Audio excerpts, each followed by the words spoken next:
As children, we learn the true meaning of being a hero. Being a hero requires great sacrifice for others, not just ourselves. We learn about the heroes of Jamaica's past and how much of themselves and their lives they had to give in building a nation we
home.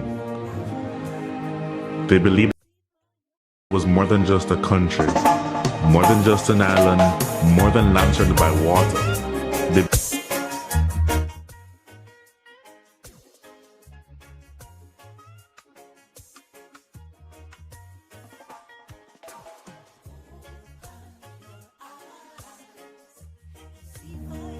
As children, we learn the true meaning of being a hero.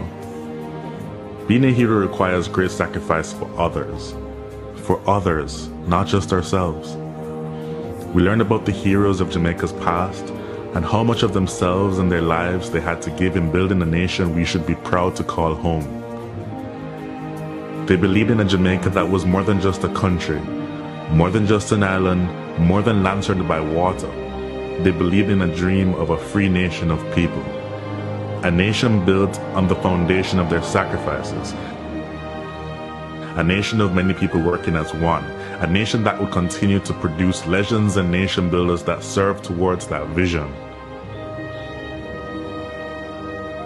As children, we were also taught the national pledge, a solemn promise, an undertaking. I would like to believe Sir Hugh Sherlock, while writing this pledge, understood the vision and dreams of our heroes. It's clear being a hero is too much to ever ask any one citizen. Luckily, the pledge does not require heroics of any of us. It merely asks that we honor our heroes by striving to advance our nation and ultimately inspire the world, like they and many Jamaicans have done. It's important we remember those words. These words.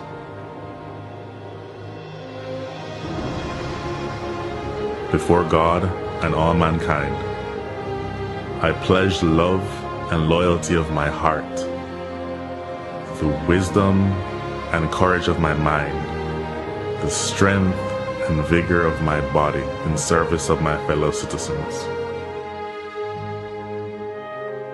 I promise to stand up for justice, brotherhood, and peace, to work diligently and creatively, to think generously and honestly, so that Jamaica may, under God, increase in beauty, fellowship, and prosperity, and play her part in advancing the welfare of the whole human race.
If you are like me, a Jamaican born and raised on this land, maybe you will remember saying those words, singing that song in a classroom or some general assembly.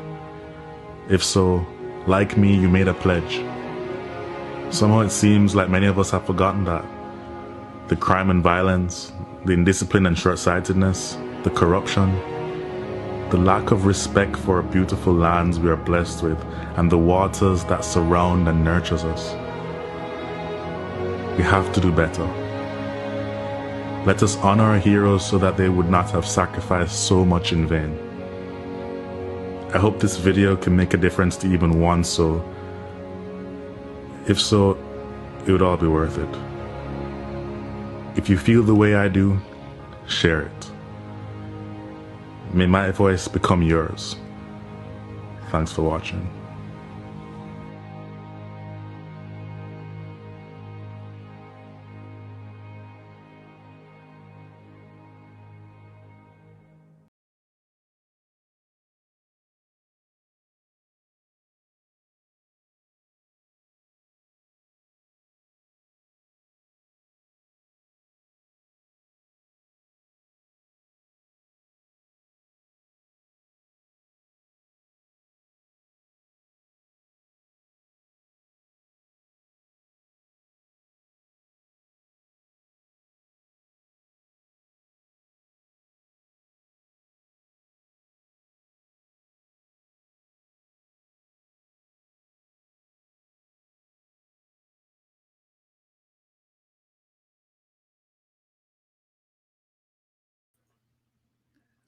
Can you hear me now? You should. There you go. Ladies and gentlemen, welcome to Come Reason with Rattigan. And as the man said in the pledge, let my voice be your voice be my voice. We're all in this together. So let me wish all of you a pleasant Wednesday evening. And we have a, how do you call this show now? It's a mix up on blender show. OT asked me today if we have a if we have like a plan, like it's a structured show, and I told her no, we're just going to just talk to the people and have the people talk to us, and then we'll go from there. Now keep in mind, people, today this show will be the last time you see me on social media for a few weeks. I mentioned it last week, and I think the week before, but we're going to take some time off. There's some things I have to do, and we will be back. We'll be back in a big way. But I'm thankful you could join us today for the last show for a little bit. All right. So as usual, let's say hello to our people. Miss B, big up yourself. ACLB, yes, indeed. Big up yourself. I'm saying Laura said, Laura, please, and thanks, better, please have a good rest. Laura, thank you so much. Much appreciated and welcome. Dorothy McCoy, blessings. And by the way, people, we'll take our time today because sometimes it just, in fact, I have a song I want to play for now. I just want to play a little bit of it. I've been listening to it now for about a week, and it speaks to me, and I hope it speaks to you. We're just going, we're only going to play about 14 seconds of it. One Indian, bless up yourself. Thank you, sir. Thank you. Well, I shouldn't say sir because I don't know if one Indian is a male or a female, so forgive me. Catherine Daly, I know that's a female. Big up yourself, Catherine. Laura Williams, what would you do without this program? Let's chat the producer. Sir and DJ Ken, great team, and even one who don't like the truth families in the chat too. We're truly best. Thank you. Thank you again, Laura. Miss E, big up yourself. Miss E, she have the hammer. So if you come over here and you misbehave, she's going to hammer you. So thank you, Miss E. Beverly, maximum respect to you as well. Karen, big up yourself. Bree, big up Bree for me. Big up on yourself. Cecile, good evening. Good evening. Welcome. Jeffrey, yes, sir. Thanks for being with us, Jeffrey. Thanks for the support. Lavina Miles, big up. Big up. Lily of the Valley, like the name there. Greetings and salutations to you as well. Wilbert Cameron, good evening, sir. Blessings, blessings. Freedom, big up yourself. Enel Cunningham, Keep doing a great job. We'll listen. Thank you. Thank you. We can only speak, Well, also we take some actions too, but thanks. Sonia Graham, good night. Marie May, good evening to you and welcome. I'm so upset to hear the EOJ coming out and saying that the cafe is lying, burn me like hot plastic.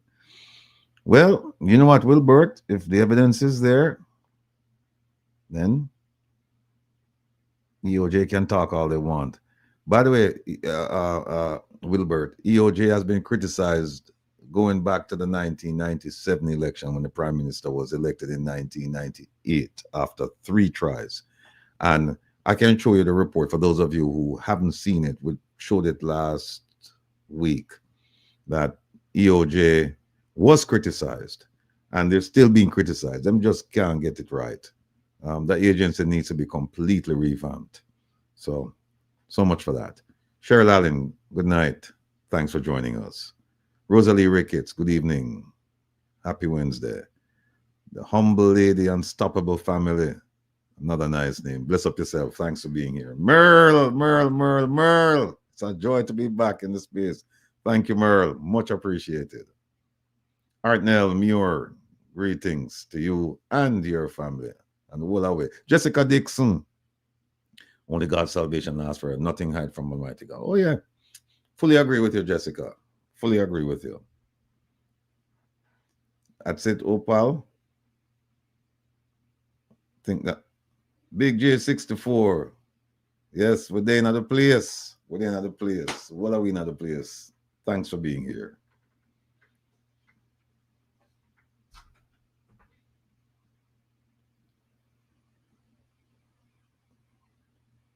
Lily of the Valley can hear me loud and clear. Yeah. Carla Ebanks, bless up yourself. Douglas, thank you as always, my brethren. Big up yourself. Lavina Miles, yeah. The real thing. Yeah, man, I'll keep the fire burning. Plain truth, enough respect to you as well. Wendy Gray. All right, yeah, we will, Wendy. Thanks for the reminder. We will. Uncle Keith 561. Yes, sir. Thank you for joining us, Uncle Keith. Latoya Gordon, you'll miss the classes. Won't be for long though, Latoya. Don, hold day. Neville Shackleford, Eddie, big up yourself, my brother. Thanks for joining us. Diana Bonner. You're gonna miss me. Nah, they're too far, Diana, man. Not that too far. Just a little break, Africa Newbie. Thank you. See, Africa wrote the letter. Andre Tolo, enough respect. Thank you. Herbie T. Yes, sir. Thanks for joining us. Inique, Tosh, revamp EOJ now. Adapt Miseto. I agree with you. Merlin Fed, good evening. Thanks for being with us. Wendy? Yeah, and that's why I have a little 14 segment of a song for kind of cheer people up, But yeah, we have faced some sad days. I'm gonna write that down so we can make a comment on that. Because I heard just before I came on, somebody called me and gave me some news about what's going on and what we should expect. And it's not pretty.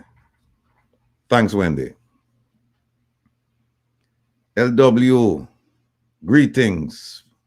Bless up. Janet Monday, good night. Thanks for joining us. Keisha Black, what was in from the wise and prudent shall be real to live, no something. Truth will prevail. Yes, indeed, Keisha. So the thing set. Taffy happen, Taffy happen. Oh, one Indian. Big up yourself, my brother. All right. Yes. We clear up that now. Thank you. Africa, thank you for sending that letter to the Auditor General. It really warmed my heart to say that people get involved in the process. Plain truth, hurry up and come back. Yes, I will. Plain truth. That's it, Opal.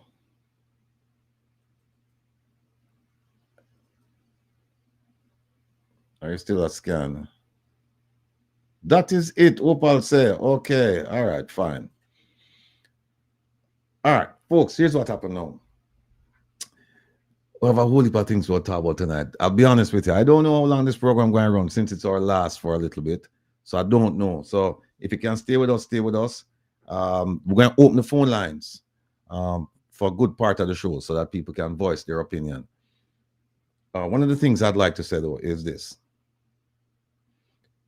I know where the frustration is coming from, and it's coming deep because of what happened with the election. And some of you are so frustrated, so disappointed that you will be tempted to make comments about, what should be done with the prime minister and what should be done with others. Let me just say that we don't condone violence around here. I know, trust me, I know how you're feeling. I know how you're feeling, and I know why you're feeling the way you're feeling. But as a society, we have to kind of suppress the anger and the idea of jungle justice to people. An election was held, and there are some questions about, some people question the whole election. Some people question parts of it, like individual constituencies.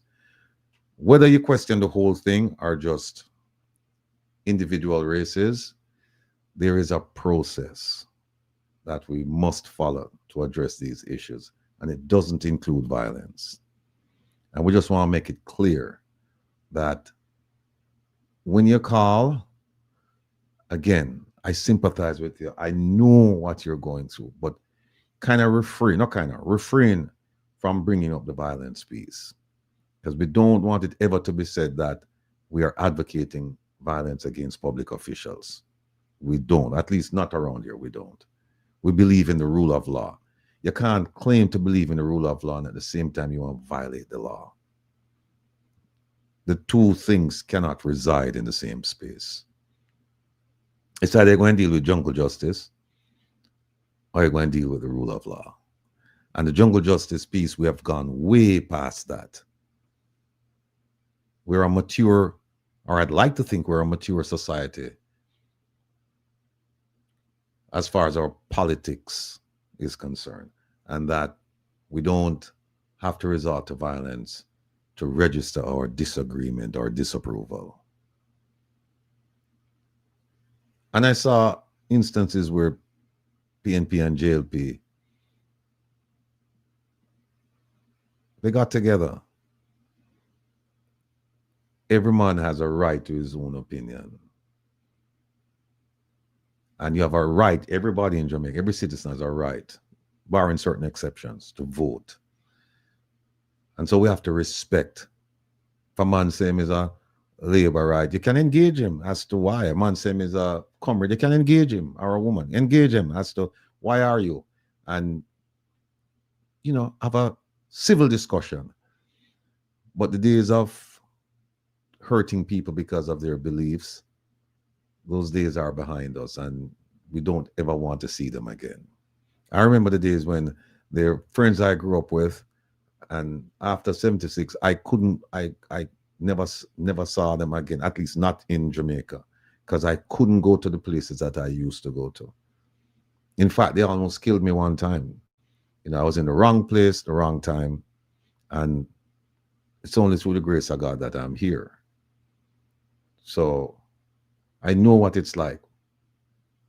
And I'm begging you, please, suppress the urge, the desire to talk about violence against anyone, especially our public official, as a result of the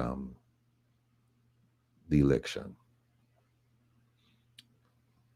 It has no place in our discourse. And along those lines, it came to my attention that a commentator recently said that, let me back up, a commentator who's a supporter of the Jamaica Labour Party, I believe, based on what I was told, made a comment that the bloggers, them, and I guess he meant people of our ilk, that we are stupid. And I heard that Andre took him to task. I think it was last night. Good for you, Andre. Um, much appreciated. Andre took him to task, and I applaud Andre for that. Applaud him. And just would like to add a little piece to it to say that if we're so stupid, then why even bother comment? Why waste time on comment about us? Obviously, we're doing something that's getting under their skin, and they felt the need to come out and say something. And if we're so stupid, you should just ignore us. We can't hurt you intellectually, philosophically, politically, and otherwise because we're stupid. That's what your impression you're giving. But think about if we had some sense. If the idea is we're so stupid, and if we're doing all of these things that we're doing, causing you upset, causing ruction, then think about if we did really have any sense, what would have happened? We have all of the sense, we have all of the brains, and we went to the best schools, got the best teachers, the best jobs, the best experience, and all of that. And we are nobodies. We're dumb, dark, and stupid, as Minister Vaz would have you believe. So if we're dumb, dark, and stupid, how is it that we're causing so much issues for you that you're going to turn your attention to us?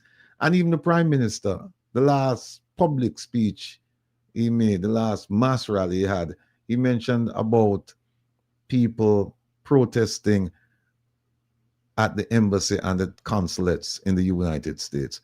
And those events took place more than a year ago. In fact, the first one happened in January of 2024.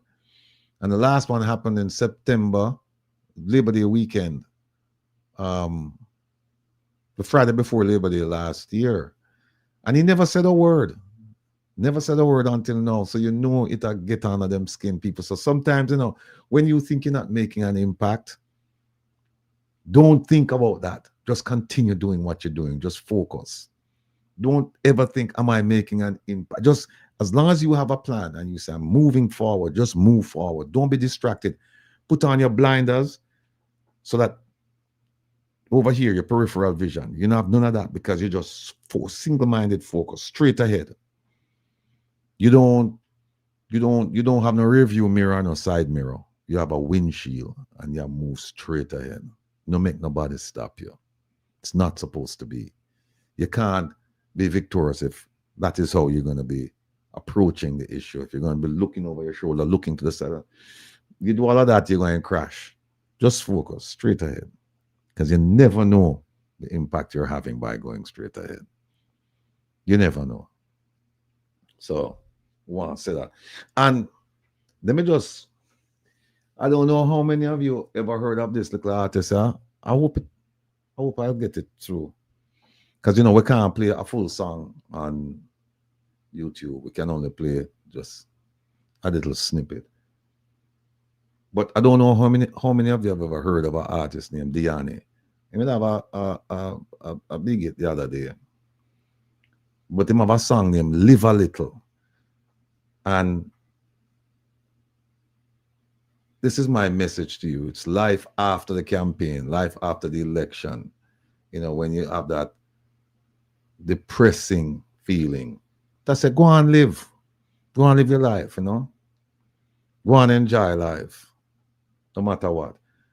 Let me see if I can get we only have to play like about 14 seconds of it. Here we go. All I wanna do is live a little, breathe a little and go and enjoy life. Cause every more to make a mickle. No matter what you trickle, cause things so alright. All I wanna do is live a little, breathe a little and go and enjoy life. Cause every more to make a mickle. No matter what you trickle, cause things so alright.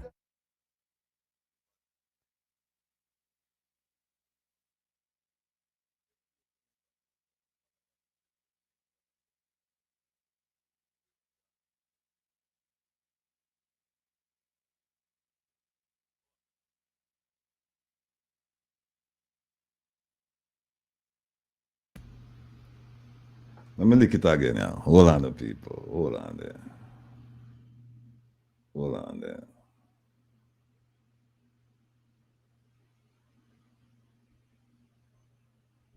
Come on. All right, here we go. All I wanna do is live a little, breathe a little, and go and enjoy life. Cause every more can make a mickle. No matter what the trickle, cause things so alright. All I wanna do is live a little, breathe a little, and go and enjoy life.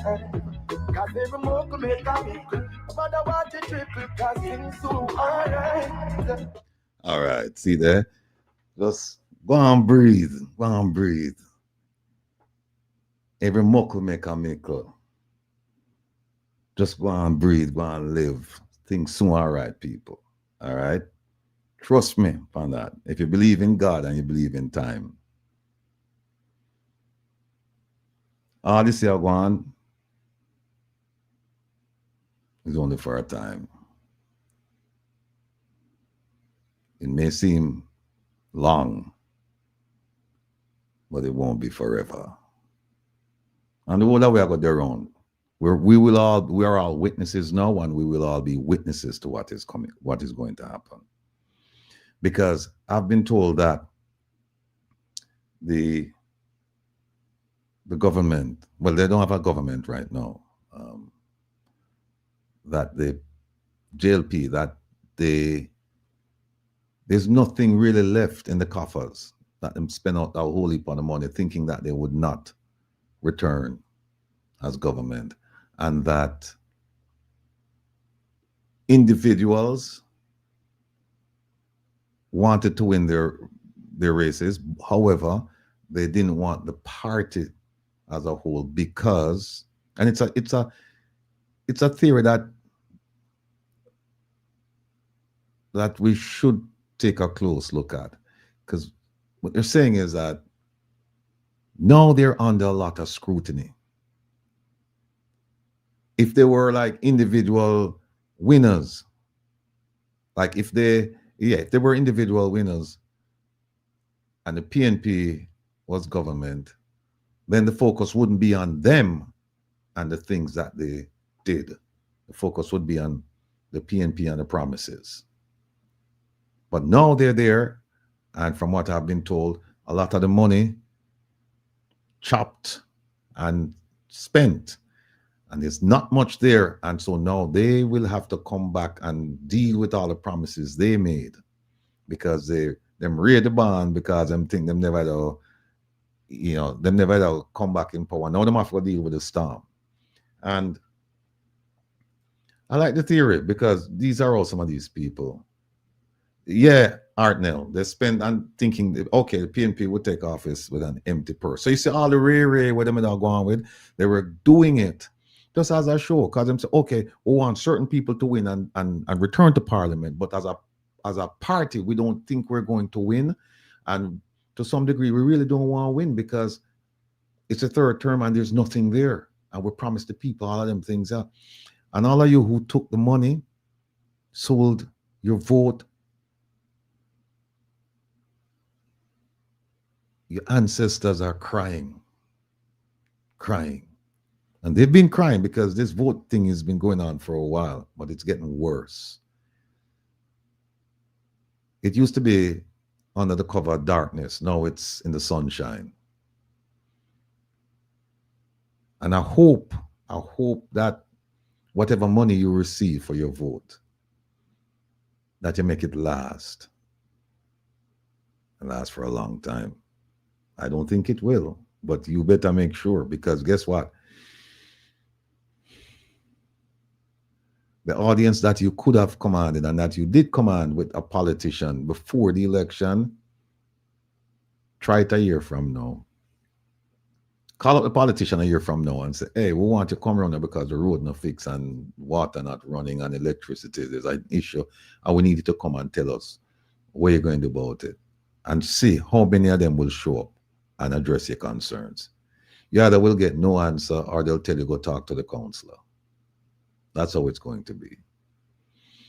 So you take the money Make it last, yo. Make it last, yo. Samantha said them I got hungry. Yeah. Yeah, Alien, for the next 5 years. As I mentioned on Saturday, somebody who was near and dear to me passed on. And we were supposed to play a little tribute. Actually, the tribute was to go back and play the segment of the program in which she appeared. And wasn't able to do it. But let me see if we can do it now. Hold on. It's the people in your life that want you in theirs. The ones who accept you for who you are, the ones who want to. See that, people? Family isn't always blood. It's the people in your life who want you in theirs. The ones who accept you for who you are. The ones who would do anything to see you smile. And who love you no matter what. Maya Angelou. That's my Mother P. And that's all of you. We're all related. Doesn't have to be by blood, but we're all related. Let me read that again. Family isn't always blood. And a lot of us, our blood relatives, we don't even consider them relatives. But you had no choice in the matter.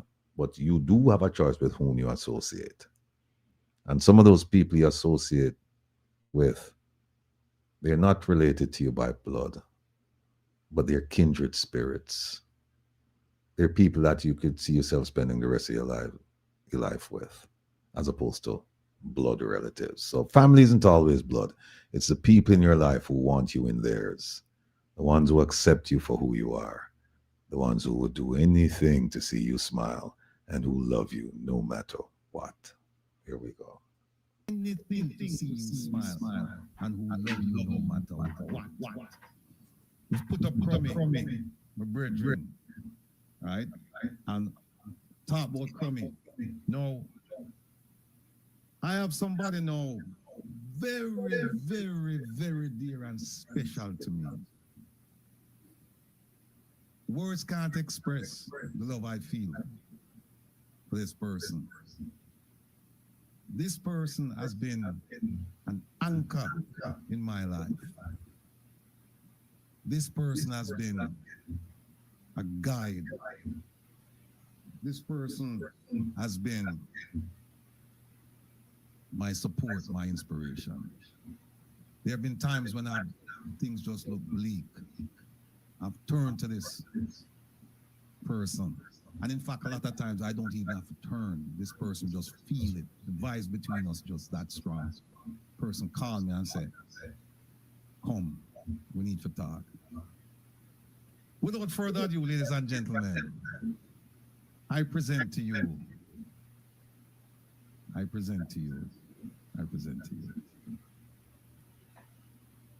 my second mother, Ma P. Ma P, big up yourself. Grace and peace, everyone. Ma P, good afternoon. Good afternoon.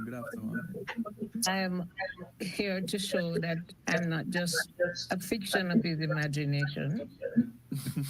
I'm alive, well, and I'm very elated, I should say, to be on his program, on my son's program today. Thank you, Ma P. Thank you. For you to, Yeah. you know, that I will always love you. And I know that what you're doing, inspiring and making the people, especially the people of Jamaica, knowledgeable of situations of which they are not aware, is like doing God's work. Ma P. Yes. Let me tell you about this lady. My heart's so full right now. My heart's so full. My biological mother passed in 2017, right? And I love my biological mother to death. But see this lady here? This lady, she's coming just like my biological mother. The Mappy. The Mappy. The Mappy. People, let me tell you now. She tell me all the time. She said she has 3 children, all successful children, and she said, "You are the bad picnic women never have." Yeah. Yeah. She tell me that you're the bad picnic, and I'm telling you, folks. Sometimes I've learned so much from this lady. She is a reservoir of wisdom. I'm telling you. Thank you. When you sit down and you talk to her about any subject, she's well versed. Well versed. Trust me. You will never get bored sitting down just talking to her. Right? Her mind is as sharp as if she was, 16 again. She's actually 17. Well, I'm telling you, this lady here, to know her is to love her. And I'm beaming with pride right now that when I saw her and I said, "Mapi, boy, come from over." And she said, "Of course, son. Whatever you want, man. I'll come on your program." I tell you what, tell you something, people. You see, when I go to New York, if I go to New York and I don't go look for Mapi, big trouble me, if she ever find out. And usually she find out, and then it's big trouble me, big trouble me, because it's like I cannot go there and not see this lady. Cannot go there and not see my mother. Cannot. She treat me. Don't treat me. I am family. She not treat me like me a family. I am family. And Better than to treat our daughter. You see, hear this and no.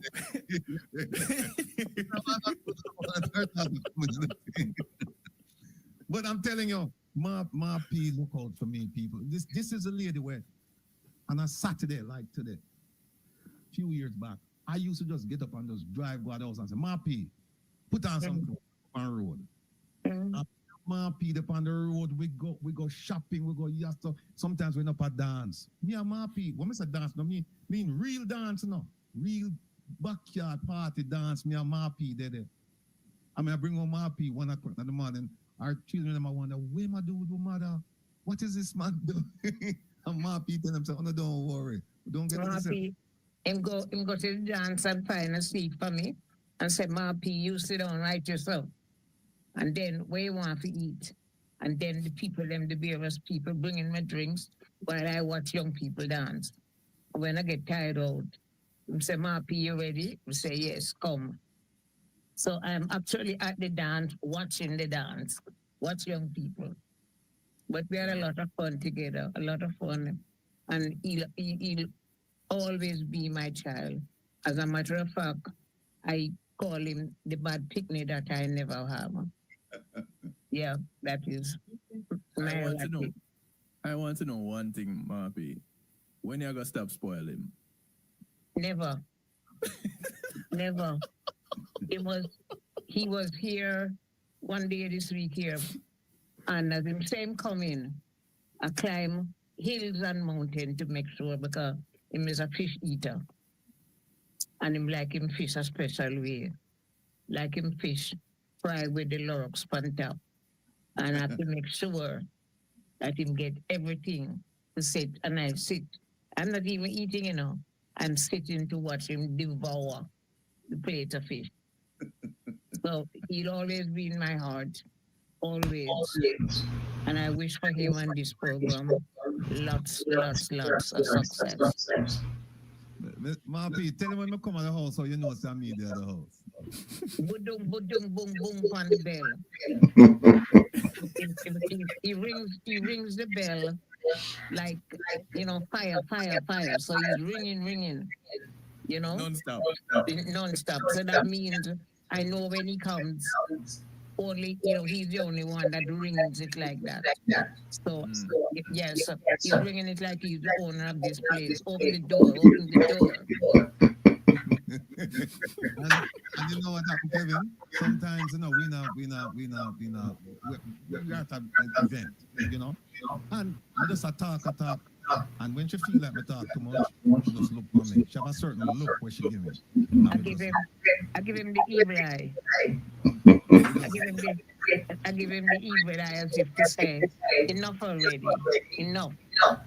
Because when he gets talking, Yes. like it's non-stop, and then sometimes something's coming out that should not even be said, because he's just talking. Yeah, and then Anyway, she will take me to the side and say, "You chat too much." make you have to chat so much. When I don't work, I just do my head like come over here, and when he That comes, is it. you chat too much. See? Now, No, this is a powerful woman. man, I'm telling you, and I'm so happy that the Almighty has granted her longevity. Yeah, Pray, yeah. every day I pray for this lady, I every thank single you. day, I thank you.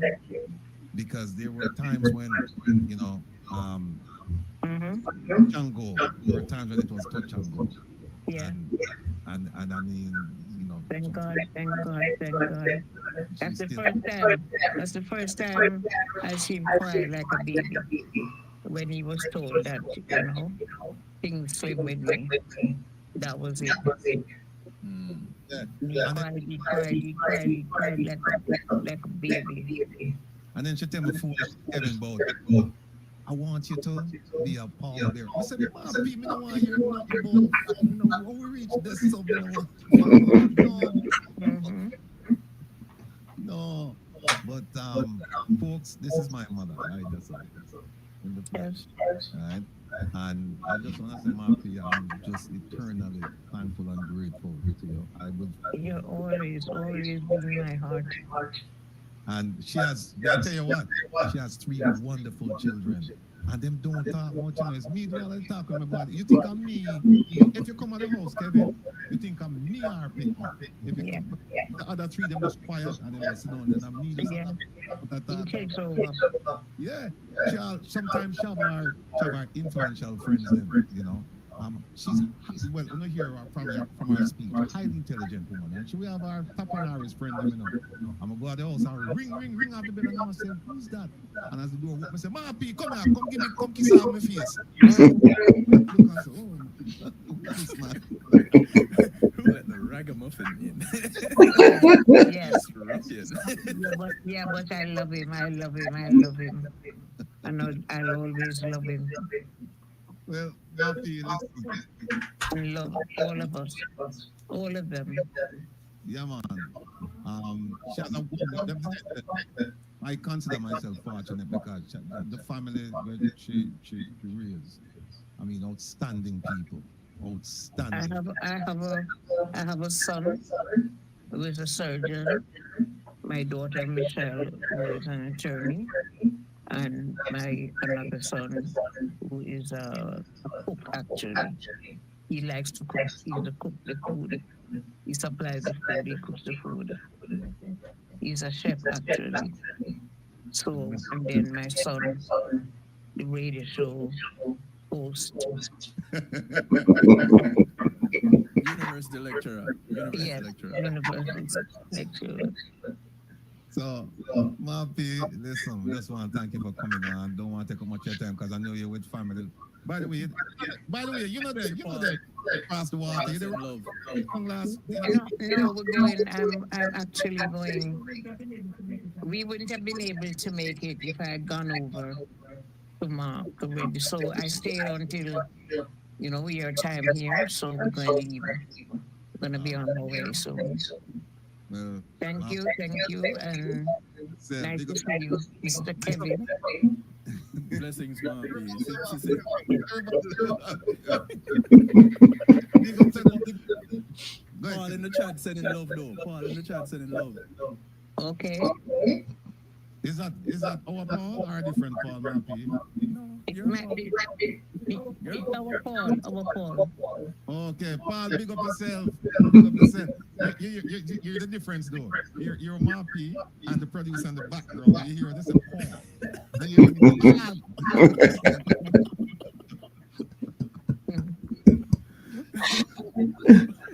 oh, safe trip. Big up Mark and his wife and everybody for me. And we'll talk soon, all right?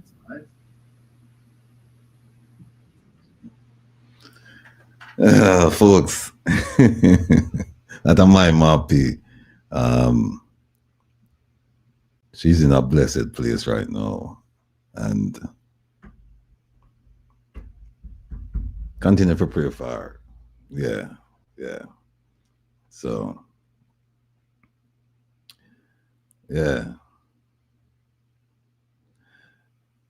All right. Kind of get a little emotional, yeah. So, but I'm sure all of you have a mother, you know, a second mother like Mappy. And if you don't find one like Mappy, find a second mother, you know. We had some good times, and she has left an indelible mark in my life. And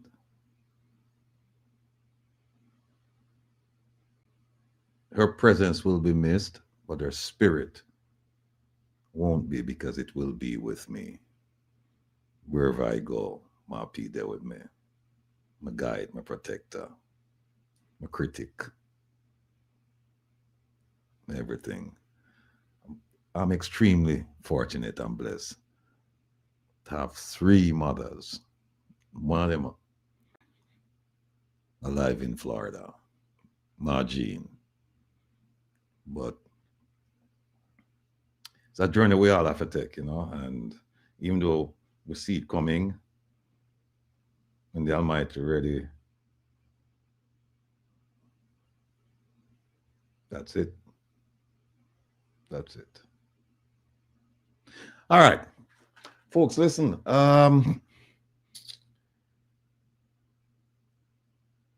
We'll get to it, but I just need to remind you that whenever you make a donation, if you go to change.org to sign the petition, please, please do not make a donation there. You make a donation to ojldf.net. That's our website. There is a tutorial on our website, OJLDF, concerning the Magnitsky petition.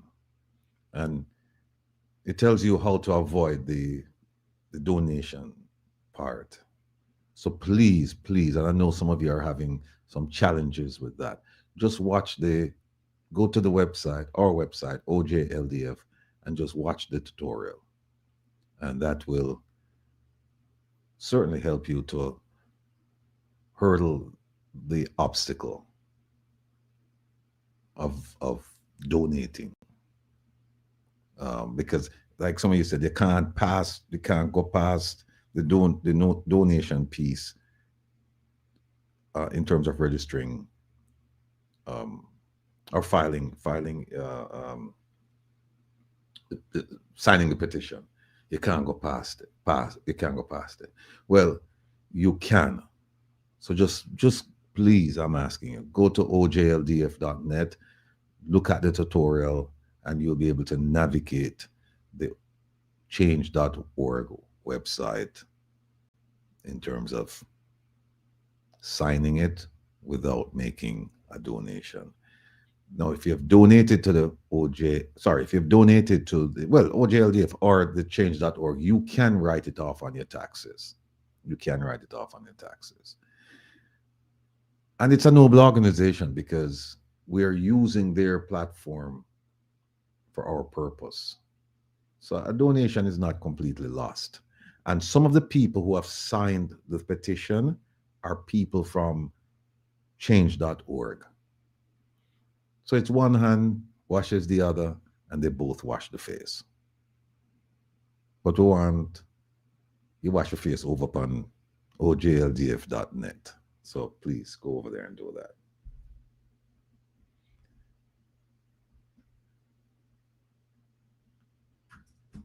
Let me see what else. We have a lot of videos to play. One of them is this, and it's a staple. You see, just like the pledge, we need to play this one. And here's the thing, folks. Sometimes you will hear a video or you'll hear me say something and you'll hear me say it more than once. And there's a reason. I was told by a dear friend of mine who's an educator that repetition is essential to understanding.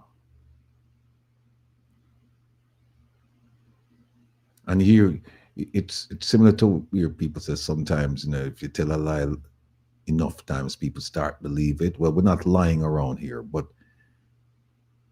it's all about the truth. But we need to apply the same principle. We need to keep saying it, keep saying it, keep saying it, because some of you hear it and it doesn't stay with you. You hear it and it sounds good when you're listening to it and you clap and all of that. But a day from now, we'll ask you what happened there, and you won't remember. Or you get into a conversation with someone and a point that was made that you should use, you've forgotten it. So we just need to keep hammering it on. It's called reinforcement, repeating the thing, repeating. Here's one that should be played every day. Every day of the week, this should be played. Other day, I'm not just a citizen of Jamaica. As a citizen, it's telling you where you belong. I am more interested in looking at this problem through the lens of an owner. It is actually true that all that money in the bank belongs to us. All the government's assets that the Auditor General is talking about, this thing named government, is really the people's. That's the first thing. I'm an owner. The second thing is I have to look at it through the lens, not just of a voter. Yes, I said there's an election coming up. That election is actually a hiring mechanism. I am employing 63 public officials who have to step aside, and we have to revisit who. So if I'm employing them, that makes me what? An employer. As an employer, I don't have the responsibility of a voter. A voter has one thing they have to do really almost every 4 to 5 years, dip your finger. But an employer has to be paying attention what? Far more often than that. And the last thing is, I am not just a taxpayer. A taxpayer is the person who Parliament write a law and say, you have to give me this. I see it as I am a financier, because everything that the government is going to do, I am financing it, and I want a return on my money, because that is what a financier wants. So Jeanette and the team at JAM sees themselves as owners, employers, and financiers. So when I'm a financier and I hear that Barita or whoever is fooling around with my money, I'm going to hold somebody to account. How are the citizens going to do this? How are you going to make your voice heard? There are many ways. And call me the fool that I be, but I've been paying attention to governance in Jamaica for 15 years. And I sat every single time the people of Jamaica lean in and say, it nah go so. It does not go so. So who is really at fault here? Is it the employee, the 63 parliamentarians, or the employers? They are waiting for us to lean in on this matter. And there are several ways to do it. And I'm just going to share with you one way that JAMP has come up with. What people don't understand, and you're young in this thing as a politician, I said, but I've had politicians, one in particular who has been in this teach a me. long time. And I'm afraid to say, I sit down having a drink with him at Acropolis one day. And he said to me, Jeanette, the people think we don't listen enough.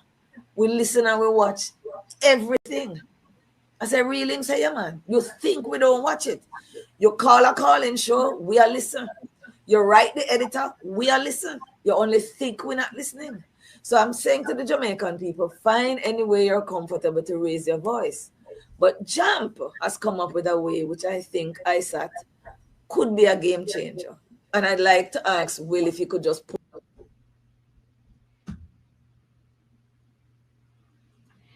Yeah, that's one of my heroines. Really significant person on the Jamaican socio-political landscape, Jeanette Calder. And when we come back a few weeks from now, we're going to play a little bit more of that video so that you can hear the plan that she has that could be a game changer for Jamaica as far as holding politicians accountable. So that's one video that has to be played day in, day out. This video, another video, you've seen it, you've heard it. Sounds funny, but it's conveying a very, very significant point, one that I made when we started the program this evening. This one we'll play it sparingly after today. We'll play it as somewhat of a reminder, particularly for those who took money for their vote. Here we go. A story about a big man who died and went to the other side. On that day, God had decreed that whoever arrives must choose where to go, whether heaven or hell. So this man was excited. He demanded to visit hell first. And he got into something which looked like a lift, and he went down to hell. When the doors opened, things were glorious. The devil had no tail. The devil had no horns. He even met his friends. They were healthy, eating well, drinking well, making merry. Then it was time up, and he then demanded to be taken to heaven. In heaven, the picture was nice. Angels floating around, good music, the Lord Almighty presiding and reigning supreme. Finally, he was asked, what's your choice? Because you are not going to be judged. There's no judgment today. Judge for yourself. He thought, you know, these bishops have been telling lies and spoiling the name of the devil. The devil is a very fine man. He looks after his people. Now all these imams in the mosque making noise, saying Satan, Satan. This man is not bad at all. And in any case, heaven seems to be overrated. As a matter of fact, it's a bit boring. That was the debate in his head. So when the angel asked him to choose, he said, I have chosen that I'll go to hell, now that I've seen it with my own eyes. And the angel said, get into the lift.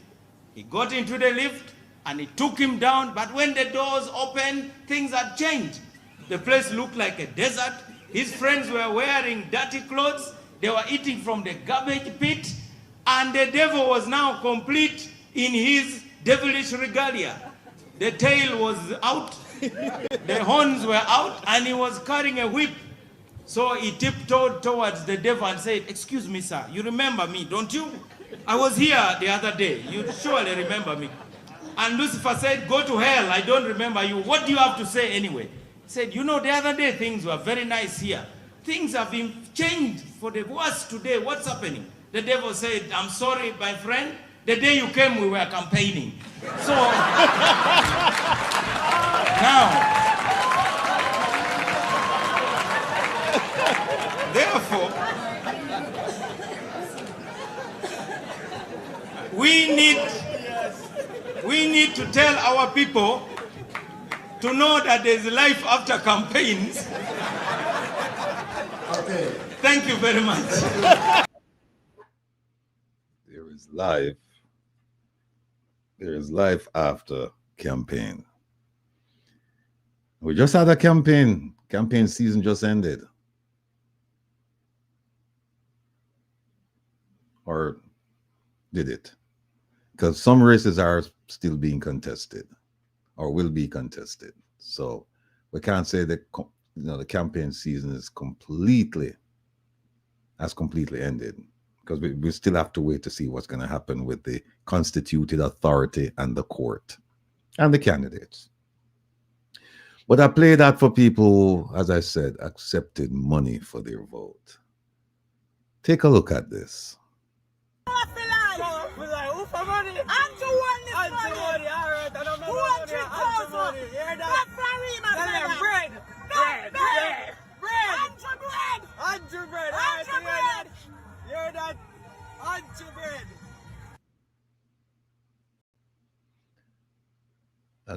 And here's another one.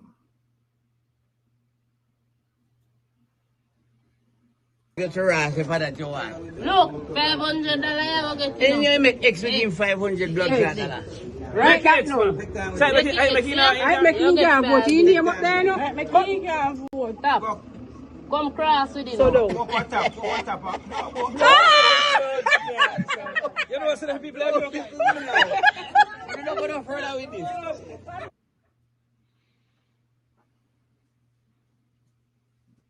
You know,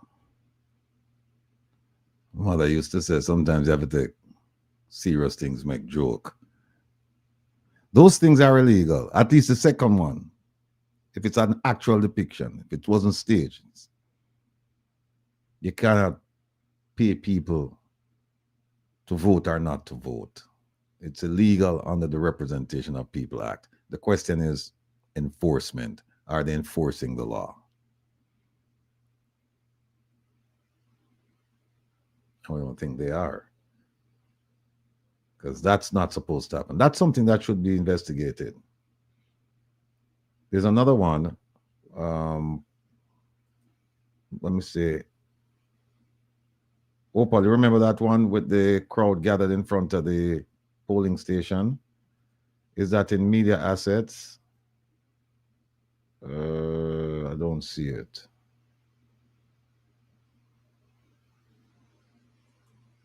I don't see it.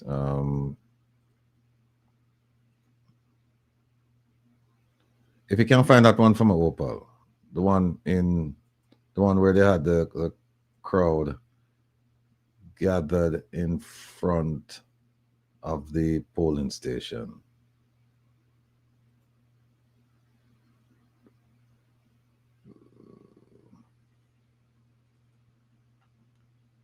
While Opal is looking for that, you can listen to this.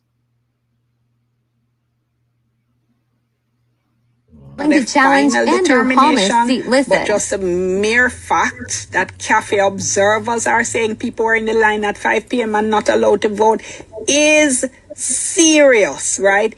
Everybody know. If one thing you know is that when 5 o'clock come, if you're in the line, you have to be allowed to vote. The Representation of the People Act, ROPA, says this, right?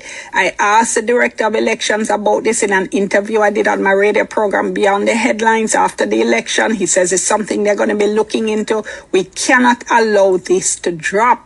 We can't drop this. This is serious. This is concerning. This has to be explained by the Electoral Office. Now, the PNP went on to say that while they respect the will of the voters, they said they can't ignore the corrosive effects of these illegal and immoral actions on public trust in the electoral process. And they said they're calling on the Electoral Commission, law enforcement, and civil society to deal with this, to take steps, they said, to confront and eradicate these practices. Now, there's another development, which is that Paul Buchanan, the PNP candidate who ran against Prime Minister Andrew Holness, says he's challenging the results. He's alleging irregularities in PNP stronghold polling stations. He claims there was a, quote, strange removal of several boxes. He says he's gathering evidence. He says he'll report the matter officially to the Electoral Office within a week. So we're tracking all of that and we'll update you on that.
All right. It's my fault. Regarding the sound, it's my fault. I'm back, right? So what happened is that, as I was saying, regarding the Paul Buchanan thing in the Prime Minister's constituency, years ago, if you had an issue with the election, if you were a candidate and you had an issue with the election and you wanted to complain, you'd have to go to court. And it would take years. It languished in court before they resolve the issue. And I was told about a case where a candidate complained about the result, filed it in court. And it was before the court until the next election cycle. And then the court decided, I think it was a few months before the next election, the court decided that the person who sat in parliament for the 4.5 years, that they shouldn't have been there. So you see how injustice could be done on top of injustice. Injustice in terms of delay, because you hear what they say, justice delayed is justice denied. And I was told that it was under PJ Patterson that they came out with this Representation of People Act. And essentially it says all of these complaints must be wrapped up within 6 months. So you will have time to file a complaint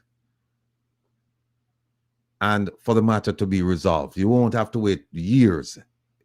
It's within 6 months. In fact, once the final count is over, you have 14 days within which to file your complaint, if you're going to file one, with the constituted authority. And then they have a certain time period within which they have to resolve it. And they can do two things, one or two things. If the election is going on and there are issues, like you want to go vote and you're intimidated because you're wearing a particular color shirt, and when you look in front of the polling station, you see a whole group of people wearing a different color shirt. That complaint can be filed with the constituted authority, and they can stop the election. They can stop an election. But most of the complaints will come after the election. And so what they'll do is they'll look at it, and then if it's credible, then they can refer it to what they call the election court. They can refer it. They can file the action. Now, anyone can file an action on behalf of a candidate or on behalf of the constituted authority. But generally speaking, it's going to be the candidate or the constituted authority. And there are some things that we need to be aware of. One of them is that you hear about spoiled ballot and rejected ballot. The important thing to remember is this. A rejected ballot is a ballot paper that went into the box, and during the count, they found something wrong with it, and so they rejected it. A spoiled ballot is one where steps are taken so that ballot doesn't go into the box. For example, if you made an X next to a candidate, and then you say, "Oh, I made a mistake," you misread the thing. You take that to the person in charge of the polling station. You say, "Listen, I made an X here, but that's not where I want to put the X. So I need another ballot paper." That the original ballot paper, the one with the X that you put at the candidate that you don't support, that won't go into the box. That won't get counted. It won't get counted as a ballot that was cast. It will still be counted, but it will be counted as a spoiled ballot, and they have to put something through it to make sure that a hole or something I was told, so that it doesn't get counted. So those things are going to be counted as well. And I know of a race, I think it's Trelawney North, where Tova Hamilton beat Wickham McNeil, and she won by 300 and something votes. But I think they have over 500. I think it's spoiled or rejected ballot. I think it might be rejected ballots. So now they're saying we need to look at those ballots to see if they should have been rejected. And there are a number of reasons why a ballot could be rejected or not. So they're going to go through that and figure that one out. So you can actually appeal based on the numbers. You could say, hey, listen, I lost by, and by the way, if you lost the election by a few votes, then you can also ask for a magisterial count, where a judge will actually go through and recount. But the important thing to remember is this. Well, there's several. If you lost the election by 2,000 votes and there were 100 rejected votes, it doesn't make sense to ask for a magisterial count, because even if they gave you all 100 votes, you're still going to lose the election. So another way that you can appeal to this constituted authority is on the basis of process. What does that mean? If you're in line at 5 o'clock and then they say, okay, polling station is closed, you can't vote, that's a serious violation. You don't need any number. You don't need to have 100 people in it. You could just have just one person. You could just have one person in there and it's going to be a problem. Another one is if you have a whole bunch of people lined up. If you have a whole bunch of people, Steffi Sweetie, yeah, may I check it now? If you have a whole bunch, all right, I'm going to send these off to Opal and then we can just go through them. I hope, Opal, I'm sending you a bunch of videos and we're going to play them. We're going to play them. Just put them up for me, please. Another one is, like I said, if you have a crowd gathering in front of a polling station, and let's say they're all wearing green, like the one, the video I saw. If you're wearing orange, you are not going to go past that crowd to go vote. Chances are you're going to feel intimidated. That's a part of the process that you can complain about. Another one is if you have people gathered in front of the polling station wearing a certain color or wearing no color at all, it's a problem, because under the law, you can only congregate. You must, if you're going to congregate, you must be at least 100 meters away from the polling station. You can't congregate in front of the polling station.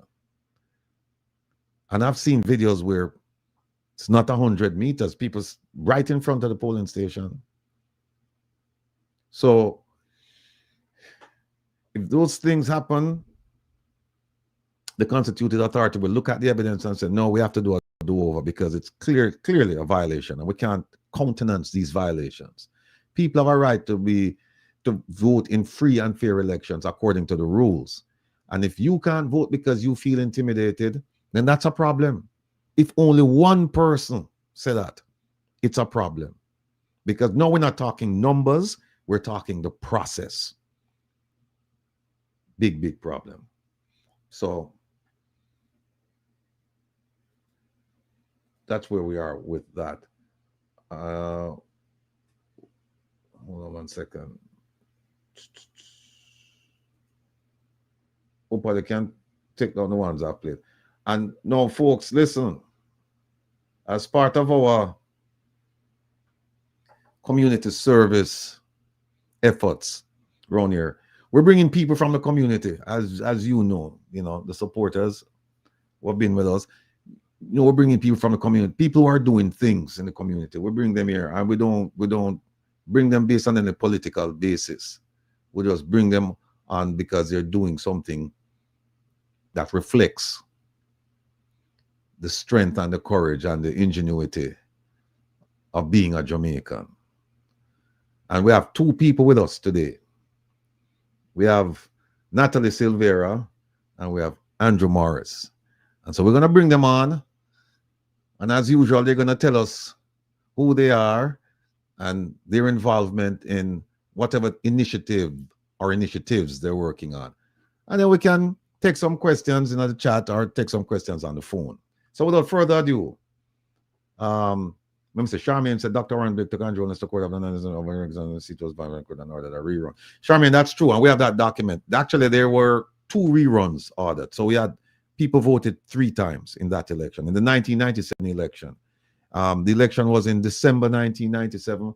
A rerun took place in March 1998, and another rerun took place in June 1998. So you're correct, but just add another one to it. Yeah, just add another rerun to it.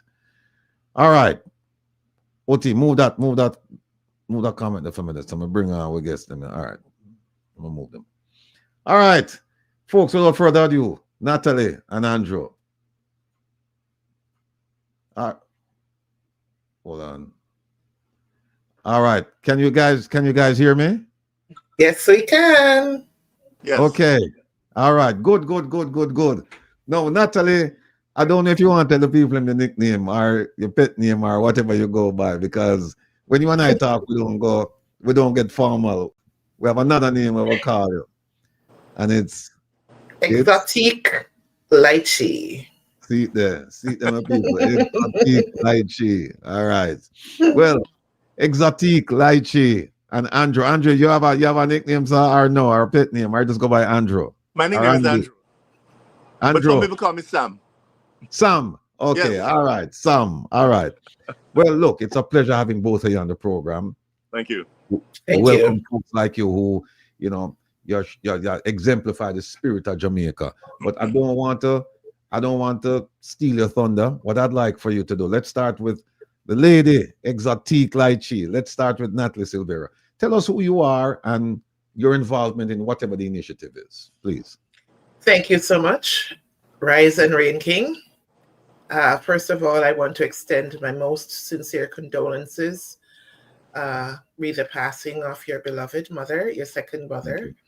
Thank you. I do hope that her etheric energy rise to its rightful place and that you guys find comfort in your time of mourning.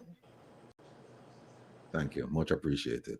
You're welcome. So my government or my given name is Natalie Silvera. Exotic Lychee is my AKA, my pseudo personality, my radio name, my other person.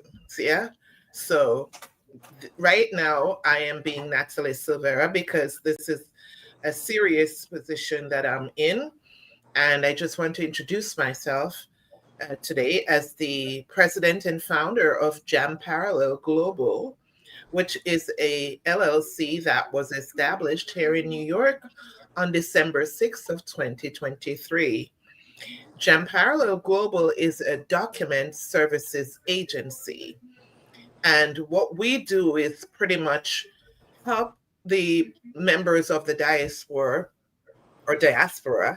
to complete certain forms for the application or the acquisition of vital documents such as birth certificate, marriage certificate, passports, green cards, visas, citizenship, you name it. So that is the core function of Jam Parallel Global, and pretty much we are here to serve the Jamaican diaspora. All right, thank you. My pleasure. Sam, talk to us. Your role, your responsibility. Yes, sir. Name is Andrew Morris, and I operate a business in Long Island called Sam's Caribbean Marketplace, hence the name Sam. We've been around since 1993, serving the community. We sell all kinds of Caribbean groceries. But in addition to selling groceries, we also provide lots of services. And one of the services we provide is money transfer services. We can deposit money in your bank account in Jamaica. We can pay your bills. Well, we don't pay the bills directly. You pay the bills, but we can facilitate it for you. Mm-hmm. We also do things like citizenship drives for, U.S. citizenship. Back in the days, we did a lot of that with Erwin Clare and so on. And we're teaming up with Natalie to do another big drive here in the community. We also offer, we have a website. In fact, we have several websites where customers can go online and shop.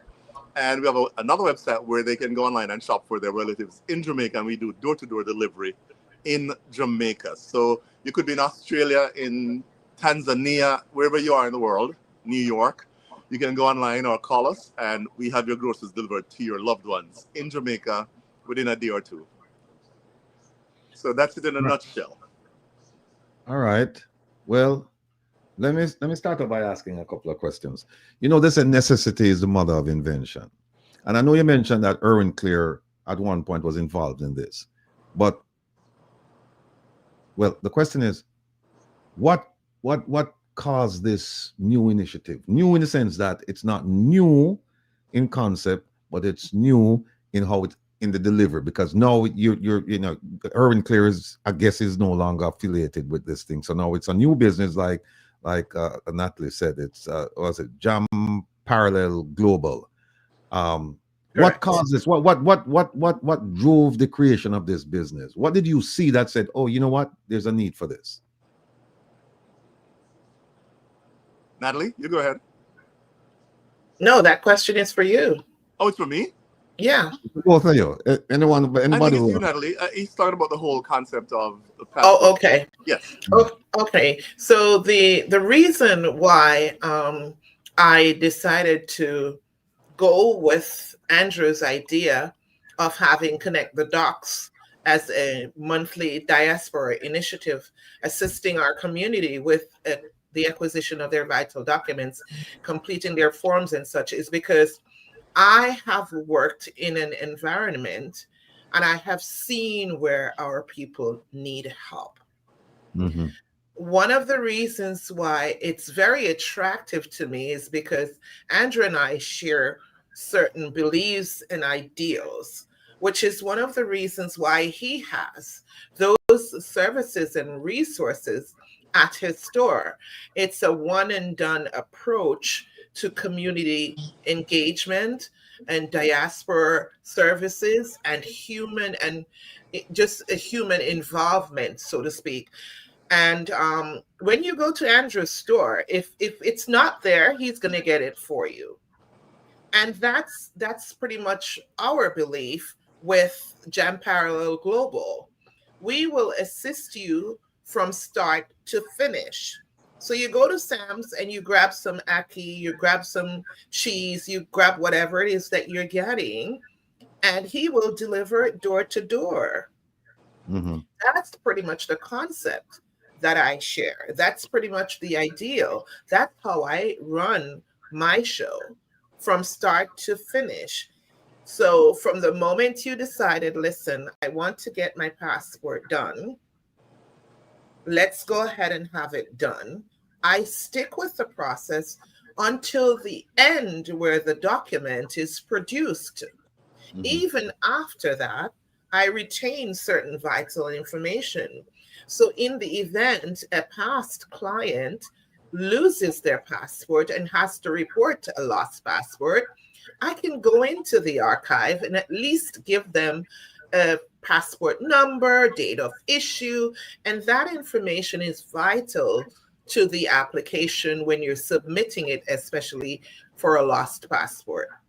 Because Sam's Caribbean Marketplace is located here in Nassau County, and this is where I service most of my clients, I figured that doing a collaboration with Sam's would benefit both of us and the community. So people who are walking in, they're doing their Western Union, they might have to ask somebody else to go send the money for them because they don't have proper identification. I figured that if we come together, then there is value in the services that we provide when we bring them both together.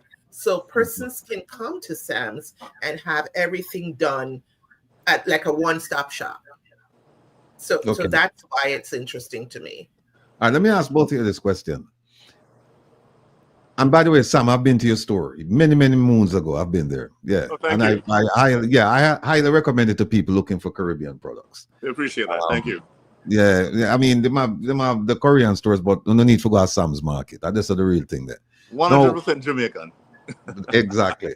Now, let's say that Rattigan said, you know, I want to get my passport, and I go to the consulate and I fill out the form and I pay the fees. I submit the the photographs. I give them everything that they've asked me for. And if my brother should come to you guys and say, okay, I'm gonna come to you and I'm gonna give you all of this stuff, give you everything that my brother Rattigan gave to the consulate. Tell me what's the difference. How is it that your service is going to be quicker or more efficient than going to the embassy, to the consulate in New York and doing it myself? I will answer that question. That's one of my favorite questions. Okay, so we know that people are different, and each individual has their own story, their own lifestyle, their own patterns, right? So you, first of all, when you go to the consulate, the application must already be completed. Every T crossed, every I dotted, and the form has to be notarized. Your signatures must be compliant. Your photos must be compliant. All supporting and source documents must be original, no copies. So how do we help to expedite the process of submitting the application and submitting a compliant application? Because of my years of working in that environment, I will get it right. I can guarantee you that we're going to get it right the first time. Mm-hmm. I have the eyes that are going to pick up the errors, the misspelling of the names, the signature that is not consistent. I can tell you the documents you're going to need before you submit the application. So that takes away the possibilities of you submitting the application and having to return to the consulate multiple times because the documents that you're producing are either not compliant, not original, they're copies, or or you need more documents that you can't source yourself. For example, if you have an old birth certificate that looks like a rent receipt, we can actually get the birth certificate for you, the new format birth certificate, and we can have all those documents together and submit them on your behalf. Not only that, we stay on top of the process with constant updates. So I can pick up the phone or I can send an email to somebody who is handling the case or the application, and there's accountability. So I know who to call, when to call, what status, where it should be by now, and stuff like that. We also, with the collaboration with Andrew, we can receive the passport for you. Like a recent applicant that we had is a truck driver, and she's over the road. She's gone all the time, sometimes for weeks at a time. Who is going to pick up the passport or collect the passport when FedEx rings that door? Nobody. And after 3 attempts, that passport is returned to the consulate. You're going to have to pay for a fee.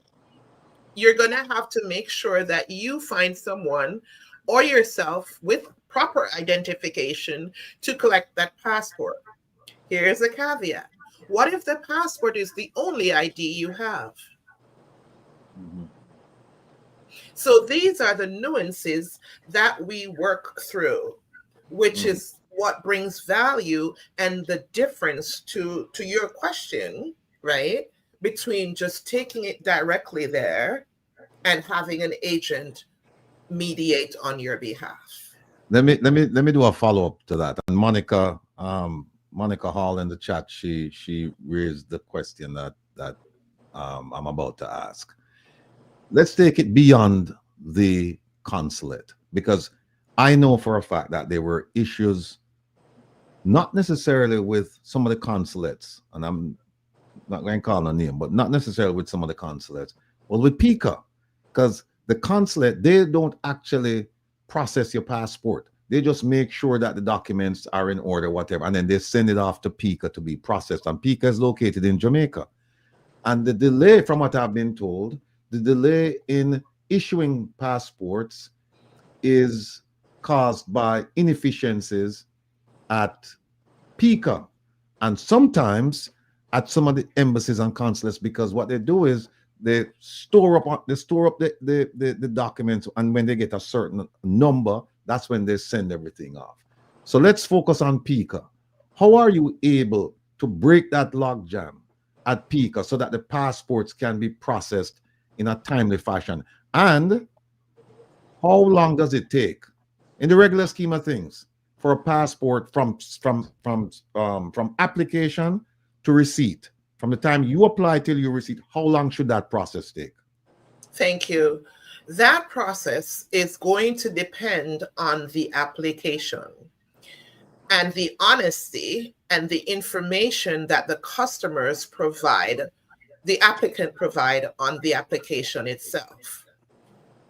It normally should take about 14 to 16 weeks, but it has come back before that. The reason for that time frame is to allow repeat signatures to be sent if it's a submission directly to the consulate or something that was overlooked, a photo or something that was, not compliant. And most of the times the delays are caused from signatures, photos, and people outright lying on their applications. One of the most popular questions that people refuse to answer honestly is the marital status. Now, if I quote a time, I say to you, okay, I'm going to submit your application on Friday, the 11th of September, hypothetically, right? And you should have a passport back within 14 to 16 weeks. Now, I can't force you to give me the information. You have to be forthcoming.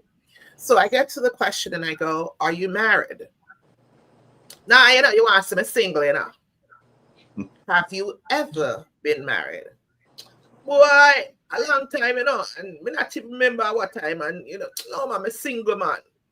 Stuff like that. You can't force an applicant to give you the correct information. We are here to take the information, give it to the proper authorities, and let them handle that. So 3-4 months later, you don't have a passport. That's not because of PICA's problems. That's not because of backlog. That's because you lied on the application. Another thing is misspelling of names. You have people who they misspell their names. They misspell their mother's name on the birth certificate. The father's name is misspelled. Or they come to the US and they actually become a nationalized US resident, and they decided that they don't want to be called Exotique anymore. They want to be called Natalie. But they didn't go ahead and submit a deed poll for an official name change on their Jamaican documents. So they come with an application that now states Natalie. Meanwhile, the birth certificate says Exotique and the American passport says Natalie. So you submit that application and you give a time frame, approximate time frame. It gets to Jamaica and they go, hold on a second, what's going on here? Right? If I receive that application, it's not passing my hands because we're not submitting documents with discrepancies in the name. Because what's going to happen is it's going to delay the process of the passport being returned. And it's also going to create problems for the applicant themselves.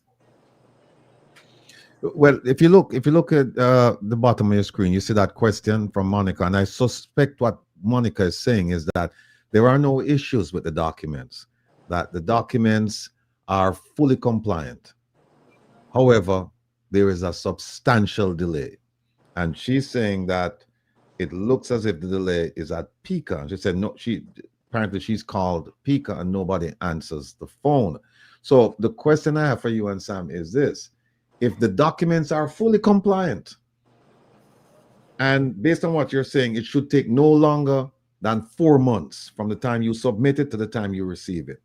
And then when you see it now like 10 months, how do you address that? Who do you call at that point to find out what's going on? apart, I know you're gonna say call me, then they should have come to you first. But who do you call? Just as general information. If they did this without the benefit of your information and your effort, and they did this on their own, who do they call at this point to figure out what's going on? Okay, that's a fantastic question. Stop calling. You don't call anymore. You send an email. One of the quickest way to get a response is to send an email. Mm-hmm.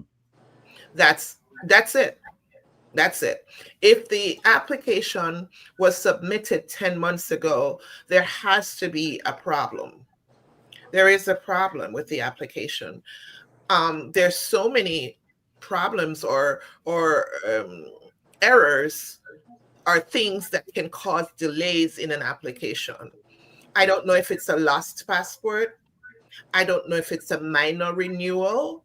I don't know the logistics of how it got to Jamaica. Was it submitted to the consulate?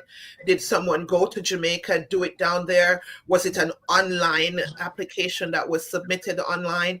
All these things must be taken in consideration before we can actually say 10 months is a long time.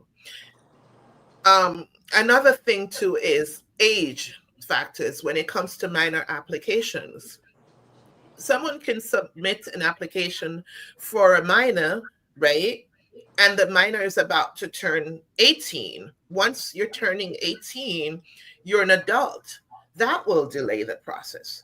So it is advisable that if someone is going to submit an application for a minor and they're close, like a month or two away from the child turning 18, you might as well just wait until they're 18. Because what's going to happen is they're going to need more information. Like now you're going to have to sign. Now you're going to have to submit your own ID because you're considered an adult. Those things will delay the application process as well. And that's just an example. All right, let me bring Sam in. No, go ahead. Go ahead. 1 second. I see a question that says, after 10 months, should you restart the process? You cannot restart a process of an application unless the document, the actual document and the entire packet was returned to you. So what happens if you do that? What happens if you had one and it's there for a year and a half and you haven't heard anything and you call, you email, and you say, you know what, I'm going to resubmit, and you resubmit. You might have to speak. You might have to speak first.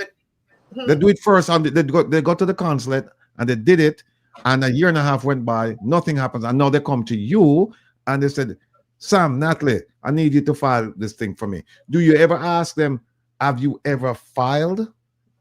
Absolutely. Okay. And if they say, and yeah, that would be a lost passport with a statement from the applicant. The applicant is going to have to write a statement as to what happened and support any documents they have, receipts of payment, any communication, any correspondence, letters, anything of that sort that comes directly to the applicant from the issuing agency or the consulate. Those things will be submitted with the second application as a lost passport. Okay. Sam, there was a question earlier in the chat. Actually, it was a comment saying that, I think it's someone from Tennessee, saying that they need a marketplace like yours in Tennessee. Have you explored expanding your business beyond the tri-state area? So we've done that we have a website, and we have a beautiful website, brand new website. We had a website since 2002, by the way, selling pork tail and mackerel and green banana, pigtail, and ackee and everything online for since 2002. And then this year we upgraded the website. It's sams247.com, SAMS247.com. And we ship stuff every hold on 1 day. second, Sam. Hold on 1 second. Opal, could you put that up for me, please? Could you put up that Sam's website so that people can see it? And there it is, sam247.com. SAMS247.com. Okay. And so it doesn't matter where you are in the United States, you can go online and your order comes in today, we ship it today. Generally, if we have the products. If we don't have it, then we'll let you know that, we don't have the products and or we don't have one or two of the products. But if we do have the product, we'll ship it the same day the order comes in. And it depends now on how long it takes FedEx or the post office or UPS to get it to you. But yes, so if you're in Tennessee, it's no big deal. You can still get your police button. You can still get your bag juice. You can still get pretty much anything you want. One of our customers once said that she told her sister that if Sam's doesn't have it, you don't need it. So if you need it, Sam's probably has it. Well, you're in a market where there is tight competition with the Korean stores. I mean, in Brooklyn, you have some of them. You have some blocks like on Utica Avenue. You have two of them on the same block, right? How do you compete with those people? What's the price point difference between you and like some of these Korean stores? So I'm going to tell you a little secret. The Koreans control the Caribbean food business in New York. Let me say that again. The Koreans control the Caribbean food business in New York. Why we not control it? How come we not control it and not offer everything? I am baffled. I am amazed that we have, pretty much sat back and let this happen. They are the importers. They are the distributors. They are the wholesalers of Jamaican food in New York. Okay? Because they see money. They see money in it. They don't really care about the food. They don't care about whatever. But they see money. And for some reason, we've ignored this completely. We have done other things, but as far as this kind of business, it's not easy, but we just don't do it. And so the Koreans pretty much run the thing. So the competition from the local Korean store and then now the big supermarkets, because now, all the big supermarkets are also carrying Caribbean products. The Walmarts are carrying Caribbean products. Amazon is carrying Caribbean products. You can find Caribbean products now so many places. When we started our website 20-something years ago, we were pretty much the king online as far as carrying Caribbean products. We still are the king, but there are a lot of other little princes now who, they don't have the variety and the number of products that we carry. But I tell you, it is really a competitive marketplace now because everybody says Jamaicans have money and they don't care where they spend it. And so we're going after them. There are Jewish people in the business. There are Koreans in the business. There are Hispanics in the business selling Jamaican food because they know that this market is a vibrant market. They know that we are very passionate about our food. We're very passionate about our country. And they know that we're going to come if they sell it. And if they sell it for 10 cents less than a Jamaican will leave Sam's and go buy it from someone else for 10 cents less. Yeah. Unfortunately. Isn't that crazy that someone would leave Long Island and spend the gas and the time and drive go Queens or Brooklyn and go spend 10 cents less? You don't spend over $2 to save 10 cents. It makes no sense. It makes no sense, but we don't think of it like that. If I can tell you a quick story. Sure. One time there was a new Korean supermarket opening in Uniondale, which is about, I'd say 2 miles from where we are. Well, at the time we were in Hempstead, about 2 miles from there. And I was at a Korean wholesaler, and the guy said to me, how is that affecting your business? Is it affecting your business with the new supermarket? And I said, yes, it is. And he said, oh, but it shouldn't affect your business because it's your people. You come from the same place, you eat the same food, you speak the same language, so that shouldn't be the case. So I said, well, that might be true, but people go based on price, and if they can save 10 cents, they'll go somewhere else to save 10 cents. And he said to me, he looked me in the eye and he said to me, are you telling me that your people prefer money over blood? Because in the Korean community, even though there's North Korea and South Korea, and one is communist and one is capitalist, and they fight each other, the governments fight each other, the Koreans see each other as brothers and sisters. It doesn't matter where in Korea you are, and it doesn't matter what your last name is, you're still brother and sister. So they think we have that same concept, that we believe that if you're from the Caribbean or if you're of a certain, race and so on, you're brother and sister. But so he said to me, are you telling me that your people prefer money over blood? Now, I had to stop and think for a second. I knew what the answer was going to be, but I had to think, do I really tell him the truth? And I told him the truth. I said, yes. And I tell you, he laughed for about 5 minutes. He held his belly, he went down, he bent over, because he could not believe that someone would leave a Caribbean establishment and go buy from someone who doesn't even speak their language and find no problem with that. He couldn't understand. But fortunately, I think our people are becoming more aware.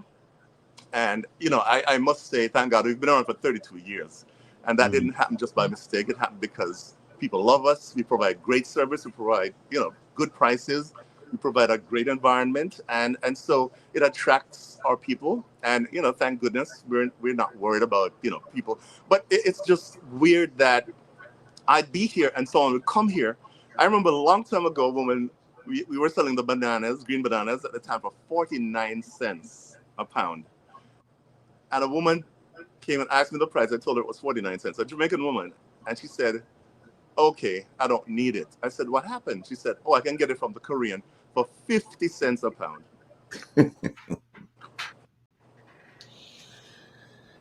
Oh, boy. That's for another show. Yeah. That's one of the prime minister. That's a fully done, right? But have you seen an uptick in the business as a result of the collaboration with Natalie now, where people now it's one-stop shopping, so they come and they can get their documents, the document issues addressed, and at the same time they can do a little shopping? Is it being advertised as that, or is it something separate? Well, I should tell you that this is our first public pronouncement of this. We haven't even started yet. We are just getting started. And so you are actually our launch. Right, Natalie? Hey, well, let me tell the people them know. This is inaugural event. This is our inaugural event. Let me tell all I want to know. No need for support this initiative, and no need for support Sam and Natalie, because we cannot afford to sit back and have people support somebody who is doing the same thing that we're doing for us. They're making money. They really don't, like something. They really don't care about the food. The only interest they have is the bottom line, money. That's it. And it's a funny thing, It's a funny thing, Natalie and Sam. And I'll tell you why I say it's funny.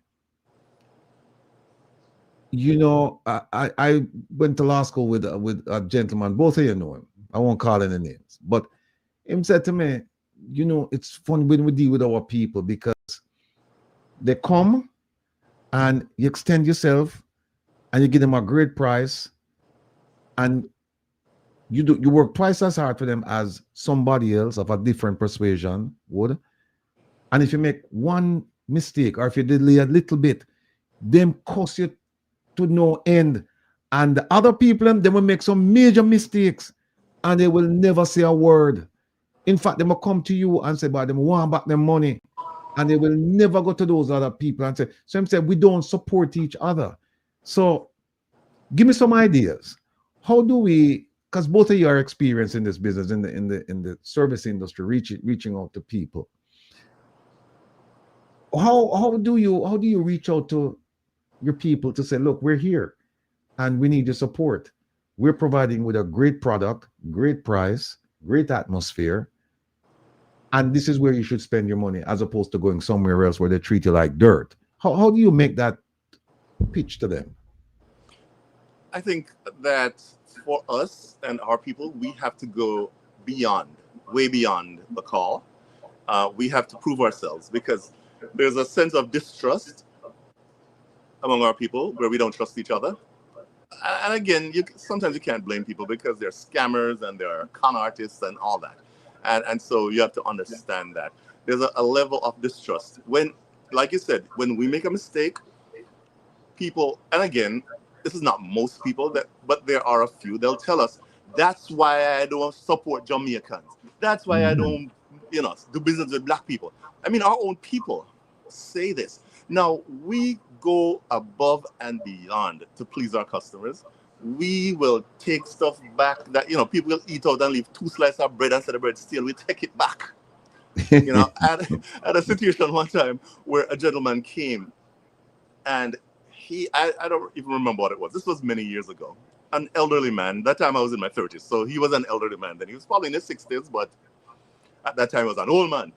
All right. And he started cursing and telling me how, that's why I know the business with them, with people. And he carried on and on and on for about 5 minutes. And I stood and I listened to him, didn't interrupt him. I made him speak. And at the end of it, I said to him, I'm so sorry to hear that. Would you like to get your money back or would you like an exchange? And he was like, oh, that's it? I was like, yeah, that's it. Just ask and it shall be given. And he was so embarrassed because he came, calling us thief and wicked and liar and the whole 9 yards. Meanwhile, I'll give you the shirt off my back before, you lose $1 or a dime with us, because that's just how we are. People say, oh, you're stupid, you're crazy, you can't do that. But that's just how we believe that the customer comes first and the customer is always right. So I think for us, for our people to do business, they have to trust us. They try us, they put a little toe in the water and say, okay, feel like a warmish, and they'll put their ankle, then, they'll put their foot, whatever. And so I'm not sure. It also takes education. We have to understand that, from what I'm told, in the Jewish community, when $1 gets into the Jewish community, 95 cents remains in that community. 95 cents of every dollar. In our community, it's the reverse. For every $1 that comes in, 5 cents remains in the community. Now, so why are Jewish people generally wealthy and our people generally are poor? There's a reason for that, because we don't spend among ourselves. We don't understand what it is to support your community. And I tell you, when our customers, or strangers, when the library is having an event, they come to us for donation. When the Boy Scouts are having an event, the parents come to us. When the school, when the church, everybody comes to us, and we support them. Because we know that we're part of a larger community and we need the support of the community, and so we have to support the community. You go to the other people and they tell you, sorry, whatever. But it's just how we are. And I think, again, to answer your question, we really have to go beyond, and we also have to educate, programs like this where we're talking about these issues, which is not really why we're here, but it comes up, and people need to remember that we have to support our own. And yes, you'll get burnt by your own sometimes, and yes, you'll get burnt by others sometimes. We forgive others, but we don't forgive our own. We've got to forgive our own and move on. It's just how it is. But it's going to be an educational event where we talk to people and remind people about the importance of community support and involvement. Where are your locations? Is it just the one in Hempstead? Actually, we were in Hempstead and we moved 13 years ago to West Hempstead. And so we're at 225 Hempstead Turnpike. That's 225 Hempstead Turnpike in West Hempstead, Long Island. And we've been here now for 13 years. We've been around for 32. Okay. And let me just tell people that look on the screen, you'll see the Diaspora Initiative. And that's an event that will be held on Saturday, September the 27th at between 10 a.m. and 3 p.m. And the location, Sam just mentioned it, 225 Hempstead Turnpike, West Hempstead, New York, 11552. And the Diaspora Initiative, it's about this company called Connect the Docs. It's a community-driven passport services, and they said they bring personalized application support and expert guidance on the spot. But it's not only this. The company Jam Parallel Global. It's not just about passports. It's about any document that you require out of Jamaica. And I certainly will use your services, because from time to time I have clients who they need a new birth certificate, or they need a marriage certificate or whatever, and then I have to call Jamaica and try and find somebody who can go down. And so this is a welcome initiative for me, and of course for the diaspora. Natalie, is there anything else you want to add to what you've heard from Sam and from me? Absolutely. As it pertains to the question that you ask, what I try to do, I always say people know the cost of everything and the value of nothing. We are a very peculiar set of people. We're Jamaicans. We're very proud. And as the name of my business imply, Jam Parallel means Jamaicans parallel to none. There's no one quite like us. And if we're spending $1, we want to feel like it's $10,000 we're spending. We're very proud and we want to feel important. We want to feel relevant. A Jamaican will walk into your store, right, Sam? And they're buying just one patty, one cocoa bread, and they want to say, welcome, enjoy your patty, stuff like that, because they're spending their money. So one of the reasons why what I see is that our customer service, we're not big on customer service as Jamaicans on a whole. I'm not talking about just, a specific entity or store or business or franchise, whatever. I'm speaking on a whole. Hospitality is not our DNA, right? Most other cultures, I will walk into the beauty supply store and they go, hey, Lychee. And I'm like, what's going on? Oh my goodness, you're back. When were you here? 2 weeks ago. You want your color? Do you want your moisturizer? They are on top of what you need. There's a store not too far from me, 270 Deli.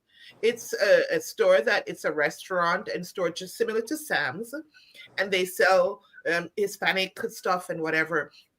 The other day, it was my birthday, July 3rd. I got a text message on my phone. Thank you. I got a text message on my phone. Happy birthday, Natalie. It's your birthday. Come to 270 Deli and you get a free sundae with your purchase of $15. And I'm like, who does that? So these are the things that will bring the money to us and keep it in our communities and in our Black businesses and let it go around and circulate and do what it does. We have to top up our customer service game. We have to make hospitality our DNA. We have to make, like they say, the customer is always right. But how about the customer is always important? Let's let that person feel important, no matter what it is you're selling. Hi, how are you? You're looking great today. What can I get you? Did you find everything you needed? That's it. So they will remember the way you treat them and they will come back. Sometimes they're not even coming back because they need the item, but just for the service, for the warmth, for the homely feel that they get. When you walk into Sam's Caribbean Marketplace, the atmosphere, it's not uppity, it's snobby, it's welcoming, it's warm, you feel like you're back home, and the products and the price, you can't beat that. You can't beat that. You understand? So that's what we want to do. We want to aim to show people the value that we bring in the services that we provide. Well, I'll tell you what, you're absolutely correct. You're spot on with the things you just said. And we certainly approve of what you're doing, and we will support what you're doing, because I think it's a service that's needed in our communities. Far too often I hear about people, the horror stories, you send my passport and at 2 years now I'm gonna get it back. And I think with your services, we can expect to see an efficiency that heretofore we've never seen. So within 4 months, people, you talk to Sam, you talk to Natalie, and you provide all the documentation required. And once they submit it, within 4 months, you should be able to collect your passport. And you can even collect it from them, because you heard the story about the truck driver who, wasn't around, and they're able to collect the passport for them. So is there anything else you folks want to say? Because, oh, by the way, I want both of you to, and Sam, I know, and we don't take advertisements on the program, but I just say that because I hear you advertise all the time on one of my buddies' programs, Rasclem. I know you used to advertise on Rasclem. Do you still do it? Because I know that they move now to a digital space. No, we don't. Not at the time. Okay. But I want both of you to consider this as home. And whenever you feel like you want to come on and convey a message, we're always open. In fact, you have the keys. You just open the door and come in. You just call me or open and say, hey, listen, well, come on Saturday, we want to come on for 15 minutes, an hour, whatever. We will make the time for you because we consider you family. Thank you. That. Natalie, I don't think you gave a phone number or is there a... Oh, yeah, they're RSVP. They're RSVP. It's a 202 number, though. Yes, that is the business number. Oh, there it is, folks. It's right there on the screen, 202-836-7386. And then the email is there, jamparallelglobal@gmail.com. And again, the event is going to be held on September 27th. That's a Saturday, from 10 a.m. until 3 p.m. at 225 Hempstead Turnpike, West Hempstead, New York. And if you can't remember the address, just look up Sam's Marketplace. Sam's right. Caribbean Marketplace. Sam's Caribbean Marketplace. Right. And Natalie, any items they should bring and what should they expect on that day, quickly? Well, RSVP is required because it's not a one-size-fits-all. Everybody's situation is different. So once you RSVP, I will reach out to you.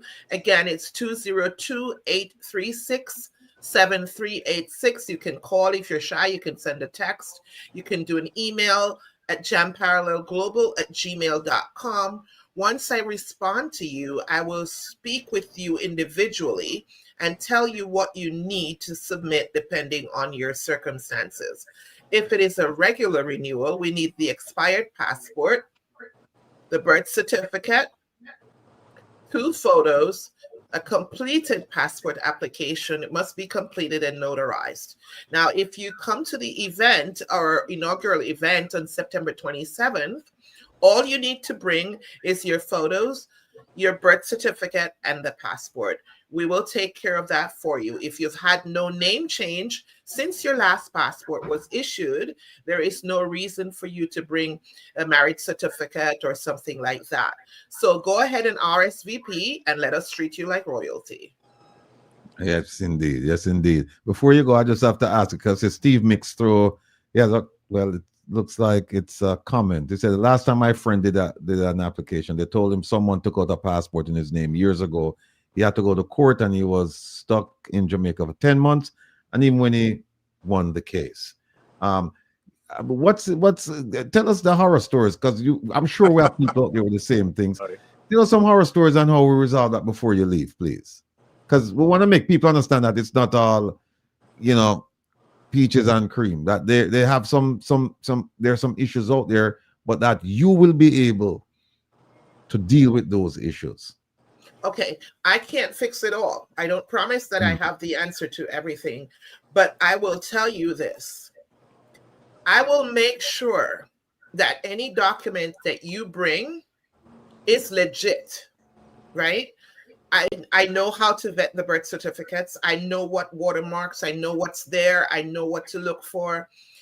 And in the event there is some kind of discrepancy, I will back you 100%. I'm not sure how somebody, what their situation was and how somebody got a hold of their passport, but I'll tell you this, do not, and I repeat, do not send your passport across borders without you. A passport should not go from one port to the next without the body dead or alive. So I hear people sending their passports to Jamaica, having someone else renew it. It's not acceptable. It's not allowed. You should not do that. When you do stuff like that, it lends to identity theft.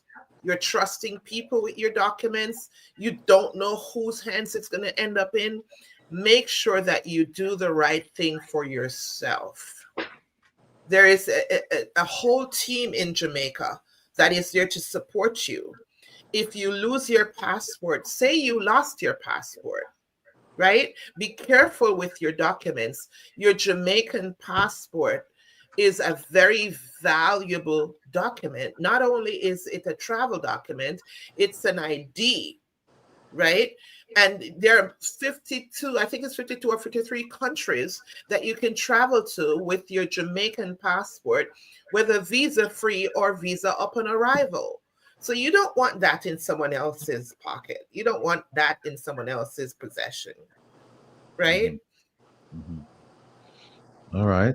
Yeah, so just be careful with your Yeah, vital Sam, documents. they're insisting that you open up a market in Nashville. Again, please go ahead and tell them how they can get the Jamaican products online, please. Okay, so you can call us, and that's the easiest way. We will take care of all the ordering for you. We'll do everything for you. The number is 516-481-6602. That's 516-481-6602. Or you can go online at sams247.com. That's SAMS247.com. And we'll get that stuff to you. And if I might just say something on behalf of Natalie, when you do your documents, your passport and so on through the new service that we're providing, it's almost like having an attorney handling a case for you. Natalie's not an attorney. But what I mean is she's going to make sure, she's going to pre-screen everything for you, like she said. She's going to sit right here and make sure that all your documents pan out, make sure your form is filled out correctly, make sure everything is notarized, and she's going to shepherd that whole thing to the consulate. If you're here in New York, she's going to go there with you. She's going to pretty much hold your hand throughout the process. And so you can go to bed resting assured that you're in good hands. You're not going to have to wonder, boy, I wonder if my passport reached. Jeez, I'm going to know. No. She's going to take that headache off you. And that's the beauty of using. I've seen her. I mean, she'll show me, she'll say, 2 documents will look, legit and everything. And one has an extra L in it, and one has 2 L's in the name, and one has 1 L in the name. She'll find little things like that, and she'll pick up stuff like that, and she'll make sure that gets fixed, or hope that whatever. But that's the kind of service she provides, and you can't pay for that stuff. I mean, it's just a wonderful service. Yeah, she's not an amateur at this. She's very, very experienced. Opal, go ahead and throw up the contact details for Sam's as well as the event that's coming up again, please. All right, there it is, folks. For Natalie, there's a phone number. The name of the company is jamparallelglobal@gmail.com. Screenshot it, please. And there's a telephone number, 202-836-7386. And you can call that number to RSVP for the event that's coming up on Saturday, September the 27th, from 10 a.m. to 3 p.m. I need all of you to just flood the place. Buy out all of something, them, And 1 second, may I interject before we go? I want to say this. If there is no other time that you should get your stuff in order, it's now. Right. Okay. And I want to let you know, I saw a question on the screen. I do help with TRN and voters ID and such like that. My people, please, I'm begging you, get your stuff in order. Confidentiality, professionalism, respect. That's my DNA. Come to me, talk to me. I don't care what happened, how it happened. Come and talk to me and we'll find a way out. Okay, you need to get your stuff together. The consulate is not there to cause problems. They're there. We are here to support you and to get you your documents and what you need in order to be on the right path. Okay, so don't be afraid. Don't be afraid. Come forth and get your stuff taken care of. Sam? And for the event on the 27th, if you do show up without making an appointment, then you'll be just coming to shop. Natalie is taking appointments for that day, so you won't come and have to sit and wait around for all day. So it's important that you RSVP, that you call, that you schedule an appointment, so you'll know which half an hour or whatever time slot you should come in. If you just show up, then of course you're free to shop and buy some curry goat and some oxtail and some bully beef and all that stuff. But you won't be able to see Natalie just by walking in. Okay, so it's important that you call her. Correct, Natalie? That is correct. And there's a question here. I love this question. It says, Mr. Rattigan, I was wondering if my kids can get Jamaican passport even if they were British born. Absolutely. Absolutely. What we first have to do is to establish Jamaican citizenship for the children. Any person born after 1962, right?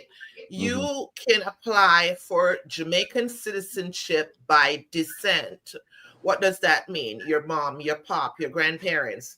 Make sure that the birth certificate has the name of the petitioner. So if it's the mom filing for the British born son, daughter, whatever, that birth certificate must have the mother's name, and the mother must have been born in Jamaica.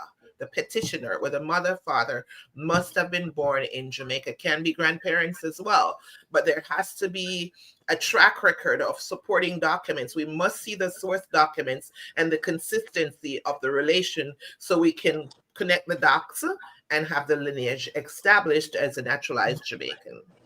Once the citizenship is given or granted, then we have the passport following. Outstanding. Before you guys go though, two things. One is, do you mind if I share your details with other bloggers so that they can advertise the program, the initiative? It's up to you. Absolutely. Absolutely. Please do. We welcome that. All right. We appreciate that too.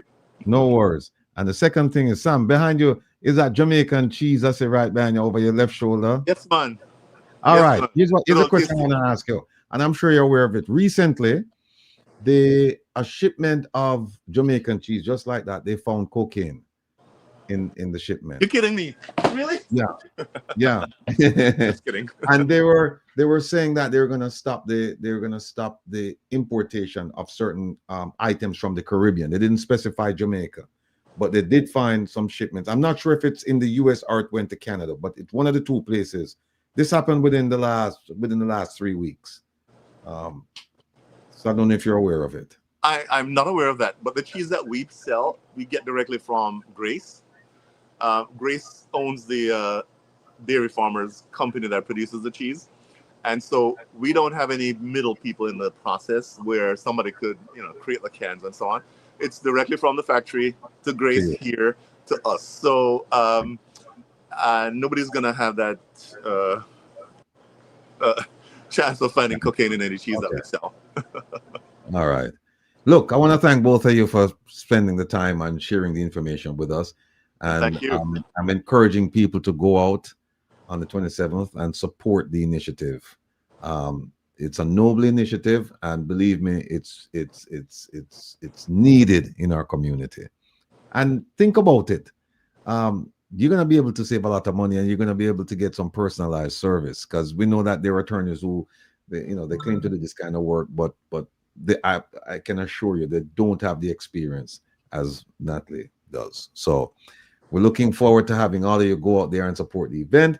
And not only the event, but also the marketplace, because as you can see in the background, a whole bunch of Jamaican products out there. So don't spot, cool stove, yellow yam, everything. There you go, sir. Tiger bomb. Tiger bomb. Right? I just want to thank both of you again.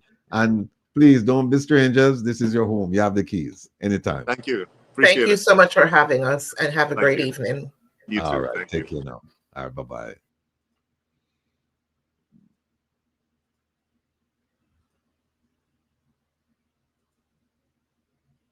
Yes, folks. Natalie and Sam. I really, really like the idea of them coming together and doing this document thing. Plus, you can shop while you're there as well and get all your Jamaican products. So it's a worthwhile event. And I'm asking all of you, if you're in the area, the tri-state area, please support the event. Caroline says, I can't buy yam online. Well, I don't know about that, Caroline, but what you should do is probably to, reach out to Sam and find out whatever the issue is why you can't buy yam online. Just find out from him if it's something that's worth doing, because they might have a way of doing it for you. So again, thanks to both of them for stopping by, sharing their time and their thoughts and businesses, because it's two of them. with us. We look forward to seeing them soon. Sam and Natalie, big up on yourself. All right, folks, here's what happened now. We have some videos coming straight out of Jamaica. We're going to share them with you. Now, full disclosure, I haven't seen these videos, but a linky send them to me and say, show them. And I don't think Malinky would have sent me anything that's, you know what I mean? That's not, that you can't play during a family program like this one here. So we're going to play them and then we're going to make some comments. Let me see which one. Of course, you know, we always have to start with this gentleman here right now. I've always said to people, do not trust the words of politicians. Do not trust the words of politicians. Of course, please take him at heart. And then let me move this, the vote buying people. Let me move them out of the way. Let me move this lady out of the way. And what else do we have? All right. Are these all the videos? Opal, because I only see 1, 2, 3, 4. Let's play them. Yeah, man. I get problem on the junction already. Oh, it's a go. See, traffic they got way down, so. That is one.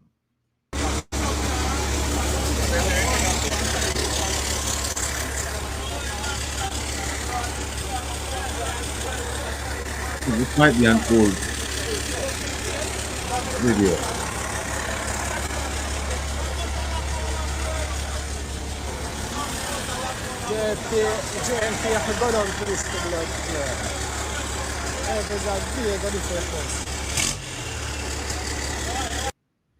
Yeah, I think that one.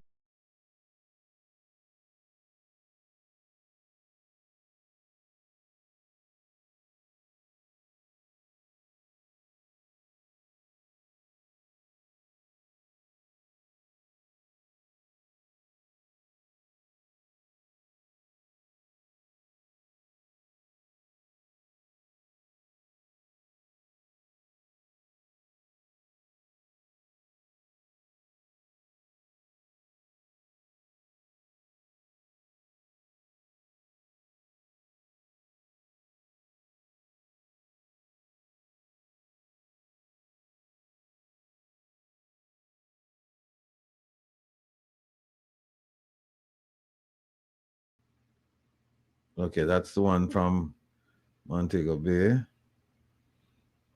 And let me see. Hey, brother. Two, you get from watch you come up here. 2 passengers coming in a Port Marathon. And see who like enemy. You're not going to the bus. You don't go to the bus. 100 bus. You're not going to the bus. They're about selling back to hotel about use car staff. Empty car out of Port Marathon. Yeah, Opa, they can move those for me, please. I think we had more videos though. I think it's more than just 4. Let me double check.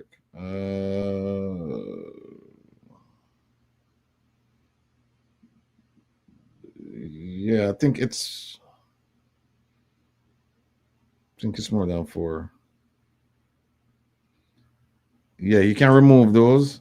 We have more. Let me see.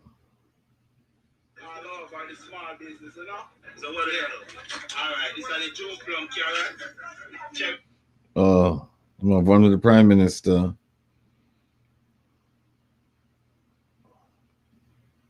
And we have 4.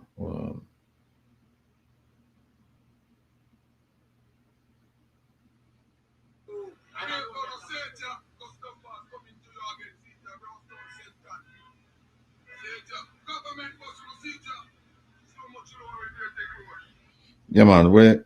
Yeah,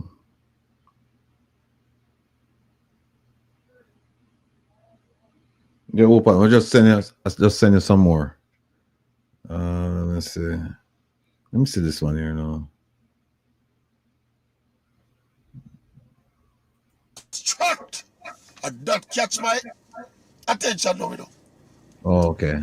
The person was tracked and their identity discovered. Put a look pause this one. So the big Prime Minister of Jamaica and tell me same government attract young people on social media where make comments. A dictator something this, a Putin this, a Russia this.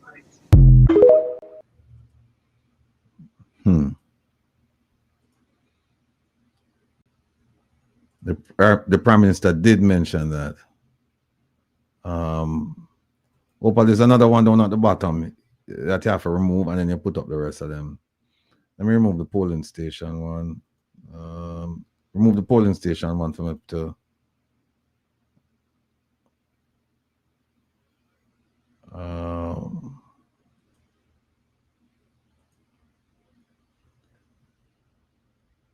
Give me a second, folks. Let me just.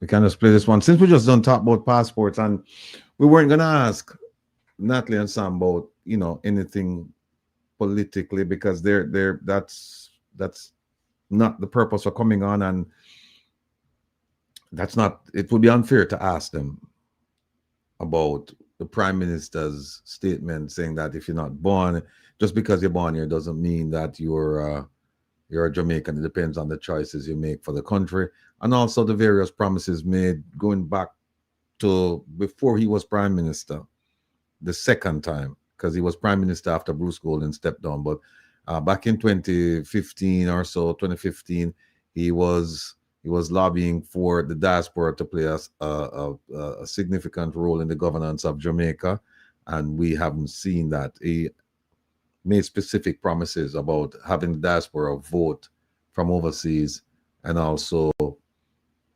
occupy a seat in the Senate, and we haven't seen that. And if you read the constitutional reform document that they submitted to Parliament, it does mention diaspora issues, but those issues would not be brought by a member of the diaspora. Those issues would be brought by a senator from Jamaica, living in Jamaica, who would just raise diaspora issues, which that wouldn't make any sense, because now that person would have to reach out to a whole bunch of people in the diaspora and say, what's your issue? What's your issue? What's your issue? And that wouldn't work. You need somebody who's here. But be that as it may, folks, let me just tell you, when the politicians come and tell you that they're going to do a Senate thing for you to be there, even if you believe them, believe this, it's not going to happen anytime soon. And even if they're genuine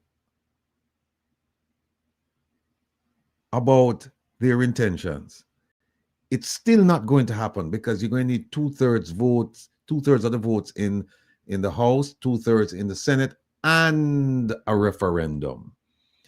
And a referendum is a very expensive proposition. You're not going to just have a referendum and just saying, Jamaicans, do you want a Jamaican who lives overseas to come and sit in the Parliament and conduct government business? They're not going, it's too much. Too much for that single issue. So they would have to put that I think, with the repeal and replace document, a new constitution. They'd have to put that in there and then go over it with everyone, sensitize people, educate people about it, and then send it out and let people decide. So when they tell you that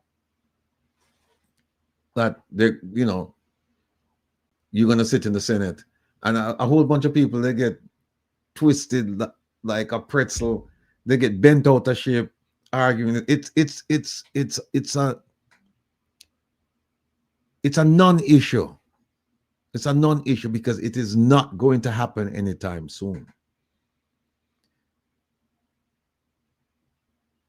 And the way to get it to be addressed is diaspora now would then have to pressure both political parties, because both political parties said, yes, you should have a representative in the Senate. They'd have to, the diaspora would have to pressure both of them so that you can get the required 2/3 vote in the House and in the Senate, and then they'd have to push it out to the public in terms of a referendum. The question is, are they going to push that single issue out as a for referendum? No, they're not.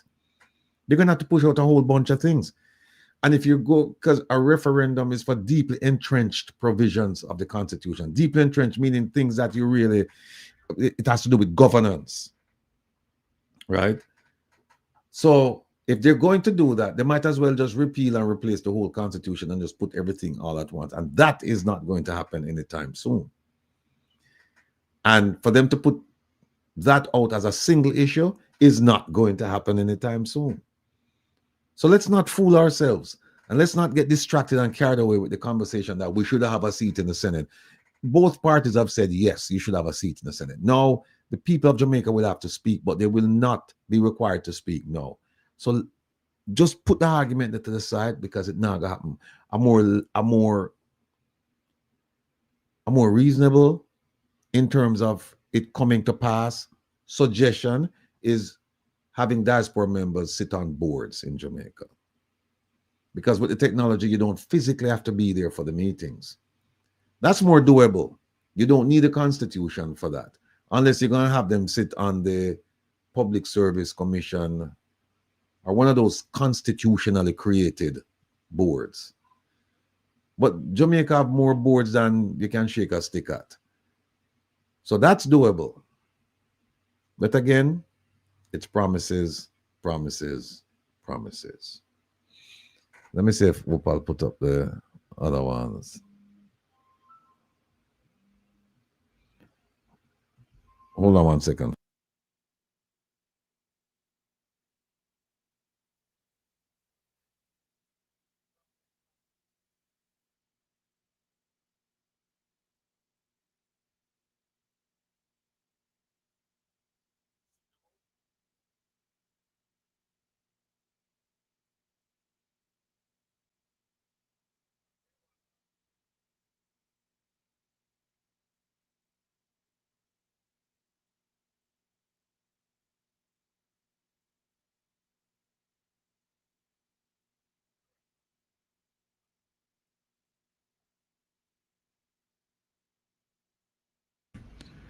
Yes, folks, let's open the line. People asking questions.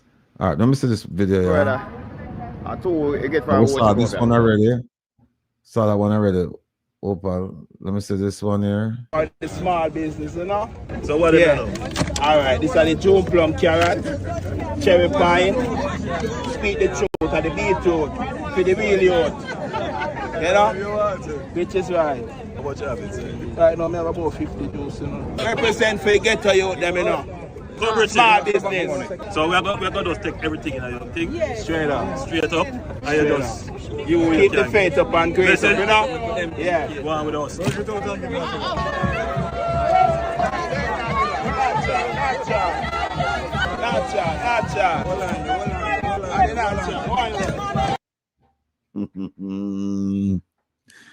Oi, oi, oi. I don't know, say it, yeah. Custom boss coming to you again. See it, yeah. Brownstone Senton. Say it, yeah. Government boss, no see it, yeah. See how much you load we take load. Now look like they take no load, sister. Sister. See it, yeah. See you pitney them, I pitney them. Pray that boss. See it, yeah. See it, yeah. Nobody now go with the boss. See it, yeah. Government bus, nobody now go with it. You go with the government bus, in the trouble. Nobody now go with the government. All right, you can move them. You can move them, Opal.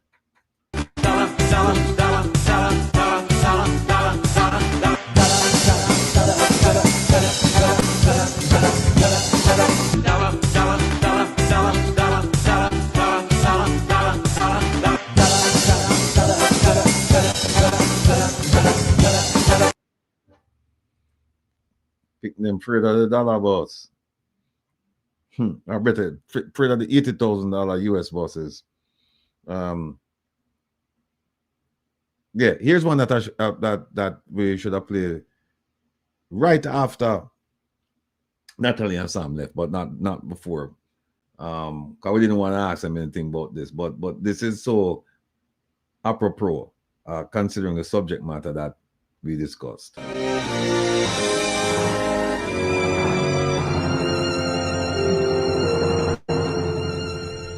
I was born in Jamaica. I never England me birth, no. We try tell them, but nobody know I believe me. Well, what is telling now? This are me bad. Birth certificates on a plane. How me look you now? Oh, me. Yo, yo, yo. Yo, yo. Now you hear me? Yo, yo, yo.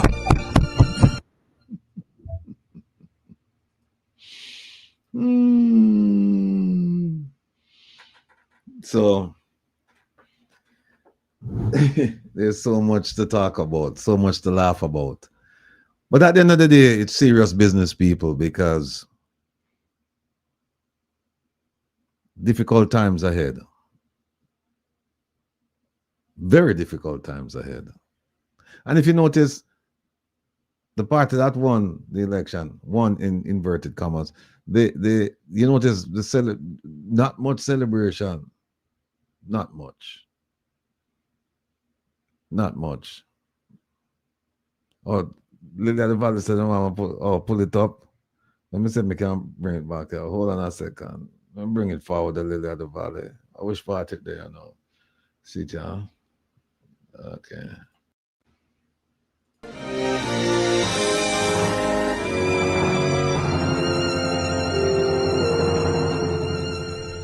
I was born in Jamaica.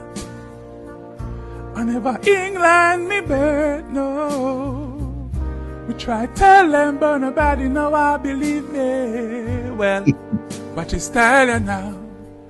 This are me bad. Birth certificates on a plane. How me look you now? Oh, me. Yo, yo, yo. Yo, yo. Now you hear me? Yo, yo, yo. Hey, want to look on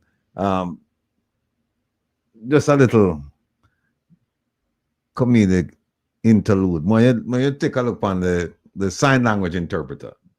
Take a look on the sign language interpreter.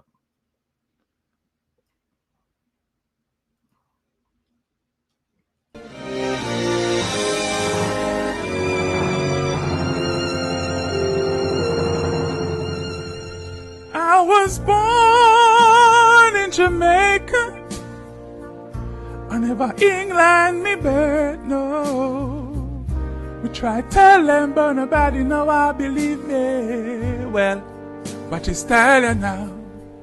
This are me bad. Birth certificates on a plane. How me look you now? Oh, me. Yo, yo, yo. Yo, yo. Now you hear me? Yo, yo, yo.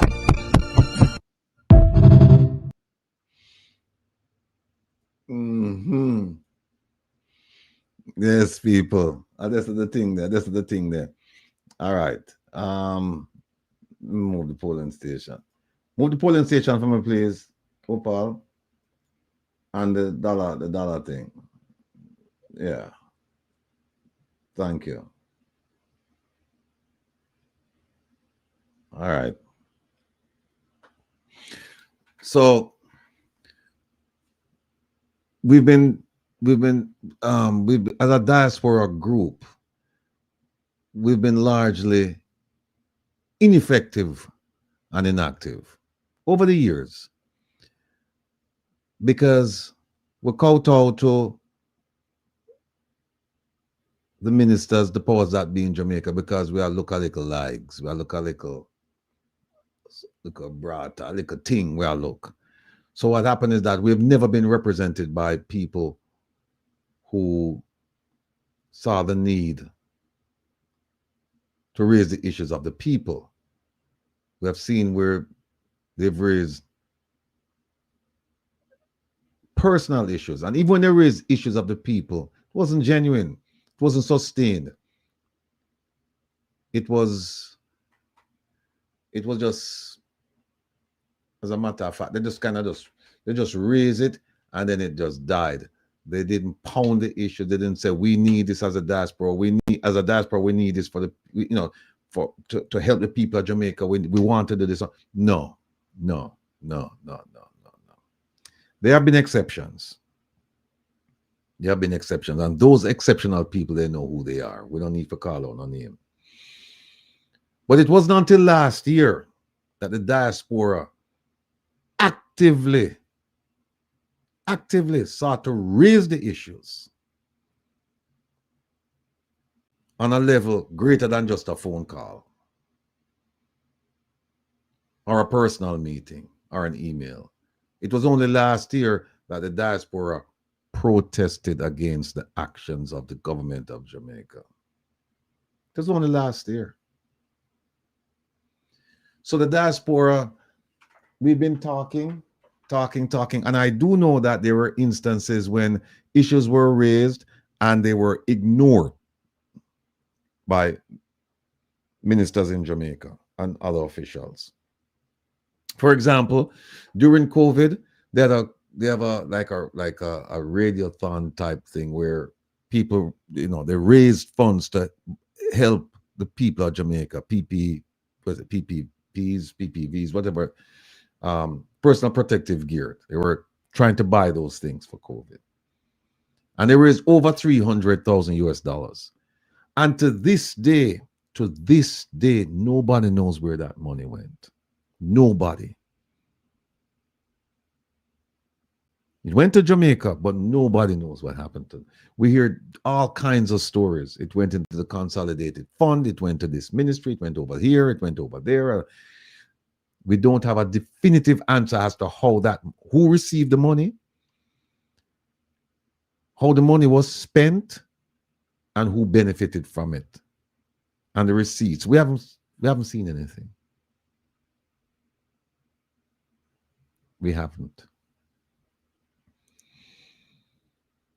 So now what we're doing is we're continuing on the path of holding government accountable through real and sustainable action.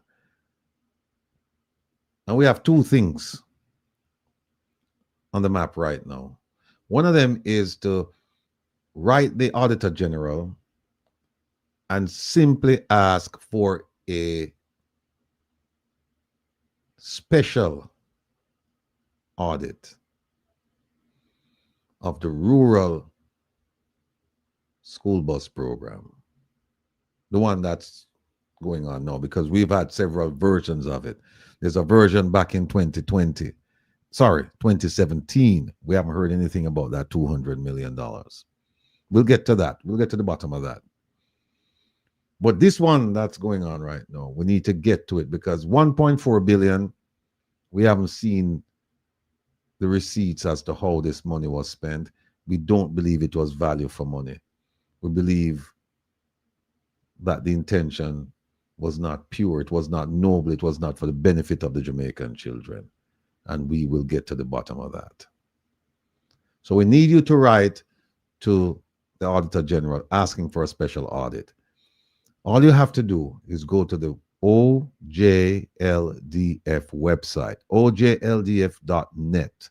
That's One Jamaica Legal Defense Foundation. .net. It's ojldf.net. Go to the website. Okay. Opal says it's pinned to the top of the chat. Go to that website and you will see an example of what should be sent. You will also find the email address there as well. So it's an email, it's an address filed via email. And all you have to do at the end is just put concerned citizen. You don't have to put your name. And you don't have to put, you can create an email for that purpose. If you don't want your personal email to be known by anyone in the Auditor General's office, you can just create an email just for this purpose, and then just put at the bottom, concerned citizen. And no matter how you state it, we just want you to say, Auditor General, we want a special audit, or we're requesting a special audit to be conducted on the rural school bus program. That's it. You can make it one sentence. I think we have 2 paragraphs on the website, but you can just make it one sentence. One sentence. Dear Auditor General, I kindly request a special audit of the rural school bus program. Yours truly, concerned citizen. That's it. That's it. So that's one action. The second one is the Magnitsky. And you've heard us talk about the Magnitsky now for, I think, more than a year. We've been talking about it. And we need some signatures to go along with the work product. And for those of you who don't know what it is, you can just Google Magnitsky, M-A-G-N-I-T-S-K-Y, M-A-G-N-I-T-S-K-Y, Magnitsky, M-A-G-N-I-T-S-K-Y. Just Google Magnitsky, and then you'll see all the programs in the US, UK, Canada, and the EU. And I think Australia has a version of it. But you'll see what it's about. And it's about holding government accountable for corruption and gross human rights violations. And that's just the start. Because ultimately, we would like the FBI to open up some international corruption cases against some of these folks. So that's what we're asking you to do. Just go sign the petition. If you get to the section where it says donate, do not donate. On the when you get to it, you'll get to the change.org website, and they'll ask for a donation. Do not donate. There is a tutorial on the website, our website, that will explain how to get around donating to change.org. We're asking you to first listen, watch the tutorial. It's only about a minute long. Just watch that, and then you go and then and fill out the form. If you still have difficulty, please reach out to us and let us know, and we will try and resolve the issue for you. In fact, let me see at this stage. This is it. Okay, no, it's not there. It's not attached to it. So that's what we're asking you to do. And Carolyn, thank you very much. One down them say I dopey boss them. Yeah, can you see my okay. Okay, we didn't donate, we choose to share. All right, thanks, Carolyn. And also remember that this is the last program you'll see me on for a bit. You know, we'll take some time off and do some things, and we'll come back and go even harder, because we have some documents. Let me see if I can find some of the documents. Let's see. We'd have the background on Michelle Charles, but we didn't do that. We didn't do it. She ended up losing, so we're not even gonna touch that document.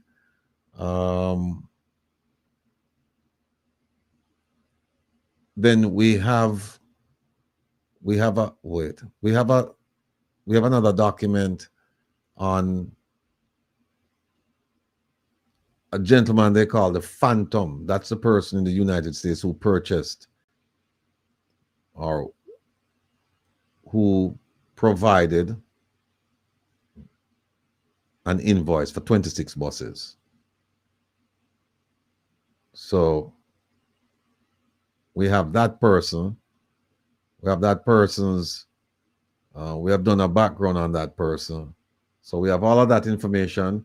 So when you come back, hopefully things will take place in our absence. But when you come back, that is one of the things that we're going to do. We're going to explore the bus issue. And we cannot let the bus issue get away, people. And I'm telling you, you notice Minister Vaz, what did he say? Minister Vaz said, when the pressure take him said, this will be my last election. And when the pressure lick him even harder, what did he say? And I saw something, and I'm just repeating what I saw, that he said he'll serve like 2 or 3 years. But the pressure will take him even harder when we come back. Even harder. Because we can't have this kind of nonsense going on and just pretend as if it's not happening and just accept it. I see here with them. Oh, hold on a second. Oh, the Prime Minister's boat. Somebody, they asked him to put this up. All right, hold on.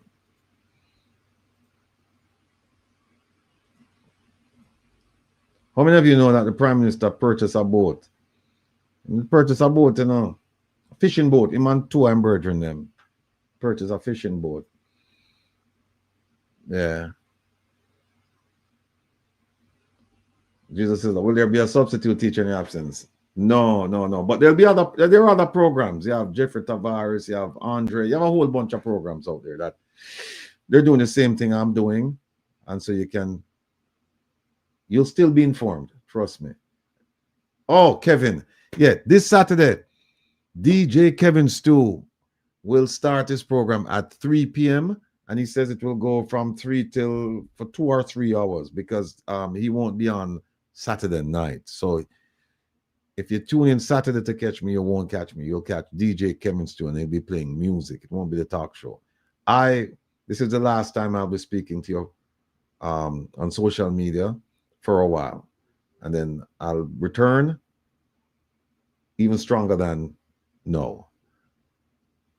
But yeah, this is the Kevin I gave me something saying, no, that's not the boat that the man buy, man. Hold on there. Oh, yeah, this is the boat. This is the same model. This is the same model as the boat that the Prime Minister purchased back in 2008, I think. Sorry, is it 1998? Something around there. It's a 2003. Yeah, 2008. Yeah, 2008 they purchased it. A 2003 boat. And let me see what it looked like.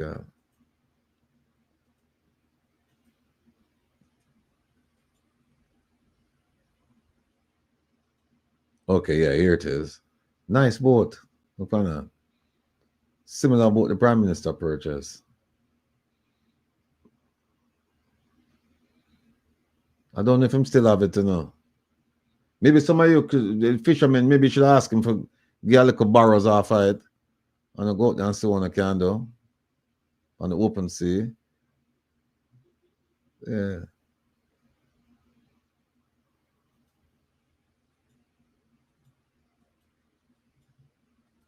See that? Sleeping quarters, nice.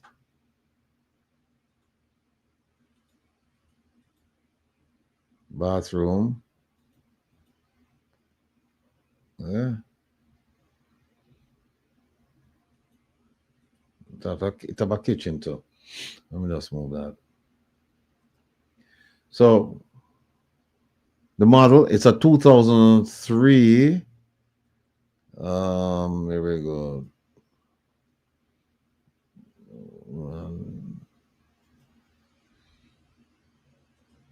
This one, a 2003 Lures 36. I think that's the model.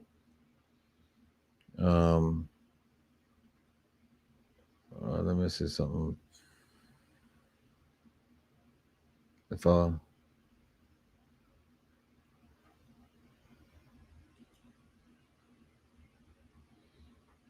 Yeah, 2003, right? Let me see something. Let's see if I can find it.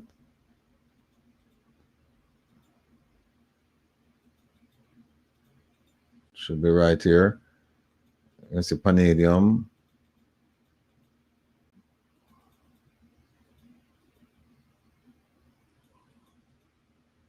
Oh, here it is. No, sorry.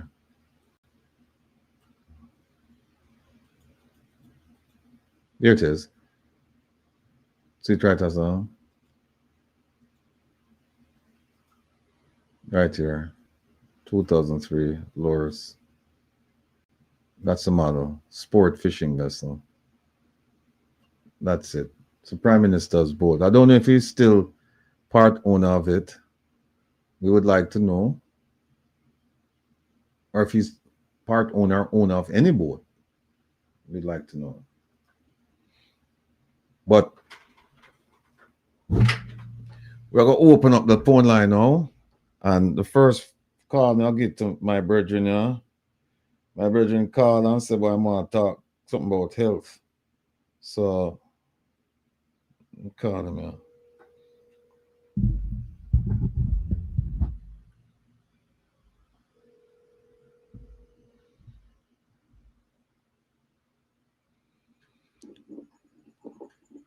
Good evening, Mr. Ratty. Yes, brother. Talk to me. What go on, you know?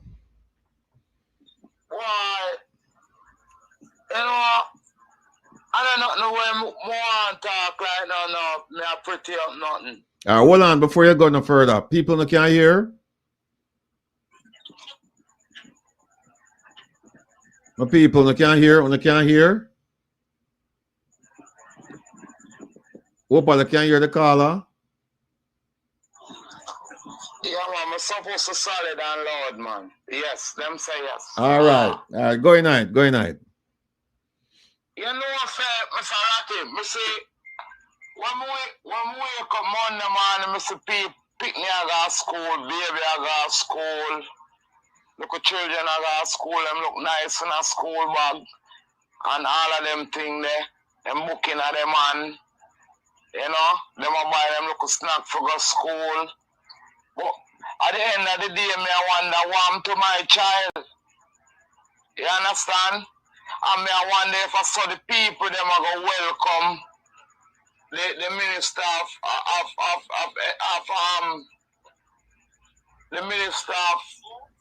the minister of health, the same Mr. Dr. Tufton, if the people them are going to just welcome in, brush off everything like everything did clean, and the baby them still a ball, the people them still in a crisis with the hospital them still not done, the AC not in the maternity ward because a backer them put in the window to get cool breeze in the evening and in the morning, right through.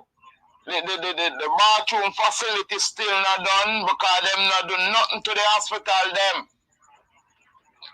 So me I wonder if I saw Mr. Tufton I go free will fully with the next five year and nobody now squeal out. The people them where I feel the pinch, them now say nothing.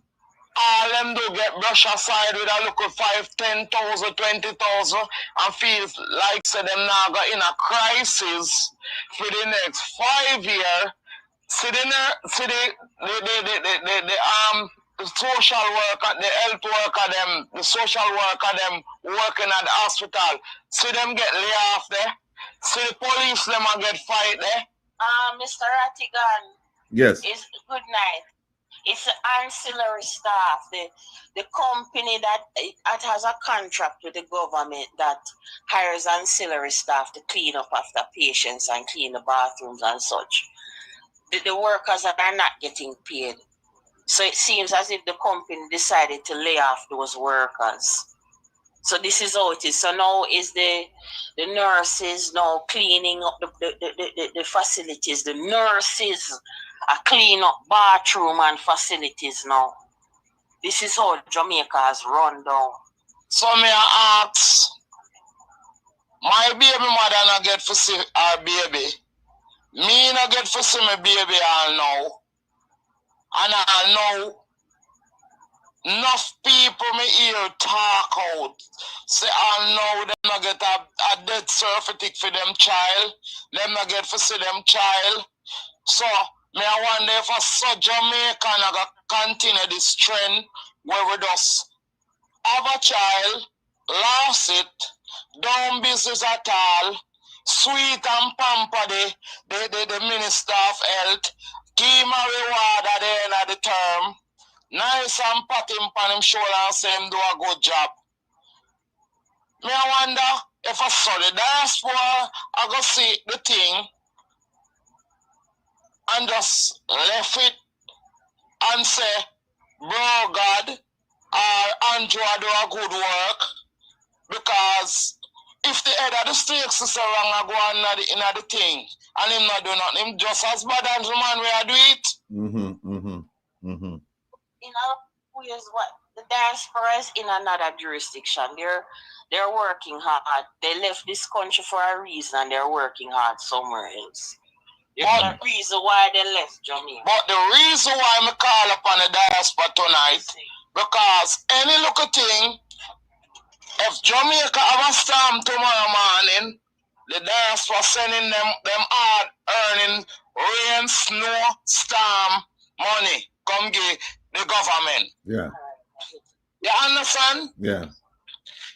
So all of the diaspora will contribute to Jamaica and make the people them alright, and make Jamaica alright, and make the Prime Minister can depend on the diaspora. Me need the diaspora for hold them accountable. Same way like when them send them things, them hard earning things, so them can drape up the Prime Minister verbally and ask him, what happened to my country when me have spent so hard pan for make it be good? So if anything, man, the people them over here, so me can come back and invest in my country. But if me not see no good hospital, no good road, no good water in a pipe, no good in my country where me did leave 10, 20 years ago. Me feel for them should have hold him accountable. Right. Clearly. All right. Let me ask you a question. You and your lady, you and your queen. Let me ask you a question.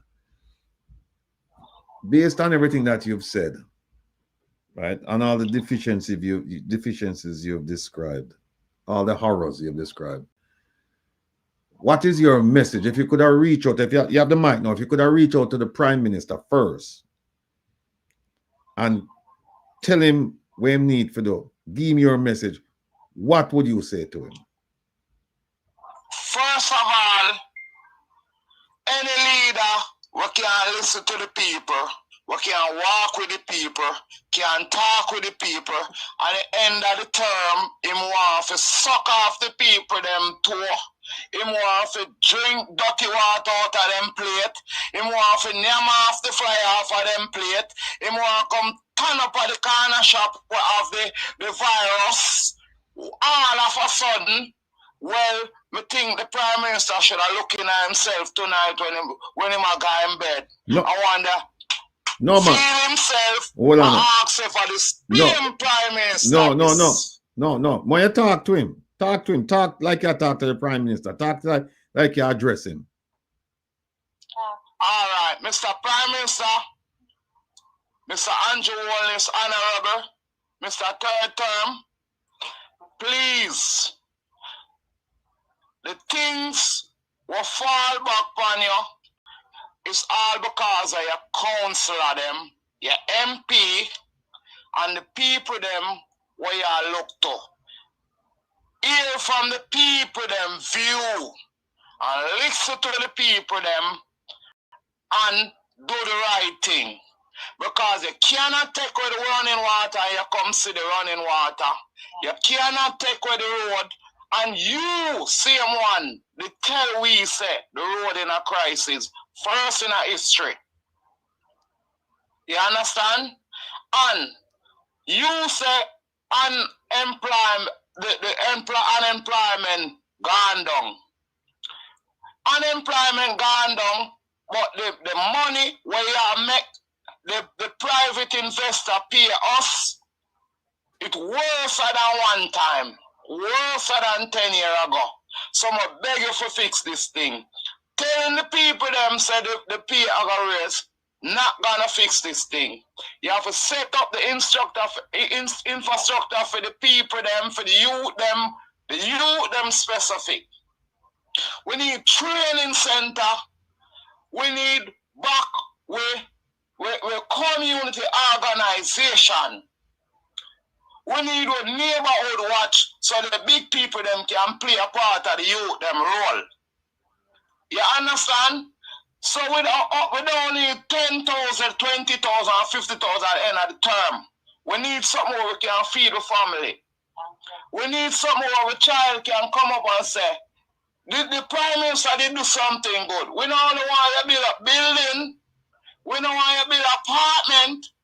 We want to get the youth them involved. Once they don't get the youth them involved, them are going to thief, them are going to rob, them are going to rape. Walk me to the police youth club. All of them things that the Prime Minister cut out. The police youth club. The youth them now interact with the police them again. Them a fire blank off of the police them, which is we never see that go on in our history. So we need the Prime Minister to pay attention to the people them and not the clownies. Can I say this? And Mr. Rattigan, I need to say this. We need to take care of our future. And our future is us. Mothers, me as a mother, me, the gestational carers for the future generations. We as females, we need special attention and we need special care. The way I have been treated, I would never want anybody else to have been treated the way I have been treated as a female in this hospital system.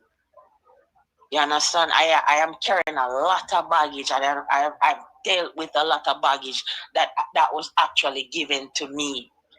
You understand me? And I'm not going to hate my country. I'm not going to get bitter because of it. I'm still fighting and trying to stand up for my country still, even though I have been betrayed by the system. Okay. They need to look out for the mothers. They need to look out for the children, take care of the children, make the children have the best facilities to come into this world in. Take care of the future, our children. Stop trying to kill us. Stop killing us. The mothers are not surviving. We're dying. A lot of us postpartum, 2-3 years postpartum, we're dying. They're actually dying. They're not surviving. The fact that I'm even talking to you right now is a miracle by the grace of God. I am still here because I'm willing to stand up and fight. I don't want to die. Okay. As a prime minister, he needs to look out for us. You have a wife, you have children. Don't you have a mother? Doesn't he not have a mother? Yeah. We need a true leader that will look out for families, a family man that look out for his people. That is what it is. I don't know if I sound dumb or not, but I'm just expressing how I feel. The diaspora have done enough, them champion enough. You, Mr. Wil Rattigan, have done a lot already. You have shared yourself. You have opened yourself up to us on camera, showing how you feel. And condolences to you and your loss as well. Mm-hmm. Thank you. And you're going through your own problems too, and you still come out saying we are trying to fight for us. The diaspora again have fought. Them fight. Me see in the comment section and I could comment. Wanna donate, wanna help people, wanna don't even know from how with them thief or they not thief or them a scam or not. Wanna still help, see me and stretch out on yourself and help. But I'm saying to you all, please don't give up on this country. Don't give up on us. Many of us, if you do give up on us, many of us will not even be here.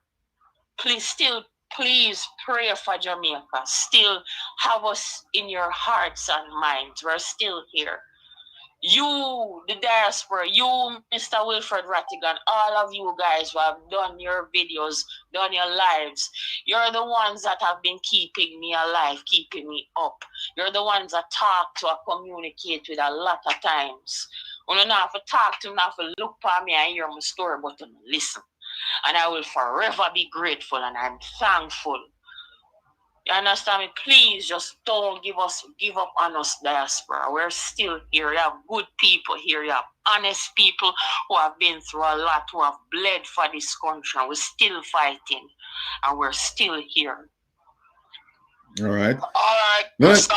Before you go. The last thing I want to ask the Prime Minister, why when him sign agreement, him don't allow the Jamaican people who put him in a power for be unknown.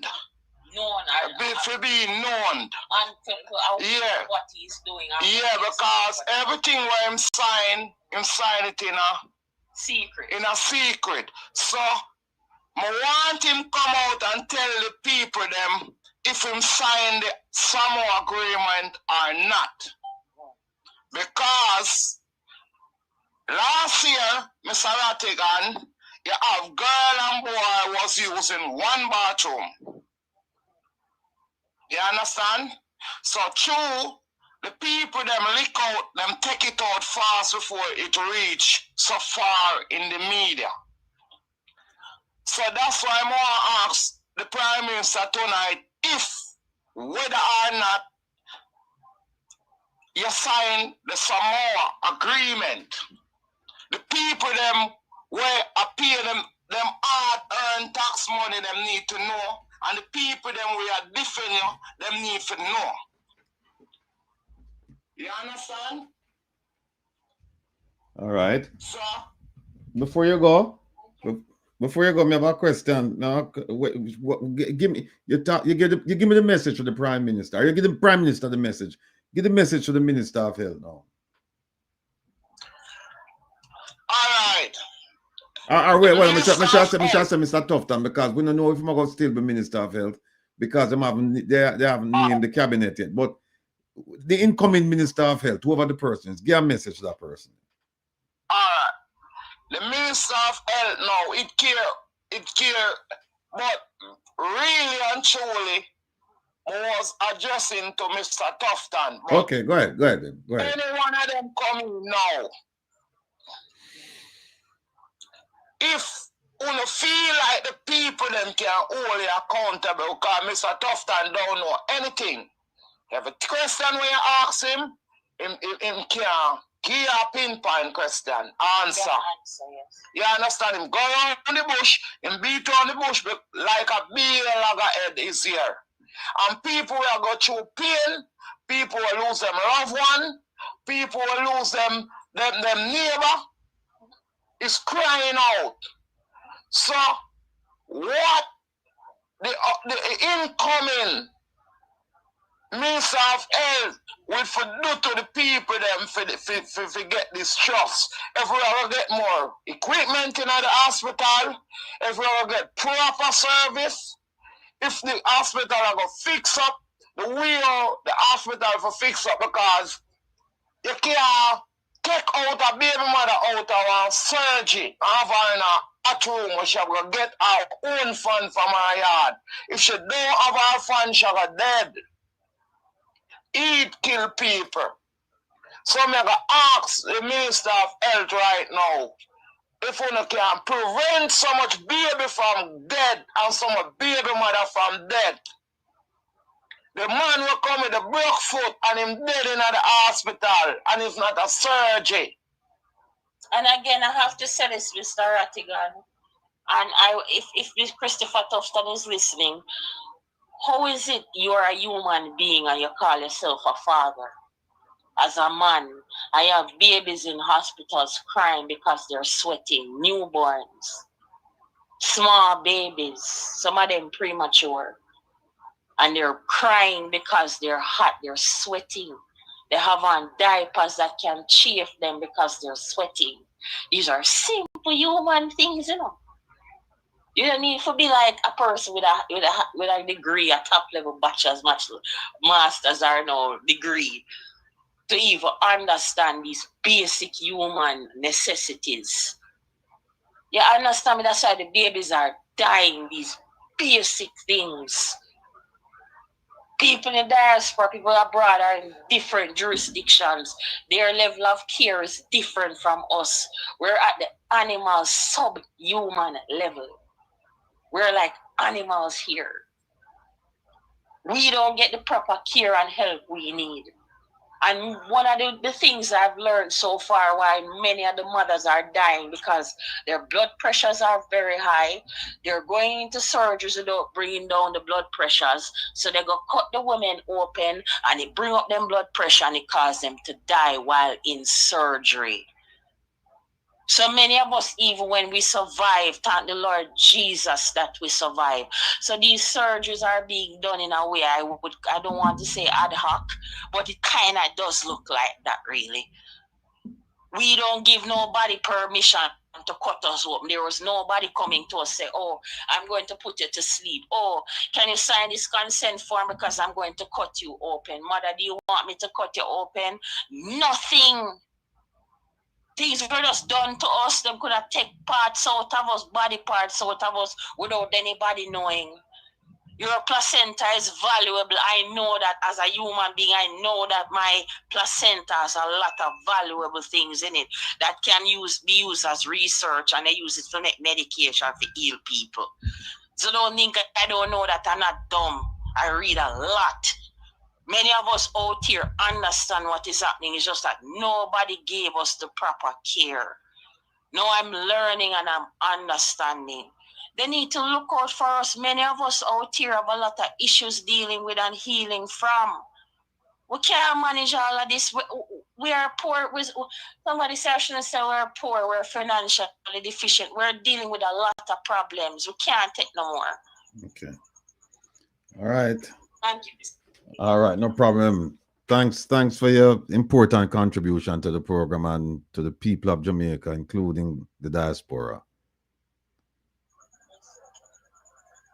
We'll talk soon. So I want to say to the diaspora tonight, keep on hold strong, keep on prayer. It's not all Jamaican is bad, but Jamaican love you know. Remember on his family, on his friend, on his neighbor. But we're not gonna get everybody good. We're not gonna get some kind of artists. We're not gonna get some people we're not really like, but the few with around have good sense. We can work this thing together. Take us into consideration. All right. We can work this thing together. All right. Now go run now. Now grab a call there. Yeah. So, but thanks for the contribution to the program. Much appreciated, and I'll be in touch. All right, Mr. Ratty. I'm blessed up yourself. I'm blessed up all the listeners and the viewers. All right. Take care now. Yes, people, some concerned citizens out of Jamaica talk up the things, you know. Caller, good night. Welcome to A Reason with Rattigan. Oh, sorry. Yes, welcome to Come Reason with Rattigan. Where are you calling from? I'm Jamaican. I'm actually in Florida right now, but I still have my house in Jamaica. All right. Talk to us, sir. Good evening. Good night. How are you? Yeah, and one of the reasons why I'm here in Florida right now, I can hear the frustration in that gentleman's voice and the lady's voice. I had two incidents in which where they caused me to actually leave. And I know that people say you hear this thing, but when you have the experience with it, that's a different thing. 2 years ago, my daughter, who is a HR manager, has just changed her job. Mm-hmm. She ended up in the university hospital late one Sunday night, early Monday morning. Mm-hmm. She was diagnosed with appendicitis, just so acute that the doctor said she needed immediate emergency surgery. At 6 o'clock in the morning, she was on a bed in the corridor at the university hospital. 12 o'clock Monday, she was still on a bed in the emergency, in the corridor. So they were waiting on a bed. 6 o'clock the evening was Monday evening. She was still in the corridor. She got a bed something to 7 Monday night. I want to follow the timeline. Mm-hmm. 12 o'clock when we asked when this surgery is going to be done, nobody could give us an answer. 6 o'clock Tuesday morning, same thing. 10 o'clock, same thing. 12 o'clock Tuesday in the day, same thing. we actually went over to the private ward, which is the running tweets, which is the private ward of the University Hospital, to inquire if they have a bed. They said yes, but they cannot admit her because the doctor who is doing the surgery will have to be attached to the hospital or has special permission to do surgery in the hospital. We subsequently started calling the private hospitals. We found one. We went back and said, okay, we need to have her discharged. They told us we have to wait until the doctor to come and write the discharge. I said, when is she coming? Nobody could tell us. So at about something to 3, because we have a number of doctors and nurses in the family. Because my mom, who had done almost 60 years in the health sector in Jamaica as a nurse. And one of them was there and they decided to take out the drip and all that stuff. And I said, I'll keep this to take her to the hospital. We have to call an ambulance, $35,000. When we get to the hospital in the chair, as I said, she's a HR manager, she has just changed her job. She was in the 2nd month of her job, so nothing, no benefits was start kicking as yet. So no health insurance or anything at all. They said, do you have insurance? We said no. They said you have to make a deposit of $100,000, which we did. After that, they said the surgeon is going to come to do the surgery. You have to make a deposit of $250,000, which we did. The surgery was done at about something to 10 Tuesday night. She spent 3 days in the hospital. The first 2 family members who weren't crying were praying because she was unconscious for those 2 days. When she came to her and we talked to her and she started asking. 3 times she asked what date was, and we tell her she started crying and said, I could have died if you would have told me because of my family, because of you guys. And the doctor then, after we spoke to the doctor later, he said, if we had waited 3 or 4 more hours, she probably would have died because it was about to rupture. When she was about to be discharged, and the third, after this, she spent 3 days, and we're in the hospital room, they actually carried the bill right there, giving it to us. And Mr. Rattigan, that bill cost $1.8 million. Right? And I keep saying to people, if you are sick in Jamaica, you have an emergency and you don't have the money, you're going dead. You're going to die. And to add insult to injury, 3 weeks after she was discharged, they sent us an additional bill for $25,000, which I shredded and called them and I tell you, I behave badly. I tell them, sue me. I'm not paying it. Right? And that was one of the reasons why I decided to say, no, I can't deal with this thing. And I'm a qualified teacher. I have a bachelor's degree in marketing. I have a master's degree in criminal justice. I have a PhD in business administration. So I could have contributed to the society in more than one ways, individually or collectively. Even my mom, she was sick. She went to the Black River Hospital. They say the machine she needs to do a test. The machine to the test was not available. You have to transfer her to the Savannah Hospital. My mom was 96 years old. When they do the test, they say she had bowel obstruction. She had to do surgery. It could not be done at Black River Hospital. It had to be done in Mandeville or Kingston. One of my nephew, who is a doctor at the University Hospital, and my daughter, who had that issue early on, was in Kingston, lives in Kingston. So we let her do it in Kingston so everybody can look after her and check up on her. My daughter normally go to check her after the surgery in the mornings before she go to work and after in the afternoons. That particular day, she had a meeting because she's a part of the negotiating team with a union at her job. So she went to the meeting and then went up there. The time I was here, she called me and said, Daddy, I didn't want to tell you this, but I went to visit grandma and I was upset. That was when she was telling me that previously she went there, and because she did the surgery and they had this bag on her side, and the thing that they had to attach the bag to keep it was scratching and she pulling it off. She said, when there, about one time she go there, she was a mess. And when she talked to them, they had attitude. So in that particular day when she went up there, this nurse was feeding her. And you know she can't eat anything that is solid, and she has because she has the bag at her side and stuff. And she just pushed the thing down her throat, that him waiting for her to swallow it. It was running back all out of her mouth. And she said, Carl, I said, what now? Why are you treating her like that? When she said to her, Grandma, have you taken your medication?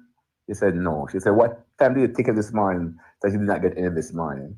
He said, my daughter said, when she checked, she had not gotten any medication for more than a day. And she just did surgery a couple of days ago. And when they keep asking, where are the medication? Nobody know. They have to be running the patch. She said, it take about half an hour. They in some closet or the other. They found it. So they had to, she called my nephew, the doctor, and they had to talk to the administrator of the hospital. So we have to end up having a caregiver during the day for her to make sure she's clean, she eats, she's fed properly, that she gets her medication. And even after that, we found out that she had to do another surgery 3 weeks after, because whatever they did earlier, when it wasn't complete, it was wrong. And that is the state of the health situation in Jamaica. All right, you have a message. You have a message for whoever is going to be the next Minister of Health and Wellness. You have a message for that person. Well, all I'm saying, Mr. Rattigan, is that a lot of people in that country, because of the health situation, are suffering. People are dying. Children are dying. Mothers are dying. You need to put emphasis on certain areas, and one of them as a priority is health. If you don't have health and the people are not healthy, they can't help to take the country forward economically or otherwise. Mm-hmm. So areas where you're putting your priority in, you need to rethink and think about the critical areas like health and education that can help to put the country forward. All right. Because this is very unacceptable. And it is very disturbing, frustrating for people who are sick and cannot afford to pay a private hospital or a private place to do tests or anything. And they're contributing to the society and paying their taxes. All right. All right. Well, I hear you, sympathize with you, and we have to galvanize the people, not just in Jamaica, but outside of Jamaica. Yes, I love my country because even I'm here, I still have my house in Jamaica. Right. No, I understand. I have a business, a part-time sharing a business in Jamaica. Right. So yes, I tell you, I am aligned to a particular party, but I'm Jamaican. Right. And that's first and foremost for me, Jamaican. Okay. And my people. And the people who are suffering down there. That's me. All right. Well, let's keep the conversation going now.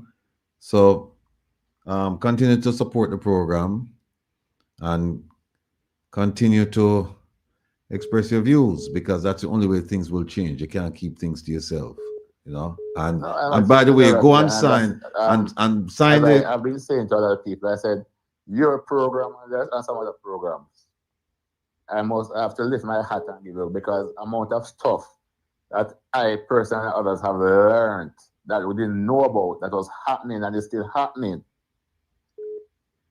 And enlighten us of what is taking place and some of the stuff that is going on, the corruption and all that stuff that is going on there. Right. As long as I have breath in my body, I will continue to support and embrace your program and others like you. All right. Now, here's one thing I want you to do for me, if you haven't done so yet. Yeah, I've done it already, and I'm for the majesty, to the general, and I'm out to get my wife and my other daughter to do it. All right. Not say another word, my brother. Anyway, I'm going to grab that call and we'll talk soon. All right? Yes, all right, brother Will. All right, take care. Caller, good night. Welcome to caller. Turn on your device, please. Hello.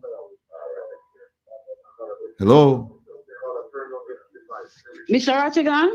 Yeah, could you please? Okay, yeah, I was listening and waiting to do that. Sorry. Good night. I did that. Yeah, how are you?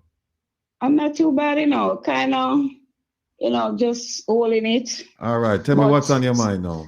My heart, rumble on my mind when I see what's on your really mind? happening. It's just all over again.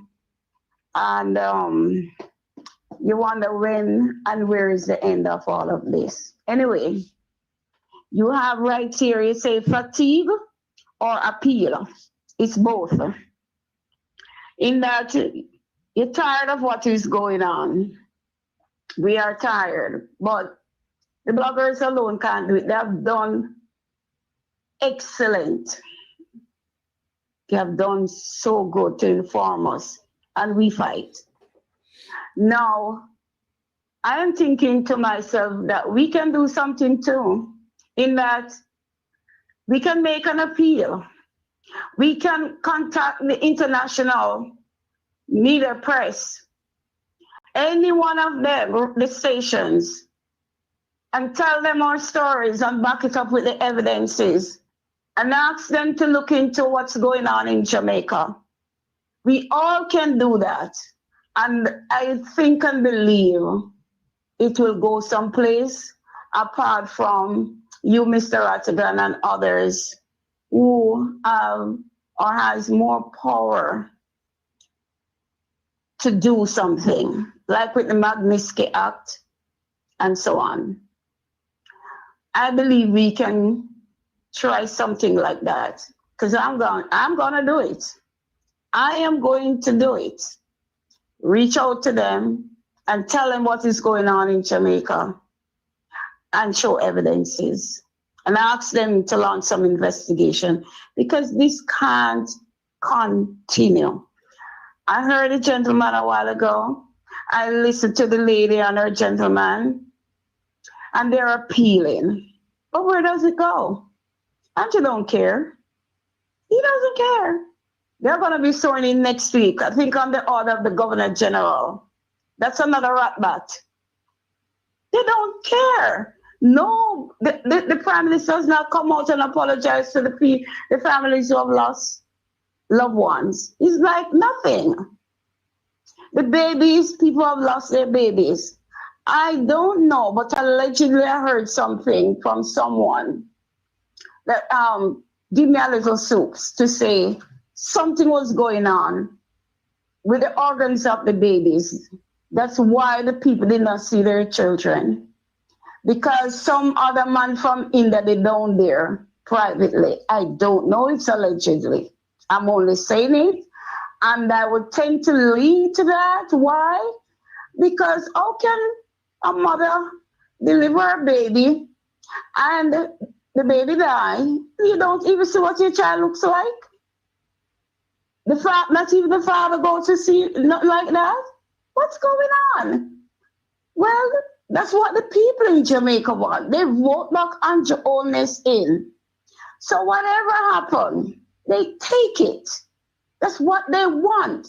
Jamaica is divided, people, because it seemed like, I'll just say, vote for Jamaica. It's coming like it's a different place from the JLP and where the PNP lives.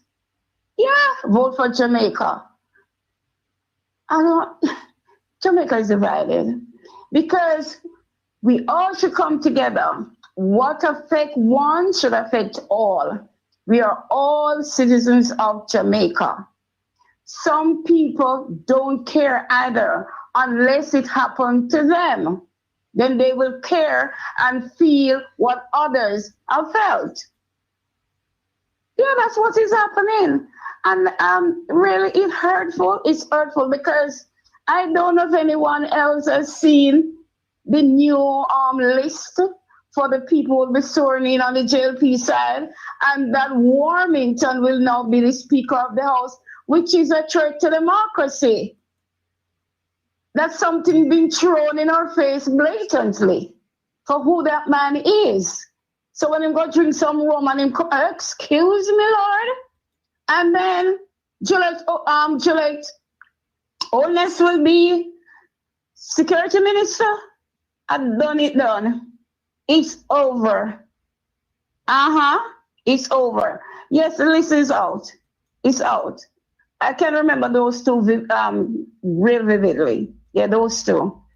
I don't remember where Tufton is going, and I'm not going to lie. I don't remember, but I remember these two. So it's out. And next week, they'll be sworn in. Andrew has not given me any statutory deduction. He has not signed code of conduct. None on his side. What kind of government is that?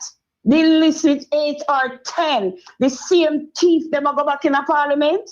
Excuse? What's going on in Jamaica? And the people sit down there and vote them in?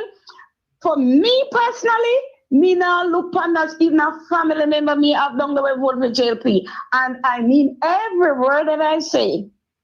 No!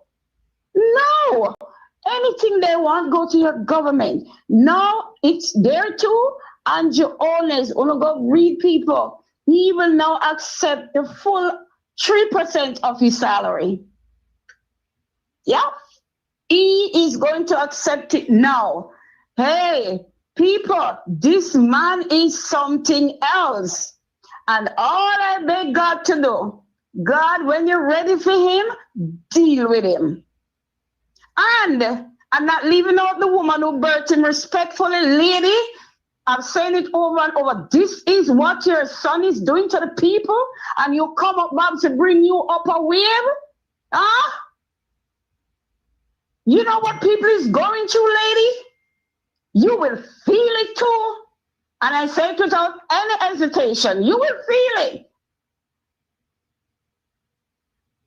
And the Bible said, the parents suck the sour grape and said the children teach and age until you pick me them will suffer for what you do.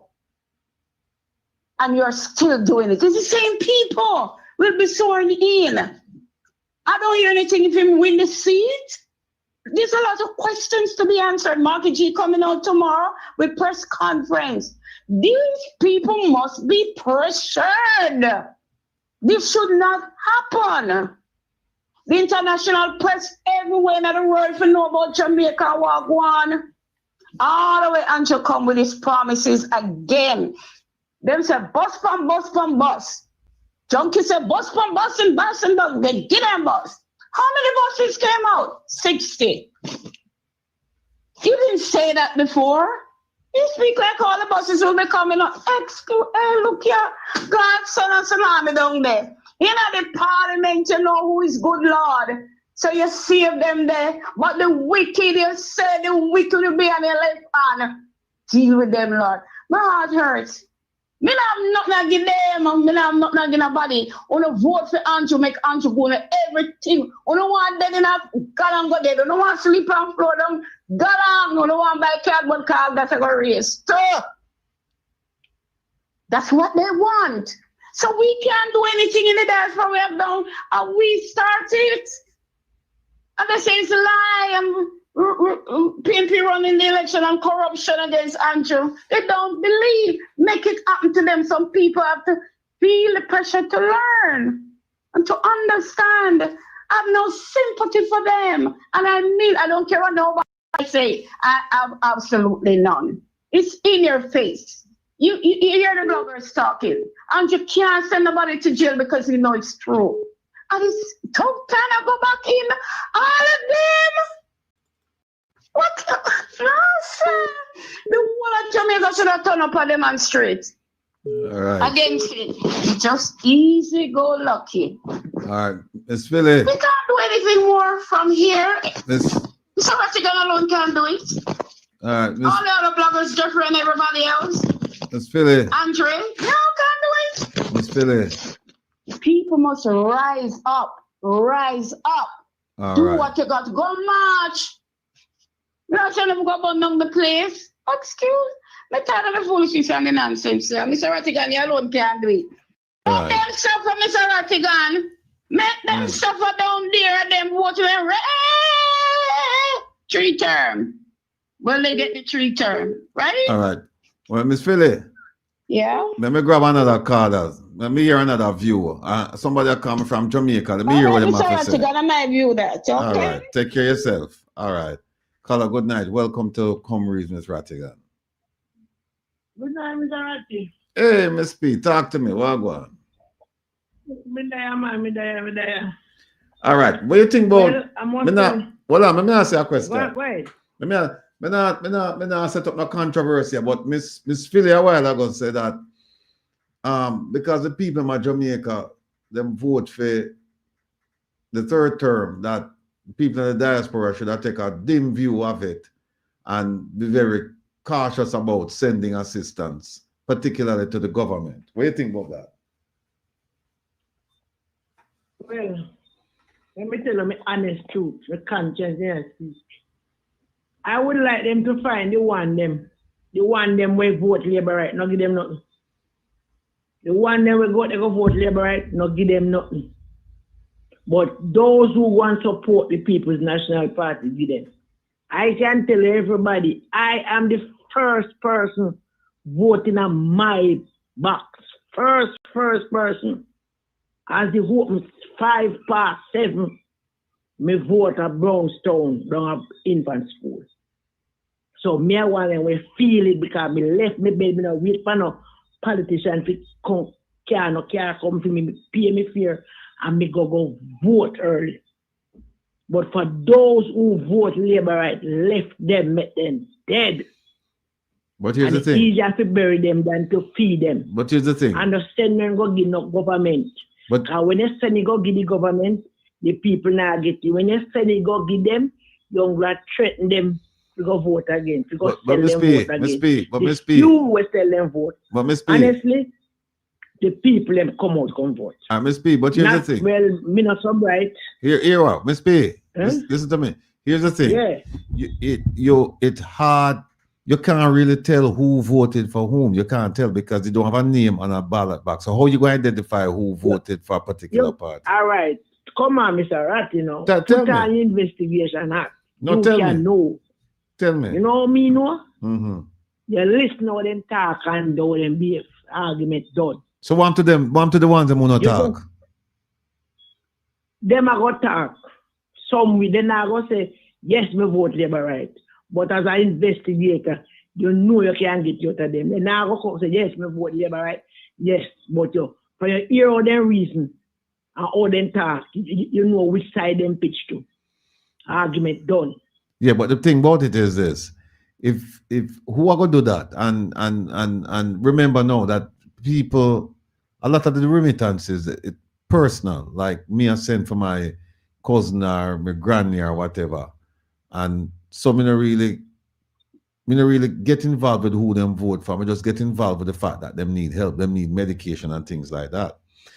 So are you saying then that because the person, you find out now, so the person voted for a particular party, the person is sick and need assistance, need to see a doctor, medication, and them asking for money, that you're going to say, well, I'm not going to no money now because I'm going to vote for the party, the third term, make third term take care of you. It's hard to say, but that's something I do it. You know why? In my opinion, nothing is wrong to be a Labourite. Nothing is wrong to be a PMP. But something is wrong to vote for Andrew Holness. That's it. Because we all see what's happening. Some of us, it might come at our doorway. But it come to your sister down at St. Thomas, down at Westmoreland. Put yourself in the same situation and say, it could have been me. Listen how the man talk. Listen how the man disrespect the young man up at university or UTech. And compile all of those. Listen how the man lie. The man go a meeting, go say and read out where they call it. You see a paper before when they put out. Right? You can't be a prime minister and you put out those things. You go buy a whole bus here, everybody talk about the whole bus then. And you see you're not blind. You see the inflation in the supermarket when you go to buy something. Even take the health care. And you know, Mr. Rattigan, unfortunately, my one son when they stab up. My son gets stabbed up as I speak to you. Sorry to hear and that. he's in the Princess Margaret hospital. And it cost us it cost us 55,000 to do a CT scan. Let me get this sweet a joke. Thank God we put up with 55,000. But this morning now, they say if you go somewhere by the waterfront. No remember where place me, but we are fine. So we go to Kingston now. And wait for him to come at the waterfront. Hey, Mr. Rattigan and diaspora people, only to hear that the ambulance has been broken down. When I tried to ask the doctor if we could use a vehicle company, they said, no, that's not the protocol. No. Tell me something now. Then if it take up Princess Margaret Hospital, and I can tell you, I went there, and it's about stench, mighty God of Daniel. Even now, he might complain to me saying, sorry, he never come down, because he can't take the stench. And because of the stench, he got bad and his stomach sick and he can't eat because of the stench. So you tell me now, me used to hear it happen to other people, but you reach me do away now. Then they are work on them in an argument and stab up. Well, thank God didn't get 2 stab in him back, but me not even, they not do it test, we see how far a knife go or whatever go. But you reach me speed doorstep. And although me attack, me feel it when me see me picnic. And he's a man we love in tidiness and his stomach sick like young belly. And you people see that. You hear the mothers cry, 24 baby dead in that 24 days. And you really take up mark actually, right? You really got to dip your finger and collect 15, 20, and 25, whatever thousand. And now look, say, at 5 years that the money they're going to serve you for, you pay tax and you take sick and you can't get help by the hospital. As I sit here to speak into no diaspora, any game can play with me, Pitney. Any game can play, it can cripple, it can turn vegetable, it can come out good, and it can dead. As I sit here speaking to you. So how comes Uno to work in a snow, in a some hot, they must say Jamaica hot. When America hot, me never travel at all, but me read. It had on fire. And I got take on money, continue to send nothing, don't have to support the government. When I support Uno, because when the government set up the hospital properly, and person get sick, no matter how far they get sick, you could have helped them. You could have something to help. Not the ambulance people. Ambulance breakdown. Ambulance breakdown. Look at it. Then why don't we continue to help people at Jamaica who will deliberately they go vote is right. Talk it truth. Eh? You know, Miss P, Miss P, I see we're for the for not supporting the government, right? Them say that them have the lowest unemployment rate in history. We know it's a lie, but them say them have the lowest unemployment rate in history. Them say the macroeconomics, great, no problems whatsoever. They say that the economy is doing well, growth on top of growth on top of growth. They say crime is down, right? They say that the healthcare system is recovering, right? So then with all of that, and they said it's prosperity. With all of that, why then should anybody in the diaspora then send money? Because based on the reports we're getting out of Jamaica, Jamaica is doing well. So why should somebody who work 2 jobs over here, working at the snow, working at the heat, you know, run back and forth, tired and all that, and then send money come Jamaica? Why? If Jamaica is doing well based on the Prime Minister. That's why I say nothing, said none. Okay. Mr. Ratty, I work. And you know the level of work that I do. Yes. and when I get the little salary, because there was something out there we name tax, TAX. If you do overtime, make no sense. That's why I work no more 4, might I do 5 days a week. And go on with me 20,000. I do no more. That me I work. Light bill at $15,000. And I'm going to me little boy there. Him gone to school and we plug in the fridge when we have meeting night. Right? We watch the TV. Anytime you go on your bed and probably watch 2 more blogger bed. We not burn light. And I have to pay 15,000 I get 20,000 to pay. Not talk about floor. Not talk about food. Lie them I tell. People at work with cheap wages. Your wages can't cover your way I do. Yes, you have people where career persons, them I get them probably big money. But if nurse are ball, police are ball, and those are career persons, teachers are ball, what you expect a cleaner with a clean house to do? What you expect people that work at hotel to do in the lower farm? And we never talk about people at work. In a Jamaica, away from if you're a career person, Mr. Rattigan, nobody fool you. If you're a career person like a teacher, a nurse, a police officer, that's different. If you are working at a hotel, Jamaican people get the dirty work and the cheap work. To be a manager in a hotel at Jamaica, you either see a oppress, you work at them behind you, or you are do something under the table. Either you are king public, or you are do something nasty to get a position as a Jamaican in a hotel. All of the manager them in the hotel, 99.9% of the big man, the manager, boy, and Mr. Chung Chang Cheng and foreigner people, Jamaicans do the dirty work for a little bit of money. I have to go work at KFC or work with Shiny, and them they work them at Burger King. Them the type of work there. You have some hotel, you can't collect tip.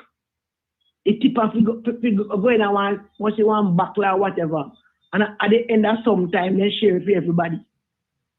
And still out of tip, then tax the tip. Then say them have you one little incentive for gratuity. It tax. Right? So nobody fool you. And the people them know. They know. Nobody now tell a lie upon them. They know. They know. But because Jamaican people licky, they don't know if they stand up.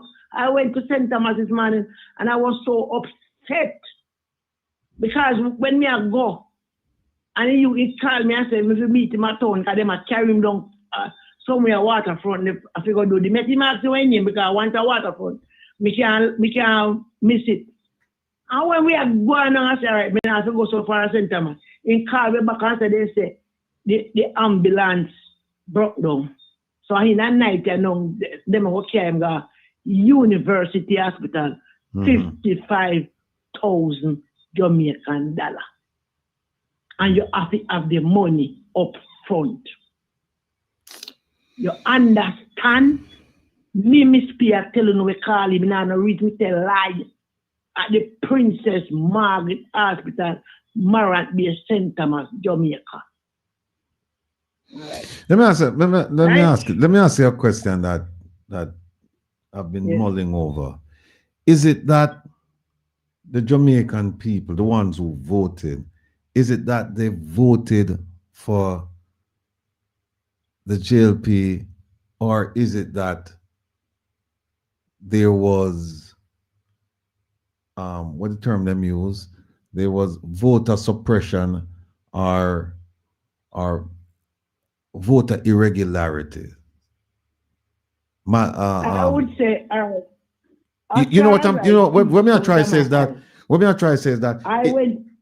What me I try to say is that. Is it people? Is it that people voted for them, or is it that somebody stuffed the ballot boxes, or do something to reflect to reflect what we call the will of the people, but really not the will of the people, the will of certain individuals who stuff the ballot boxes. Is it that? Them stuff the box.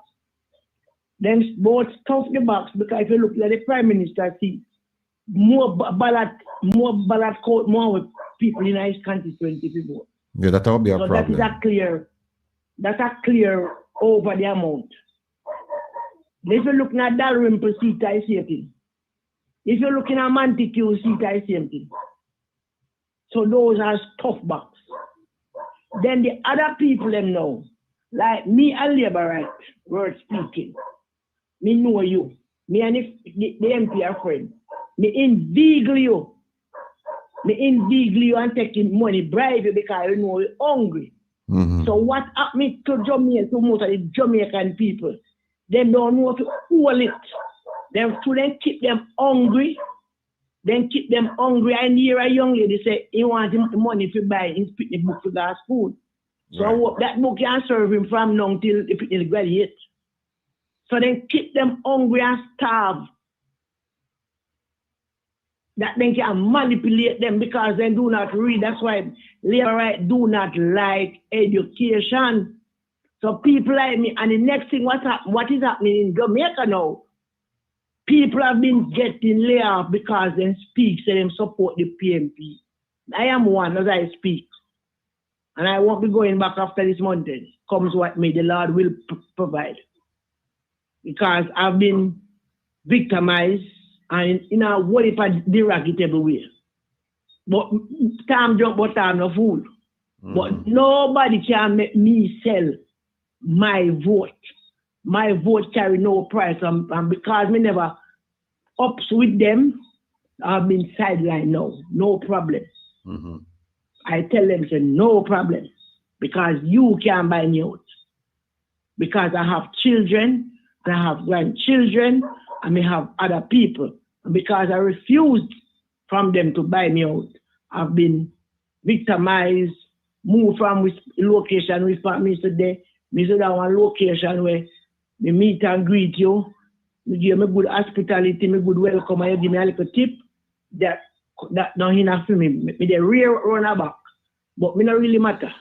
Because time is the master. And I know I serve a living God. And God will help me, because me not sell me vote, me no matter. Oh, if you see one MP, I drive past you and I wish, that even have 2 hands. And me can vote for you. Eh? Given the state of affairs, now, let's say things remain as they are, meaning that third term is in full effect. Where do you see Jamaica in the next 12 months? When me say Jamaica become a police state. I mean, help me anyway me go around. Jamaica become a dictator state, and we the lesser people have no talk, and the police now we get the opportunity as when they start to everywhere anything. No, look at gospel, bro. I go tell the cafe people them say, he might demand them to retract them statement. No, listen good enough. The people went to the polling station, report what they have observed. And you have the authority if you're going to put out in a statement, say, you are asked them to decline from if you talk what them see. That's a straight dictatorship. When you look again, Dr. Kevin Blake, I go tell our next policeman, say, put him on suspension and no, say, that's the part that no interfere him portfolio, but that was badness everybody I deal with. Right? So everybody turn dictator, and at that Jamaican, and let me tell you, when the bully them start to bark and them pity them, you know. I drive from St. Anne to St. Thomas this morning, and the amount of police when me say, and mighty God, thank God they not attack me. Police now miggle there and balaclava. Pay long rifle, everywhere you turn up, pay long rifle. And you know, see the police I say, come, good morning, miss, good morning, sir. I am here on a spot check, and whatever. No, bad man thing. And then the young police them like a joke to deal with people anyhow.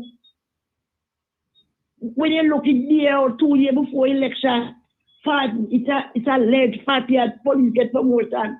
A year or two after before election, what can go so? Then they will get the promotion and turn back and support the Jamaica Labour Party. Jamaica being militarized, you can't walk, you can't talk, and you have a life again. And let me talk about that. Mr. Andrew Srvc, anybody that listen when know Mr. Andrew Srvc, the Mayor Kingston. I have an incident this morning because I park right downtown in front of Rock Hotel, ROK. And these little Lego beasts, we say them a clam car. I come back, we know say the car, the back of the car, they put one little yellow line. And the gentleman, the driver in the car, and they want to come put the car on record. Right? But me I got to tell them, Mr. Srvc, warn them. And Mr. Srvc, most people don't know town good. So anyways, I no parking, you no put sign there. So that people no park there, because I park down there, we go collect my license up a building 12. And the man nearly losing car and he nearly cause a friction because that the man not give up in car. So. And then afterward, we are going to say, once the person is in the vehicle, they have no right to trouble the vehicle. Mr. Srvc, call them in. If man when you driving a vehicle, one big, fat, black, in big and fat and ugly and favor when you salt front. So you don't want no more description. In big and sour and favor when you salt front. So you must imagine how that there, I have one then I drive a vehicle. We saw like a maga one penny. Come, I will me how I rated. I mean, that just dash him away. Me not say they nothing to their work, you know. But you can't approach people so. You don't know where people are come from. And if people know the rule, you know, put up sign, no parking. Person, see the sign say no parking and park there. Do what you have to do. Yeah, we have to once you not put up no sign there. We have to make a plea to the mayor for proper signage. But I have a question. Signage. I have a question for you. We know, and you mentioned it, the problem is that them starve the people and then them give a little thing, which actually is your money them I give you back. But them give them give some money and then you feel grateful, or them give some promotion and this and we've talked about that. How here's a question for you. Here's a question for you, because I trust your judgment and I love the way you reason. How do we get to the population at large in terms of educating them about this and telling them that they have to make a personal sacrifice in order for the country to benefit? Meaning that them come and give $5,000. Yeah, them solve your problem for one day. But have they really solved your problem? Have they solved the problems of the country? No. How do you get to those people? In your opinion, how do you get to them? In my opinion, I believe you could have gone to the community, use the church, use some young people sport club like when we used to have sports club, and you go a club and you join the club and you have meeting and like you teach them everything else. You teach them about them rights. And when you teach them, you break it down. Don't use no big language like just use patois, raw patois where everybody understand. Right? And you keep some meeting, you go to the church, and you get a segment in the church and things like that, and have meeting with them, have youth camp and big people and put you over a radio. That's even really like a radio circumference by them. Use the TikTok scene, we use everything, every portable way you have. But what more interested is get them in a meeting person, like they can look on you, listen to you, get cardboard, get blackboard, break it down in a patois. Use buckle stopper and stone if you have to use the count. Nobody go for the cardboard, the blackboard go use too much of the pretty sign in gem. Broke it down as low as you can go. So everybody can understand what you really mean. And you can't use Jamaica media. Jamaica media is a detriment of the country. And who, Jamaica media house and who sell out as a whole generation.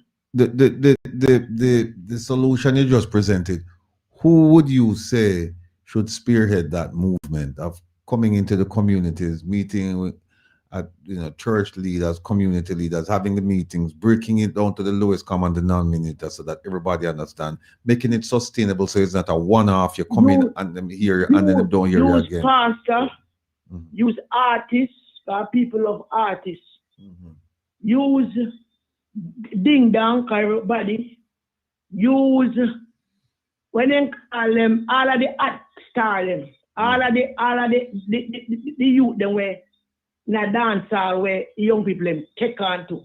Use them, the people can. Once they hear them, ding dong out there, them a come. They hear say such this artists a come, them a come. So when the artists come, the artists are going to have even 2-3 hours with them. Use the people who then look up to, who then gravitate to. Use the pastor who then gravitate to. Use the but here's the thing. The teacher. But here's the thing. The policeman. But hold on a second. Fireman, but hold on a second. Everybody. Hold on a second. Gravitate to. Miss P, here's the problem though. The problem is this, that some of the people where you refer to, them themselves don't know. Them themselves need education. So how you going to have somebody explain to a group of people about their civic and their legal duties, and them themselves don't know about them own civic and legal duties and responsibilities? Those of who know the book, the Constitution supposed to be on a website, print in a book, print on pamphlet, and take out the most, them to know everything, you know. But you take out the most affecting thing what happened them now. And then you broke it down. And you give them and you get somebody to read it and broke it down and show them. That's why I saw me see that from this point then. And then if you continue that and use the artists them, use the footballer them, use the athlete them, use all of those people, it can help. But I said I'll fix everything. It can help. All right. So why is it? Hold on. So why is it then, right? Because me I hear a reason, right? And you would tell me, say, well, I never go to school, I know this, I know that. But you will come up with some brilliant ideas. So why is it that the people, the so-called brilliant people in the country, the educated people, the people who have been elected to represent us, whether in parliament, in a church, or wherever, why is it that they can't come up with this idea and make it work? All right, listen me now.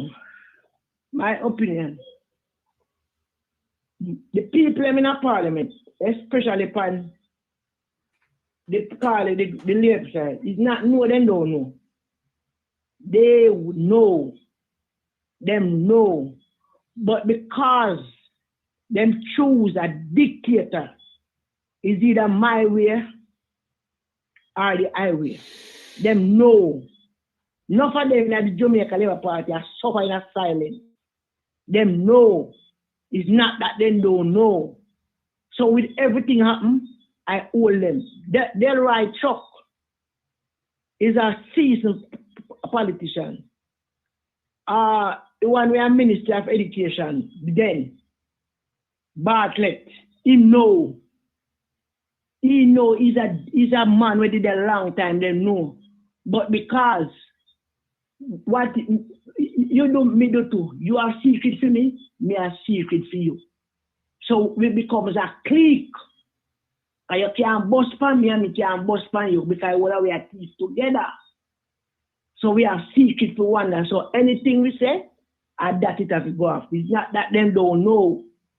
A few of them in there are suffer in a silence. Right? Them are suffer because them see even the election. Them born like human beings, them have a conscience. Them know say them did not win.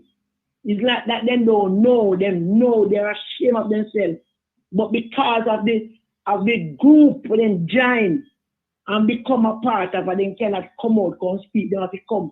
Even when you say, enough of them I speak, if you look, you're not trained personnel. When you look straight in the eye, there you see the truth. Mm-hmm. Am I correct, sir? Yes, you are. When you look in the eye, that is what Bobby Fincy teach me. Yeah, you're right. You look in a person's eye, and you know him a tell lie. You listen to his voice and shake. People don't know the people voice shake. Bobby Fincy teach me that. Their voice shake. Them I say, yes, Mr. Yes. But the yes are come from the mouth, the tongue, but not from the heart. They know. But because they say, monkey see, monkey do. So now, me see you a thief, me take piece of the cake too. So if me go talk about the cake, boy, all we go bust. So we have to cling together, comes what me. If we are good on, make it what we good on. And if we are elevate, make it what we elevate. That is what them have. Then it's a clique of people. They know say it wrong. They know. Then look at let me ask you. Warmington. Take Warmington for instance. Warmington is so disrespectful. Warmington this, and them still are going like Warmington good. Why? Look what they're right to come out and say, Fear Minister. Look at those things when you speak out I'm out for a justice minister. You know things that people in the Labour Party know say that's wrong. Look what the Prime Minister say in the debate. Say your age paper doesn't define you to be a Jamaican. No, my passport can't tell me I'm a Jamaican. Because I can't left and go get a European passport. But me born here, this is where me born. So if where me born can't define me, what on earth that can define me? And them still vote for him. Pente pussy a bunch of income pool. Now the man them now taking him in salary. And it's alleged that him take it. No. All right, look at the bus saga. You run bus them, me see them a drive up and down. Me make sure one, Mayowa, every parents want them pity bury them. Me no want bury you, dog up on it. Because me see them up and down all about and they empty. Nobody now take them. How you forgot? All right, look now. Talk the truth. You go on big pan make people fling you. Have rum or soap on the bus then. Jamaican people know say rum out part of Hobia. And rum a part of voodoo, and rum a part of this, and rum a part of that. And you have rum and olive oil, you know, Jamaican people believe that olive oil is a sacred oil where can cut destruction and heal you and this and that. But you take rum, when they say ghost love rum. So how if you put, me know, I figure put my picnic on rum bus. Then you bus no junk. Then when you're drunk, what happen? You tumble down. You better man in. When you're drunk, what happen? And you people under and then young look man, they're not this.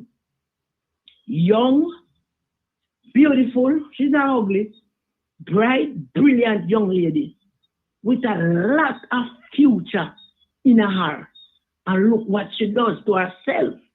Every time she opens her mouth to speak, people hate him more and more. Look at it. Look at it. Look at those young people who take themselves mixed up in something. What will they tomorrow be? You will then tarnish themselves. And when they reach 100 years, it's going to live on them. Why? Because of one man? And that man is not Jesus Christ? One dege man of one whole lot of people. Look at Morgan being disrespectful to people. Fear syrup and bread. Look at Judge Davis who get what you call it, Gerance of the year. Look at him become that clown. Nobody not like him. See him have to get rid of him because of one man. What? Look at him in his shields. Look at RJR itself. RJR grew up plenty of we. What we learned from RJR then, it motivates because we read the newspaper and we read and listen to some program, and when we go to school, we back up it. RJR, what RJR gone to the dog, why not listen to RJR? Because of few people, because they do not speak the truth.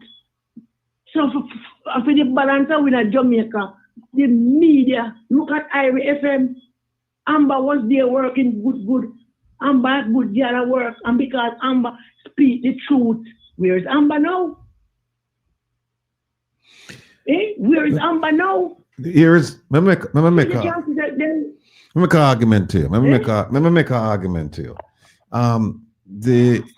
There's an argument that, or a position that corruption, when you say that Jamaica is corrupt and you try to get people to understand that, it doesn't resonate with them. It not really move the needle with them. And the reason is because people have come to accept corruption in Jamaica as a part of life, from the lowest to the highest levels. And pointing it out to them, you're actually pointing out them to themselves, because it's like a lot of people involved in it in one way, shape, form, fashion. And so they can't see the evils of it. They can't say, oh, it is a problem. What are your thoughts on that? That corruption is a non-starter. That when you talk to people about corruption, it don't really mean much to them. All right, listen to me now. Even myself, a couple years back, when me people are talking about economy, me know what economy means. Honestly, I hear the word, but I never know what it means. Until about 15 years ago. I'm not telling a lie. So most people, when they hear about corruption, they never know the depth. Even me, never know the depth of corruption, like the money. Corruption, me always say, a criminal. Like, a criminality now mean, kill people. And that made it of it as. But when me learn from Muno that spending the taxpayer money, not doing what it's supposed to be, that is corruption. So me get to understand. So as me telling all the while, who knows the people who teach you certain things, even about civic, I me tell us my son get 100% plus, we call it credit to pass civics. Because plenty people do not know civics. And the next word, Mr. Ratty, where then don't Jamaican people don't know, is the Constitution. Right. If people didn't know the Constitution and what it stands for and what it is, they would understand corruption. But the BST then do not know what is Constitution. I didn't know too much thing about Constitution until me start to listen. You hear the word Constitution, you think of constipation. Right? And then afterward, now, when I tell you what is Constitution, the Constitution govern the land, you must not, you may, or you can do it because if you have so-and-so, the Governor General sign off on it, or whatever. People don't know that. So once you don't know the Constitution, you're not going to know corruption. People look for corruption as if, boy, is a gangster. A gangster, a killer. The boy, you say you, they're clansman. No. Corruption, never know, kill up and kill people. And that's it. But then don't know about the corruption in the government and the parliament.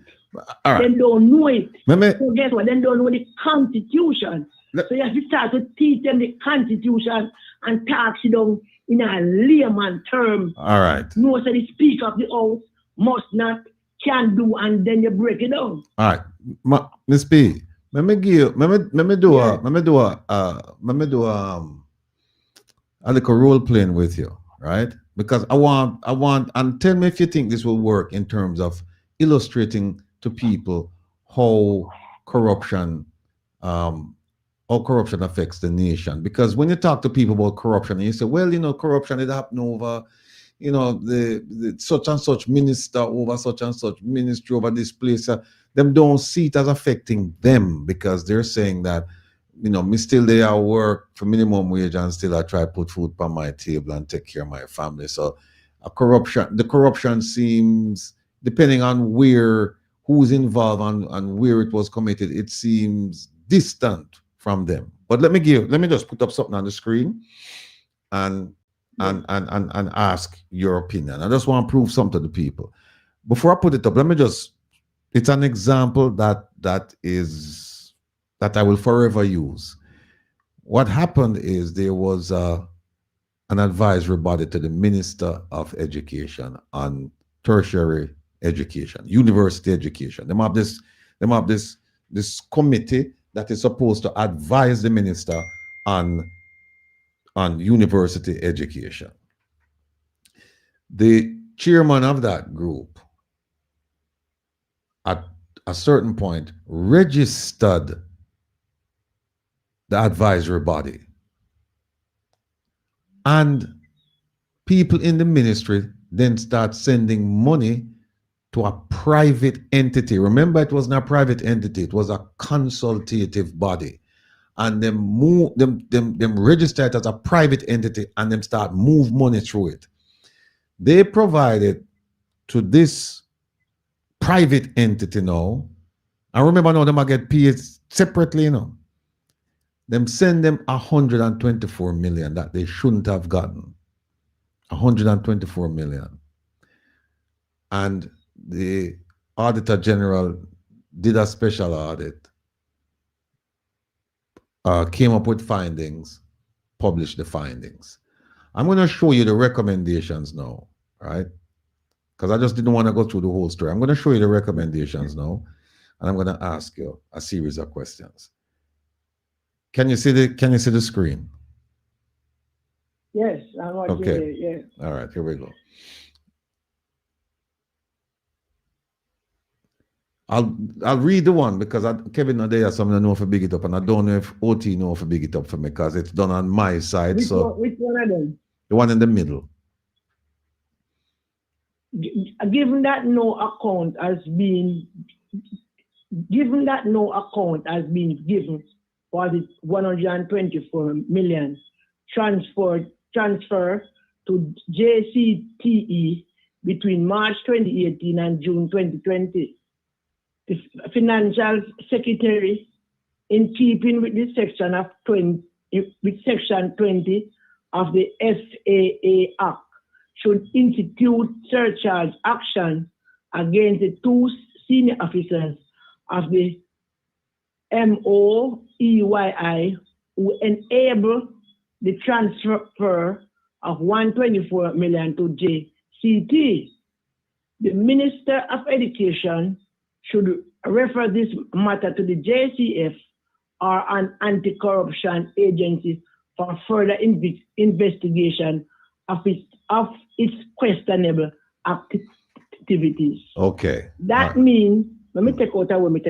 Tell me. It means that the person who sign off on that person should not get arrested because that person knows that it shouldn't go like that.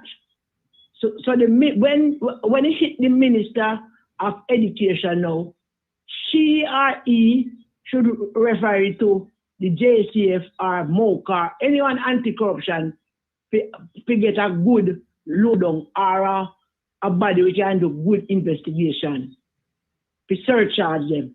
Am I right? Yes. But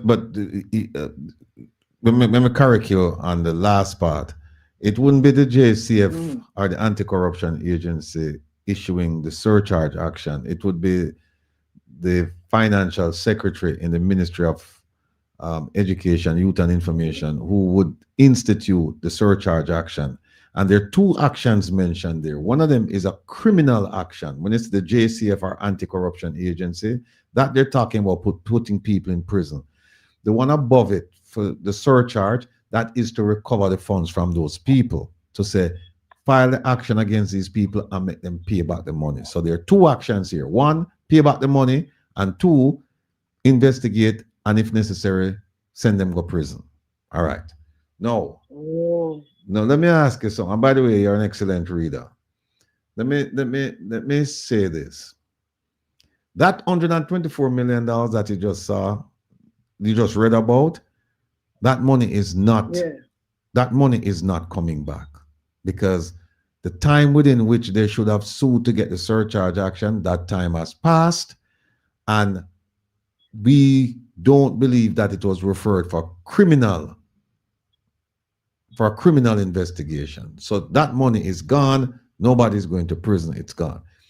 So all of the people know who would look at that and say, well, yeah, that sounds like corruption because $124 million went to a place where it shouldn't have gone and the money is not coming back. So let me ask, we're going to do like a role play. Let me ask you a question. If you were the public official in charge of this and the money came back to you, Miss P, what would you do with that money? The 124 million? Yes. The 124 million? Yes. Hello? Yes. The 124 million. Yeah. The ministry. I would put it where it's supposed. The 124 million? Yes.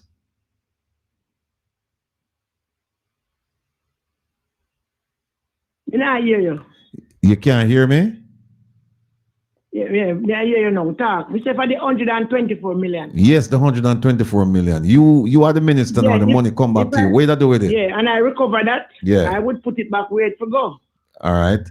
And I would put it back in the coffers. But the person that is where the problem come now. The surcharge, people don't understand surcharge. Oh, the operation of the ministry, most Jamaicans don't understand it. Because the ministry secretary or finance secretary, people don't know the role where those people play. And what you hear the name? Oh, John Brown is that. But what is John Brown's role? All right. Of doing that. That is those things. So the person now, that the secretary they were I was sign off on the paper. That the person there in a trouble. All because right. that person knows he or she shouldn't sign off on that. All right. Hold on a second. Hold on. Here is you answer the question, because for the people who don't understand corruption, here's where the corruption, here's the corruption part that they should understand. Like you said, the money is gonna come back and you're gonna put it where it should go. Now, in this case, it would go to the ministry, and that money would be used to do what? It would be used to help for the education of our children.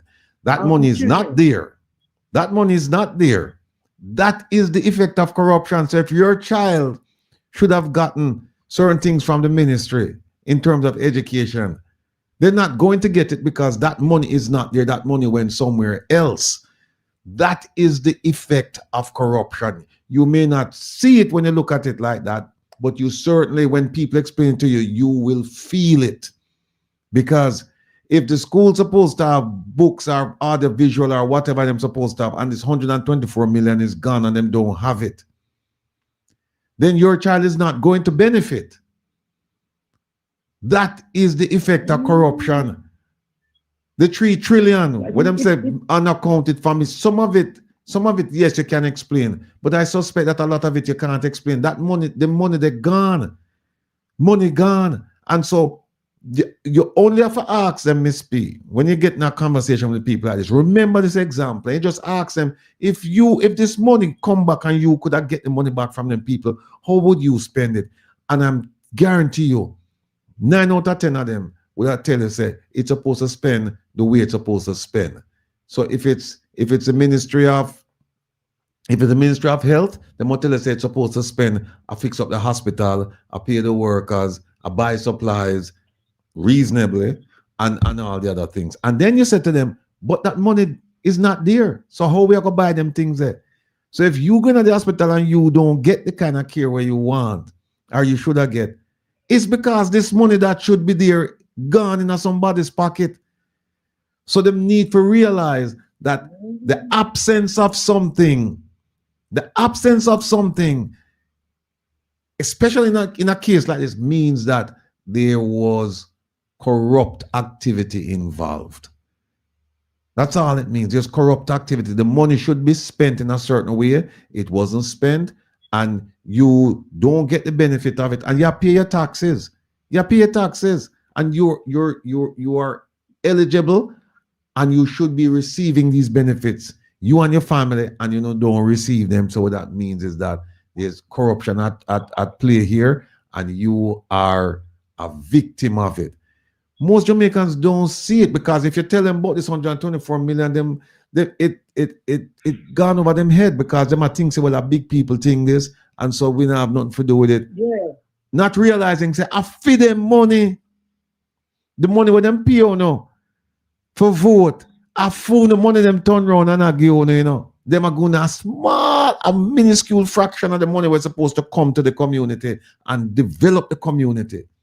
And them give that little money there, and you run up and down and jump up and down like bunny rabbit and start carry on. Let's see how long the money they can carry you for. We don't need for wake up, Jamaica. We don't need for wake up. I just thought about that. I went up at school yesterday, and I have to pay $4,200 for your work Spanish book from the school. Just the workbook, you know. Spanish car. My son came I go to Spanish car, you know. He love Spanish. And I have to pay $4,200 cash for the book at the school and the school compound. So that, which we have that the 124 million in there, you could have buy some textbook for help the children then. But we have to buy everything.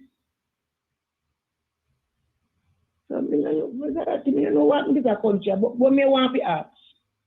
With a bun me, I know. Ask me. Come Tuesday, me and hear say the Prime Minister go swear. Then really, my God and Christ Jesus. Mr. Andrew only say really I go swear as a Prime Minister with so much baggage over your head, sir. Especially what go on last week, Wednesday. Eh? And we, the Jamaican people, are going to sit down, Governor General, you are going to sit down and make this happen.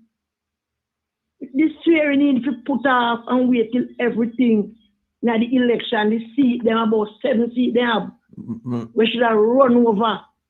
And when it run over,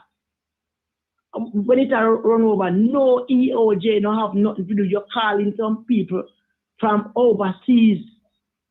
Let's see one on fine like Caribbean.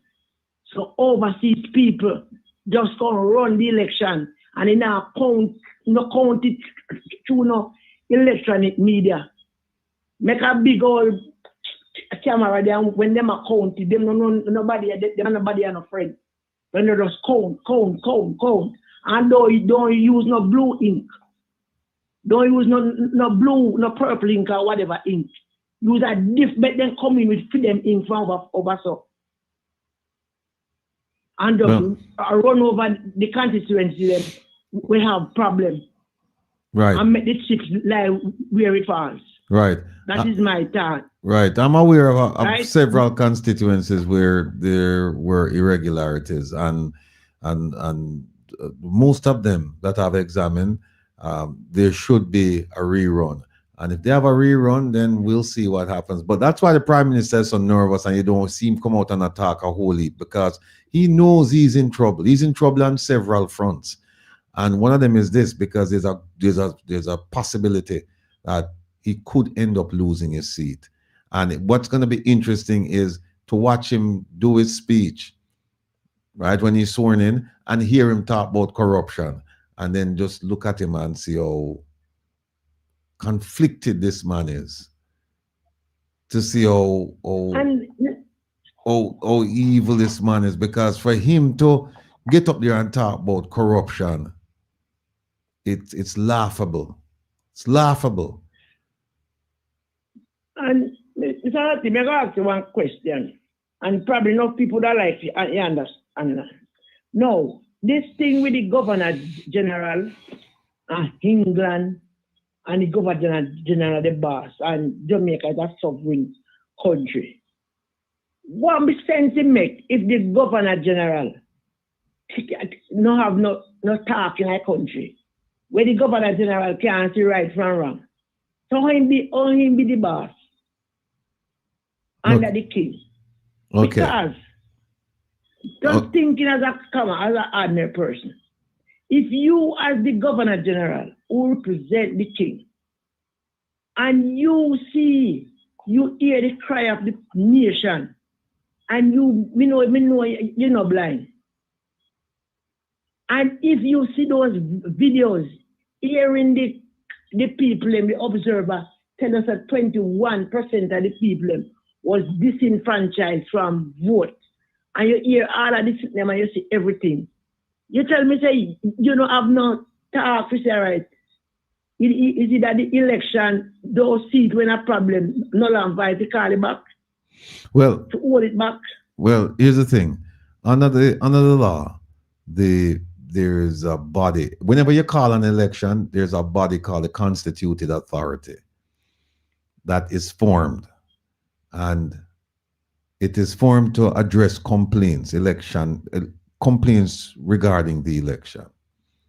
And that body is comprised of 5 people. 3 of them are from the Electoral Commission, and 2 of them are appointed by the Governor General. One of them must be a retired judge, and the second one is somebody from the Governor General's advisory body, from his Privy Council. So he has a role to play. Now, that's just one role. He has many roles. The thing is, we have a constitution that was not created by us, was not created for us. It was created for the absentee landlord. And them left a busher for watch over the operations. And that busher is the Governor General. And that's why we have been advocating for a repeal and replacement of the Constitution, because you cannot do it piecemeal as the previous government wanted it to be done. You can't tinker with it. You need to lock experts away for about 2 years and get updates from them maybe every 6 months. And you need to have them come out with a brand spanking new constitution reflecting our image, our values, our spirit, our idea of what Jamaica should be. You cannot do it in piecemeal. Even when the JLP did it in piecemeal fashion, and the question was asked, okay, this is phase 1. When are you going to do phase 2? They had no answer. No answer. So the Constitution must be repealed and replaced, and we get rid of the Governor General. And we can't get a president that is going to be influenced by the Prime Minister. And based on the reform that was submitted to Parliament, the last sitting of Parliament, that is going, went nowhere, is that the Prime Minister is going to select who he believes should be the president. And that cannot be the case. The president we want in Jamaica must be somebody elected by the people. That's the way it should be. So to answer your question, everything is done as far as the Constitution is concerned, but the Constitution is not there to serve us as a people. It's there to serve the monarchy, to reign over us as a people. So we have to get rid of it. But everything that you said they're doing, until we get rid of it, we have to work with it. And we have to work with the Representation of People Act. So that's what we're doing right now. The next thing now, further, come the 13th of October, the Prime Minister-elect I go to court. Is it going to be a trial court where I have to go answer question now? Well, no, I think he appealed it. I think it's at the Court of Appeal. But here's the thing. remember, he appealed the judgment, you know. He appealed something the other day. And remember, the court came out and said, the court said that if the appeal is allowed to go through, then this hearing that's scheduled for October is very unlikely to happen. So we just have to see what. And I don't know if he, because remember they said that they were going to appeal. They said they were going to appeal, you know, right? And I don't know if they did. But that I think the appeal court turned throw it out. I beg your pardon? And they said the appeal court throw it out and said 13 is a trial. And it lasted 10 days. I don't remember seeing anything to that effect. It may have happened, but I don't recall. That. Yeah, Mr. Want something I said. But then said no up to the where you see it? You see it in the newspaper or you see it on social media? It start the 13th October. Did you see it? Did you see it on social media or in the newspaper? No man, good media. I mean I thought no little I think me see it on something. You know, quite remember about something, some source were credible. So it will start the 13th October and it will last 10 days. Okay. Let me just double check. So it come in to me like when you go to court and then put up and when they say trial. That me get funny. It was on the news. I said cheerful while after say yes, it was on the news. Well, that means they say 13th October at the trial and it will last 10 days.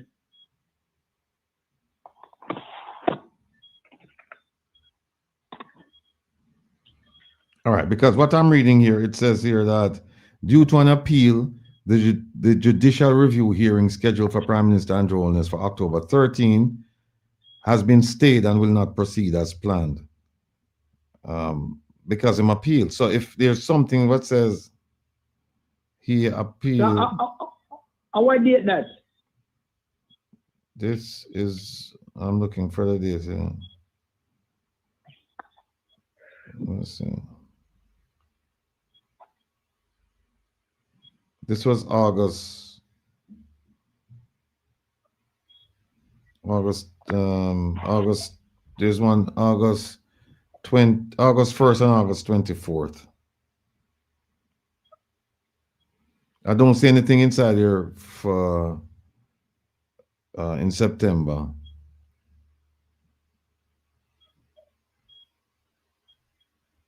Yeah, so okay. Yeah, I don't see anything I'm looking at the Gleaner and I don't see anything for September saying that the trial has been the hearing will proceed. I just see where it says that it's probably going to be delayed because he appealed. It was scheduled for October 13th. But because of his appeal, when the judge made a ruling that he didn't like, and he said, I'm going to appeal this to the Court of Appeal. And the judge said, fine, go ahead. And the judge even said, Court of Appeal, get involved because I want some instruction as to how to, conduct this thing here. And that's the last I heard. So if it's true that he has been, that the hearing, the judicial review is going to proceed on October 13th, please put it in the chat and let me know.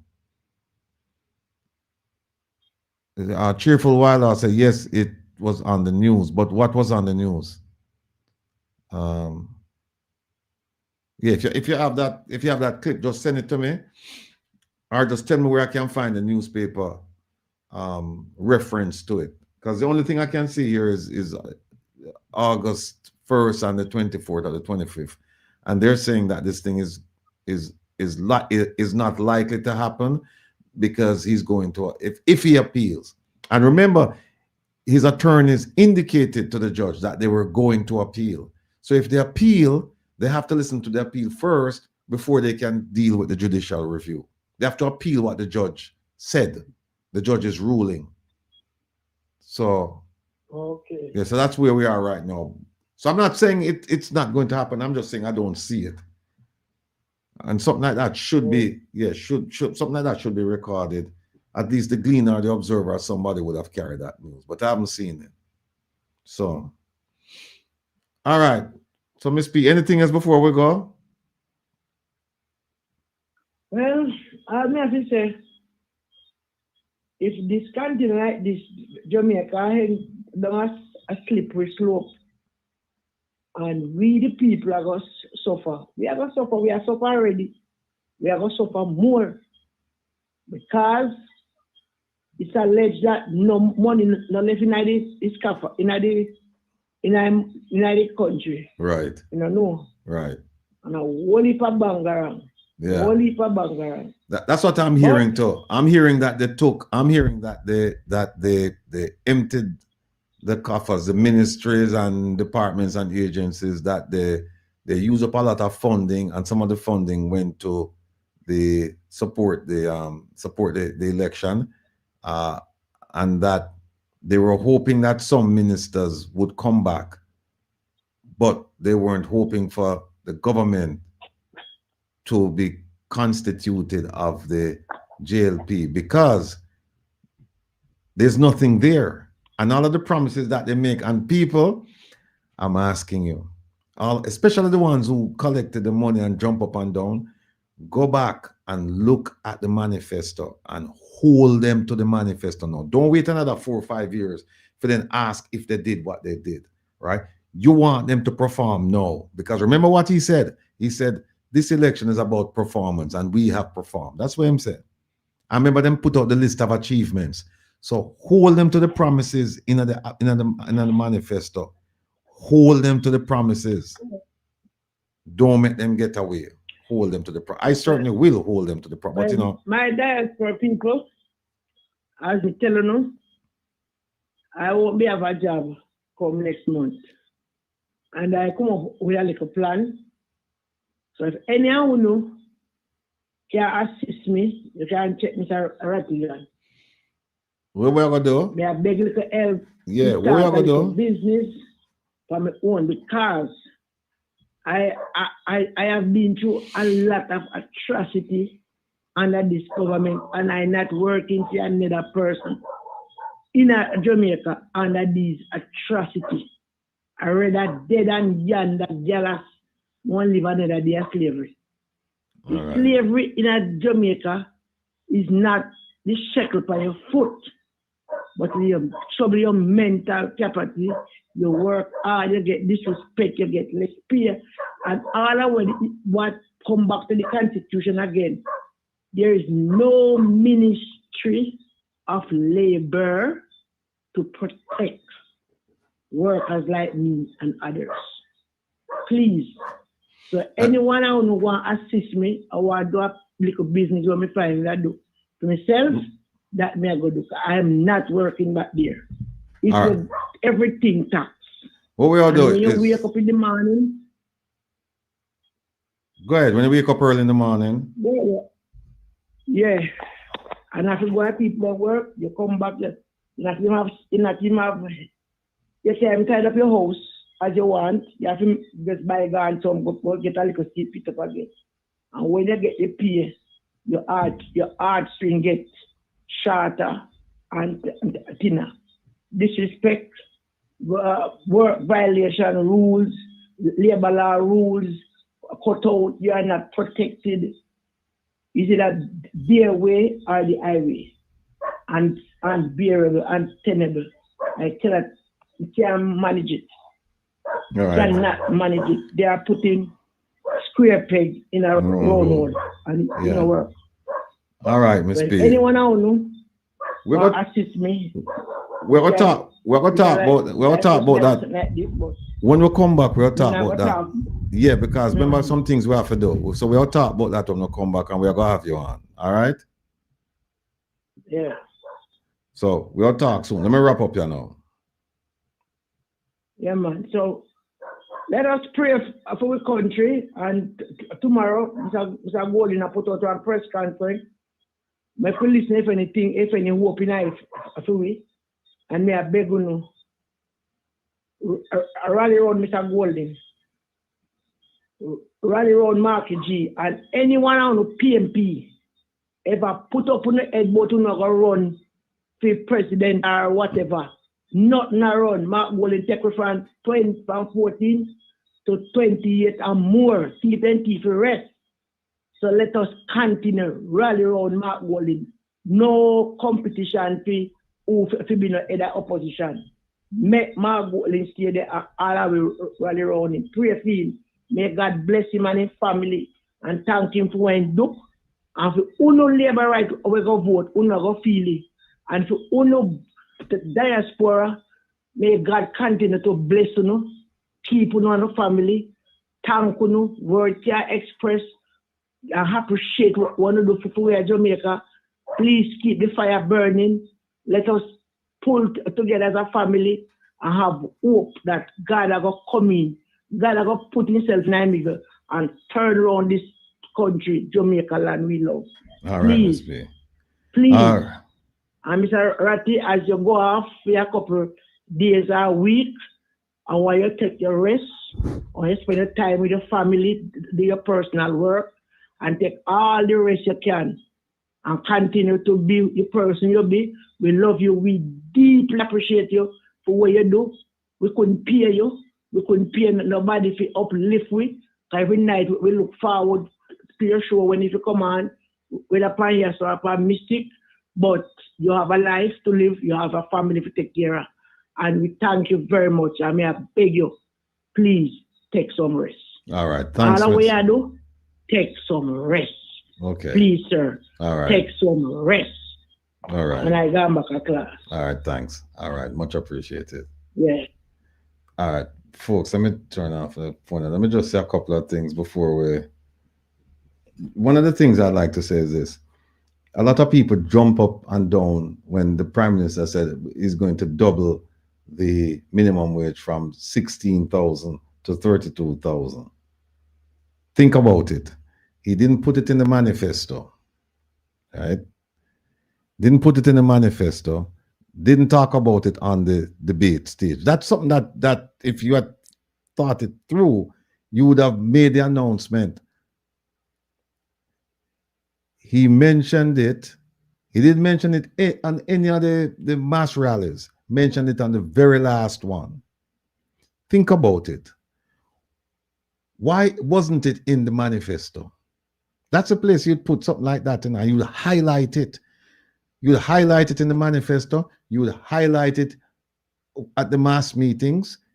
In fact, you'd highlight it at every meeting. And then you would highlight it on the debate stage. It never came up. He never uttered, neither he nor any member of his cabinet or party mentioned increasing the minimum, well, doubling the minimum wage. Nobody mentioned it. So, you know, it's something them cook up at the last minute.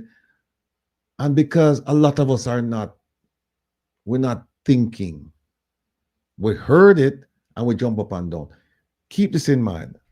When they say the minimum wage double, that's not money the government is going to give you, you know. It's not a grant that they're going to give you. I don't know if people understand the concept of a minimum wage. It is there to protect you against exploitation and to allow you to purchase basic necessities. So you can buy the food, pay your rent, the light bill, and that. We know $16,000 can't do it.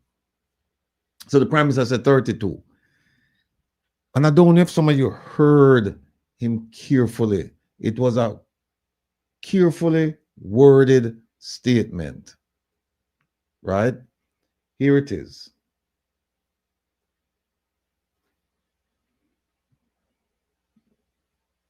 See him there? See what I'm saying? Him say, over the next few years, we will double the minimum wage from 16 grand to 32 grand. Let's focus on that first sentence. Over the next few years, meaning that yes, I want to give it to you, but it's not something you're going to get now. You're not getting it now. You want to know when you'll get it? Look at the next sentence. In our first budget, which is next year, I think the budget is read March, right? In our first budget, the minimum wage will move from 16 to 18.5. So you're going to get 2,500 added to the 16 and then gradually increase after that. No time period. Keep in mind, again, that the minimum wage is not a grant. The government is not giving you, when they say we're going to double it, it's not something they're going to give you. It's something that they're saying if you're employed, you're supposed to get, if you're working full-time, 40-hour work week, you're supposed to get 18,500 starting next year, not 32. And the 32 is a promise for way in the future, some unknown time period. He said a few years, over the next few years. That could mean any time, it could mean anything. So all of you jump up and down, good luck. The second thing is, the Chamber of Commerce came out and said, Mr. Prime Minister, it won't work. People are going to lose jobs, the economy is going to suffer. You know why?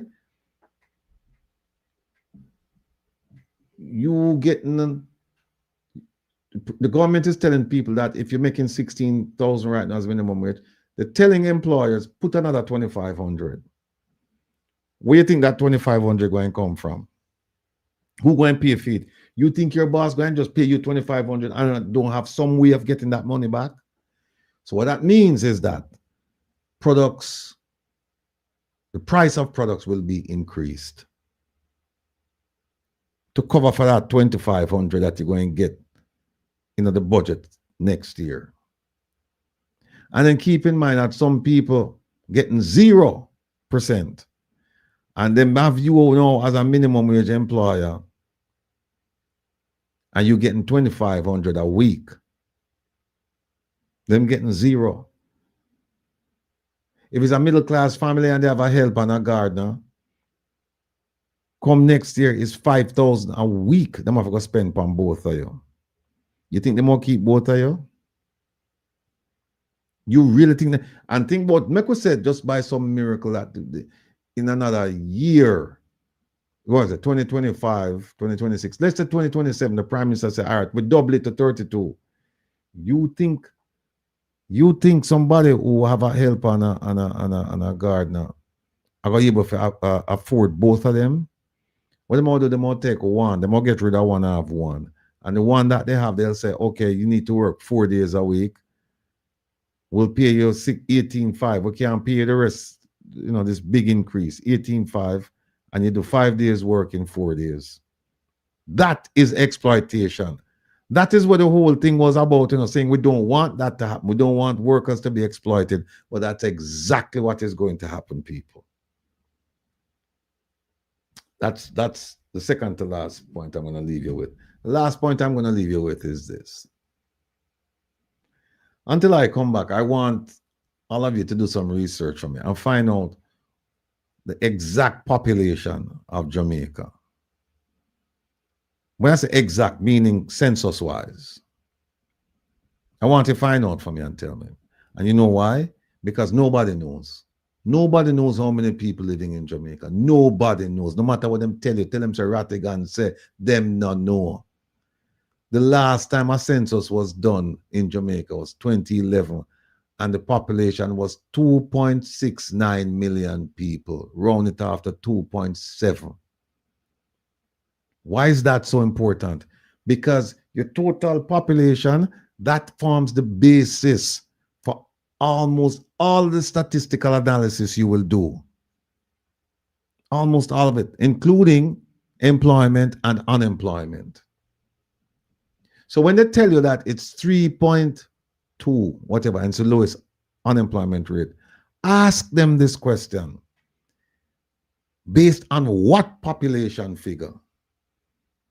You have to know how many people are living in your country before you can start up with how many people employed, how many people unemployed. If you don't know how many people, you cannot get to those statistics.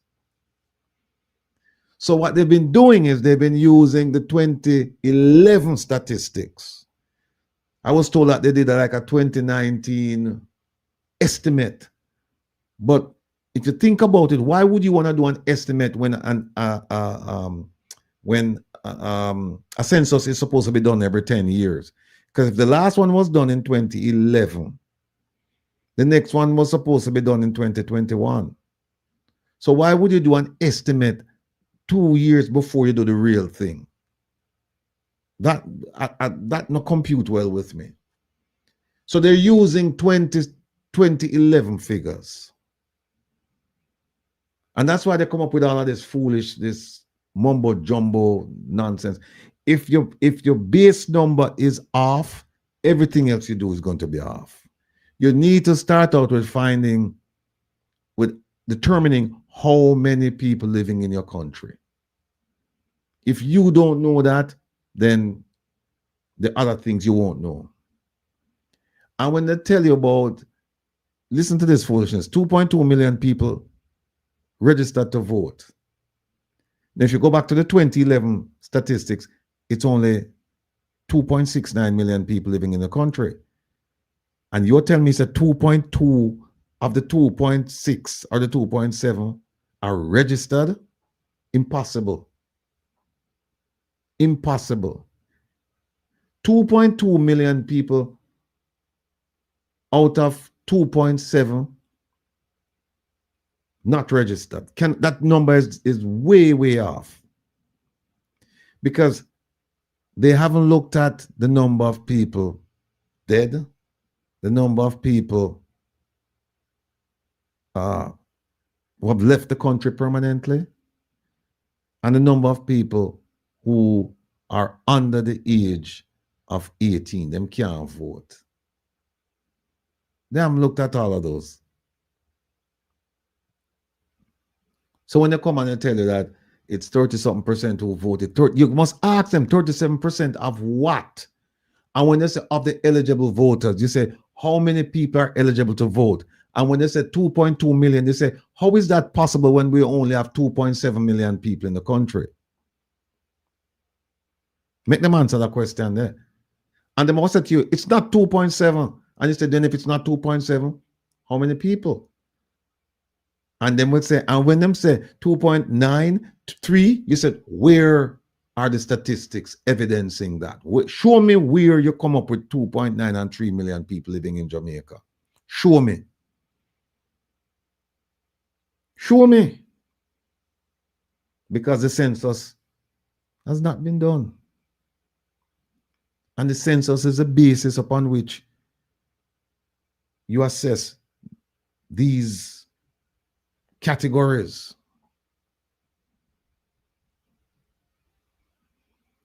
So don't make them fool you know. And another thing, and I'm glad African Newbie put that comment there. Come here to look on the comment, you know, because sometimes me I close on me in my zone. So I don't know this. Let me just something for me and say Africa's comments. Hold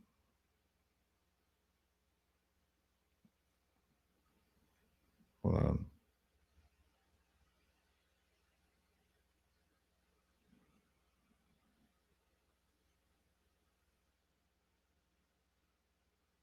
All right. Here is something that you keep in mind, people. Under the Representation of People Act, the voters list is supposed to be refreshed every 6 months. I repeat, under the law entitled the Representation of People Act, under that law, the voters list is supposed to be refreshed every 6 months. I repeat, under the Representation of People Act, under that law, the voters list is supposed to be refreshed every 6 months. Ask yourself this question. Is that being done? That's a law. Is that being done? The answer is no. Because if they were refreshing it, guess what? You wouldn't have 2.2 million people on it. If they were refreshing it and working in tandem with the Registrar General's office, with PICA, so you can know how many people gone out of the country. You can know how many people dead. And the other pertinent agencies. This is what a fusion center concept is like, you know. If they were working with all of these people, collaborating, coordinating, and have the numbers deposited in a super database, they would be able to tell you how many people. In fact, that would even help with the census. It would help, or the census would help with it. Likewise, it would help with the census. But it has to be refreshed, and it's not refreshed. And that's one of the problems I have with Jamaican laws. And that is consequences. Who's responsible for refreshing the voters list? And if it's not done, what are the consequences? And what I've found in researching a lot of Jamaican laws is that they have the violation. They said, you can't do this, but then they don't have the consequence. They don't say, it says, you can't do this, but it doesn't say, but if you do it, here are the penalties. It just says, don't do it. Or do it, and people don't do it, and then there are no consequences. That's one of the biggest problems I've come across in researching Jamaican law. And don't forget, we have a Ministry of Legal and Constitutional Affairs, and one of their mandates is to go back, look at these laws, and bring them current.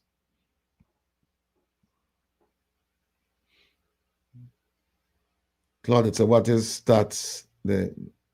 Statin Institute doing? You know, I don't know. Because here's the thing. Claudette. If you start out with bad numbers, your answer will not be correct. Cannot be correct. If you start out with wrong numbers. And you're starting out with wrong numbers. Starting out with wrong numbers. So those are the two things I wanted to harp on before leaving. OT wanted me to play this video. Amongst the fastest growing economies in the world, we received what was up until that point the largest loan to a developing country granted by the World Bank, and we received that loan for educational purposes, to build schools and institutions that would have been able to receive the influx of young people seeking an educational opportunity in the years after independence. The loan did not achieve its purpose as intended. There were immense cost overruns, 100%, which contributed to the beginnings of our debt, and which, had we not had those overruns, we could have built 50 more schools. Reason? Partisan, political award of contracts, not on the basis of merit, not on the basis of competence, but on the basis of party connection. And of course, the contractors gave back to the politicians, to the party, kickback. There you go. Yes, Doc, to Trevor Monroe. That's where we are. So people, it's 12 o'clock now, 18 minutes past. Oh, you know what? I'm going to look a piece more at the end here. I'm going to look a piece more, my boy. Yeah.